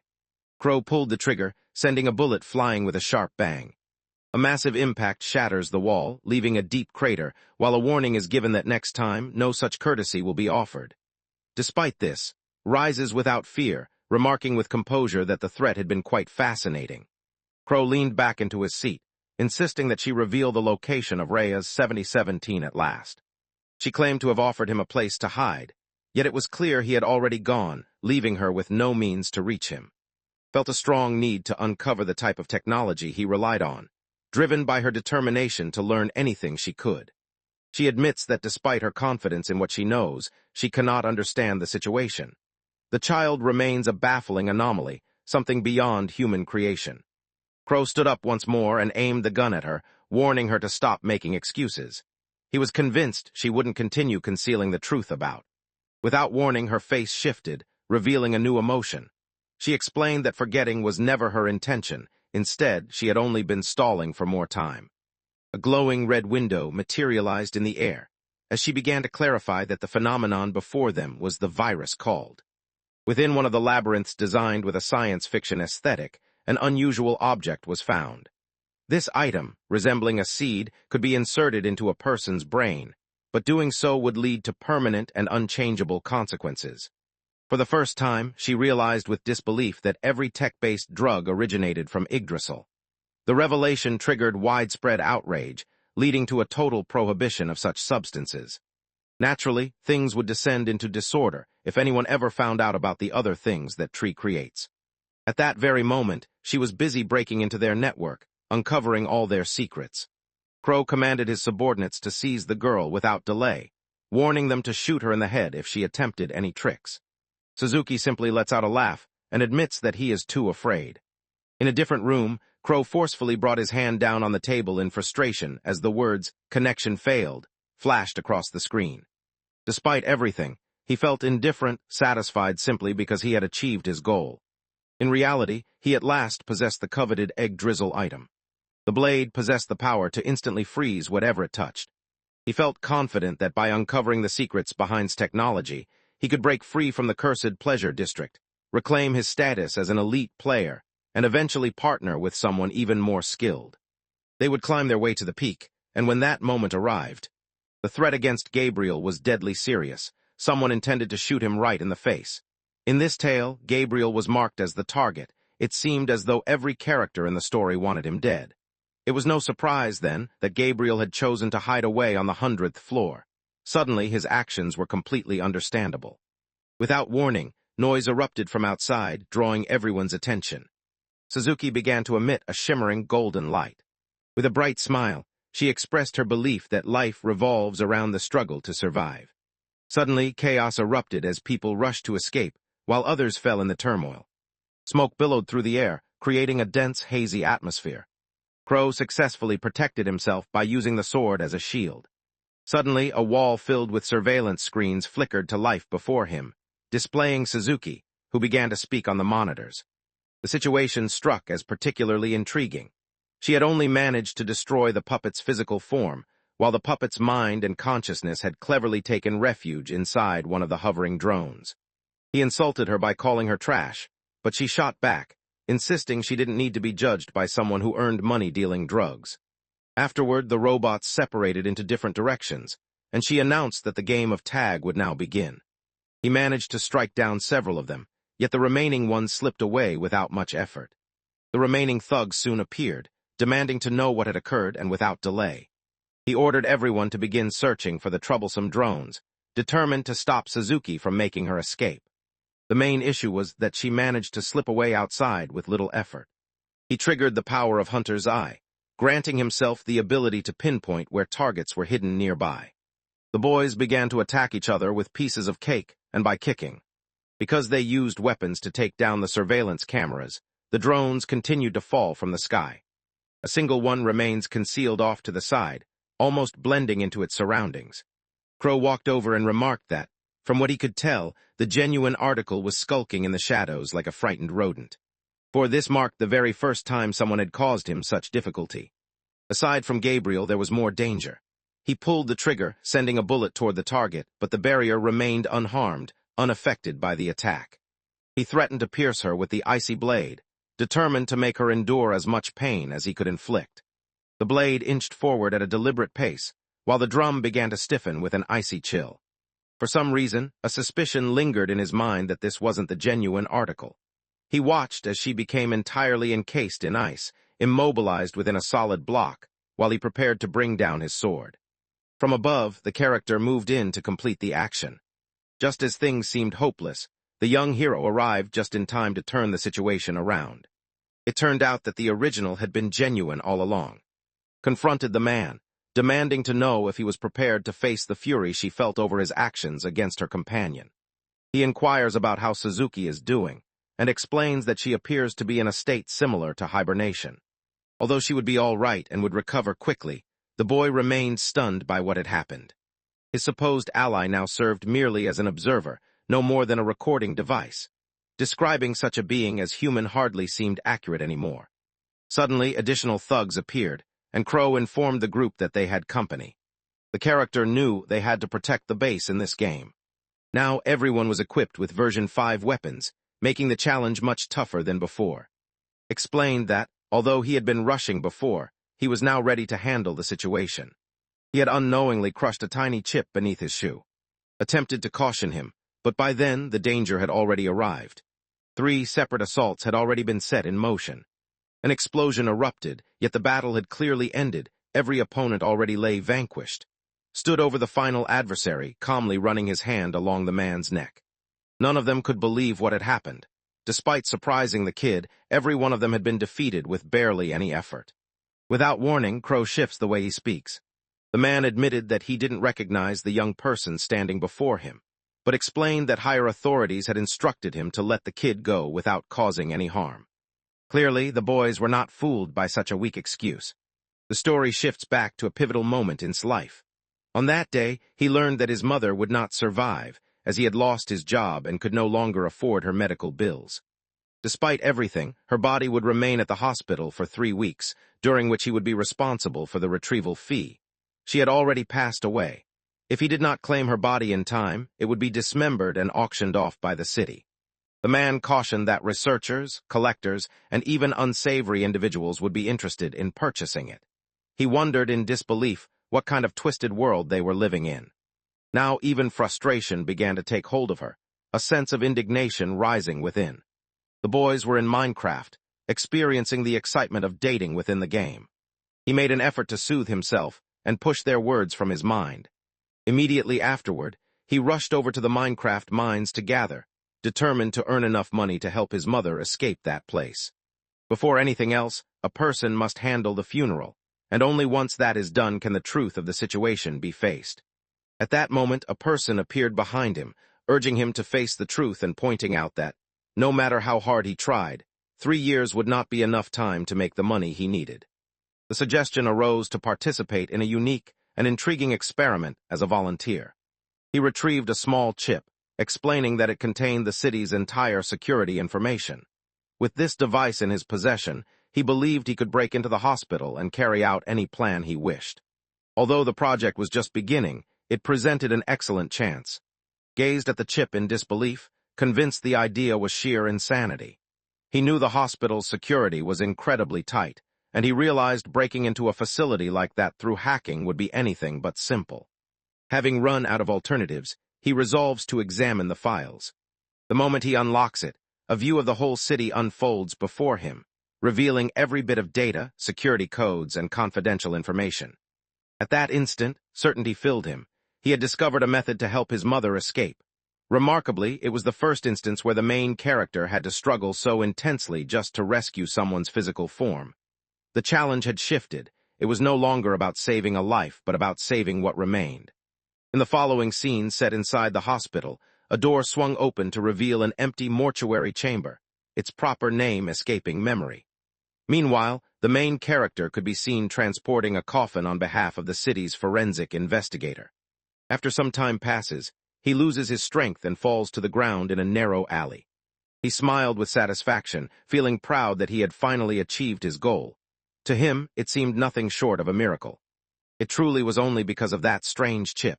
He remained deeply wary, uncertain about the origin of all that information. Suddenly, as he glances over his shoulder, he sees his mother rising from the coffin. He recoils in surprise, his mind racing as he tries to understand how it happened. Although he could hardly believe it was happening, he moved forward to give a hug. Just then, a new figure appeared, interrupting the moment with a round of applause, and suddenly showed up, informing him that his only remaining task was to return to the guild. He wondered if everything happening was just a dream, struggling to understand the strange situation and feeling completely lost. Expresses her regret, assuring that they are now able to return to the guild side by side. Something felt undeniably strange in that moment. As he watched, his mother began to disappear, leaving him utterly confused and unable to understand what was going on. He glances to his side, noticing that she has disappeared, and in an instant, the surroundings change. The man standing behind him remarks that he regained consciousness sooner than anticipated and suggests he might have even enjoyed the experience. Naturally, the trial phase was expected to be brief, and it was clear that undertaking this experiment would require significant resources. The boy's face shows his confusion, prompting the man to clarify that the chip he had given was, in fact, a drug. He couldn't tell exactly what the children had witnessed, but he guessed it was likely a combination of visions and imagined fears. The group couldn't believe how low he had stooped. He had slipped their dedicated Minecraft friend a strange tech drug, all for the sake of getting him hooked. The boy's strong sense of justice surged within him, driving him to throw a punch at the other person. As soon as the man suggested giving more, he received a punch right in the face. At that time, he simply lacked the power he needed. In the following scene, he suffers a harsh beating before being thrown out. He found himself troubled most by the question of exactly how long he spent. A month had gone by, and when he returned to the hospital, he learned just how much time had passed. The auction had already finished, leaving her in shock and disbelief. The character now felt an overwhelming urge to tear the entire world apart, craving the destruction of, the end of, and the fiery ruin of Crow, wanting nothing left standing. During the ongoing battle, Crow struggled to comprehend why he was still being forced back, despite wielding an egg-dresser sword. The man advanced menacingly toward the boy, declaring his intention to put an end to someone he considered insignificant. Despite everything, the young man already found himself threatened, a sword pressed against his throat. The character understood that others might not realize it, but there were important motivations behind their upcoming actions. Crow stumbled backward, coughing in surprise and reeling from the shock, as expressed disappointment at how feeble a leader could be. The clown responded by announcing his intention to reveal the real strength of the snow-ice sword. A layer of ice started to spread across the floor near the altar. The remaining subordinates were transformed into pops. Despite the boy's abilities, cautioned him that his wooden sword would not be sufficient to overcome the upcoming challenge. The frigid ore encasing them steadily sapped his strength, and before long he would be rendered immobile. At that moment, watched as turned a knife to ice, yet something unexpected happened. Crow stopped the attack, dismissing it as pointless. Even within the raging snowstorm, he is able to follow the path of each bullet. He charged toward, confident that the storm gave him unstoppable power. The young man raises his arms, just in time to deflect the incoming blow. His hand and sword were already being coated with a layer of ice. At the same time, Crow found himself baffled, unable to grasp why he still couldn't defeat the young opponent. He quietly speculated that she must have been relying on some kind of egg drizzle item to withstand his attacks so effectively. Simply responds by telling them to continue believing in that fantasy. At that precise instant, Crow reignited his aura, declaring that it was time to determine which weapon held greater power, the ice sword or the wooden sword. Found herself completely blind and paralyzed, unable to perceive her surroundings or make the slightest movement. In an instant, the boy found his opponent at his back, striking him once more. Managed to block the attack, but the force still sent him staggering backward. The villain threatened that leaving with only a broken arm would be too merciful, making it clear that worse consequences awaited. Could feel his shoulder, leg, and waist slowly freezing, the cold creeping over his body and turning his limbs stiff like solid ice. Despite everything, he continues to taunt his opponent, challenging whether that is the best he can do. Crow lunged forward for another attack, but managed to intercept and defend against him once more. The group laughed together, mocking how embarrassing it was that a person wielding a legendary sword still couldn't defeat an unknown opponent. Crow proceeded to release the sword's complete power. At that moment, every person nearby had been transformed into a frozen statue made of ice. He lunges forward, aiming directly at once more. The situation puzzled her. In one moment, he appeared utterly desperate. In the following moment, he effortlessly intercepted the attack, deflecting Crow's hand with a composed motion. Crow wore an exaggerated look of panic on his face, a performance that unsettled not only those around him, but also left Crow himself feeling uneasy. At that instant, his wooden sword snapped in two. Despite this, the boy remained perfectly calm. He realized that possessing even a small blade would allow him to use his abilities. He unleashed the meteor strike ability, rushing forward with speed and cutting into Crow. The clown falls to the floor beside. He became increasingly aware of additional objects on his person, and silently acknowledged this realization. It became clear that Crow, too, was clad in armor made of black steel. The warning made it clear that the object's defenses were flawless, leaving its attacks completely ineffective. Observed with a hint of amusement, noting that the other person seemed to take pleasure in their own pain. He thought that everything would have been simpler if they had simply surrendered.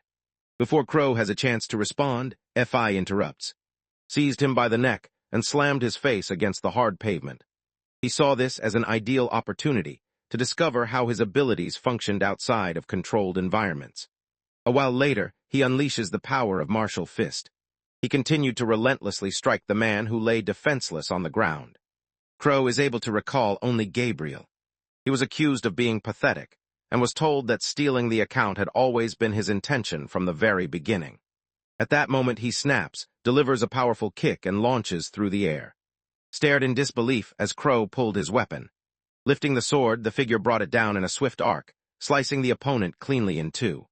A sense of confusion washed over them as they tried to make sense of what had just occurred.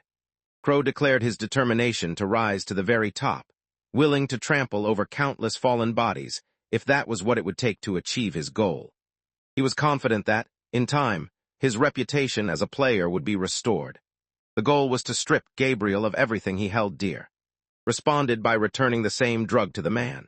As Crow sat slumped in the chair, lost in confusion, he questioned how Gabriel was handling his recent loss. Later, law enforcement officers showed up at the scene and discovered that this location had been used to manufacture both the viruses and the chips. As they looked over the room, noticing the motionless bodies sprawled across the floor, clearly under the influence of some drug, they thought to themselves that those foolish enough to meddle with illegal technology had brought this fate upon themselves. The existence of some dishonest police officers was also acknowledged. They remarked on how unfortunate it was that those people had passed away, recalling that they once received generous payments from them. On the rooftop, gazed out at the group, surprised to see their faces lit up with genuine smiles, something he had never expected to witness. Ivan observes that, with those opponents no longer involved, is certain to become an even bigger target for pursuit.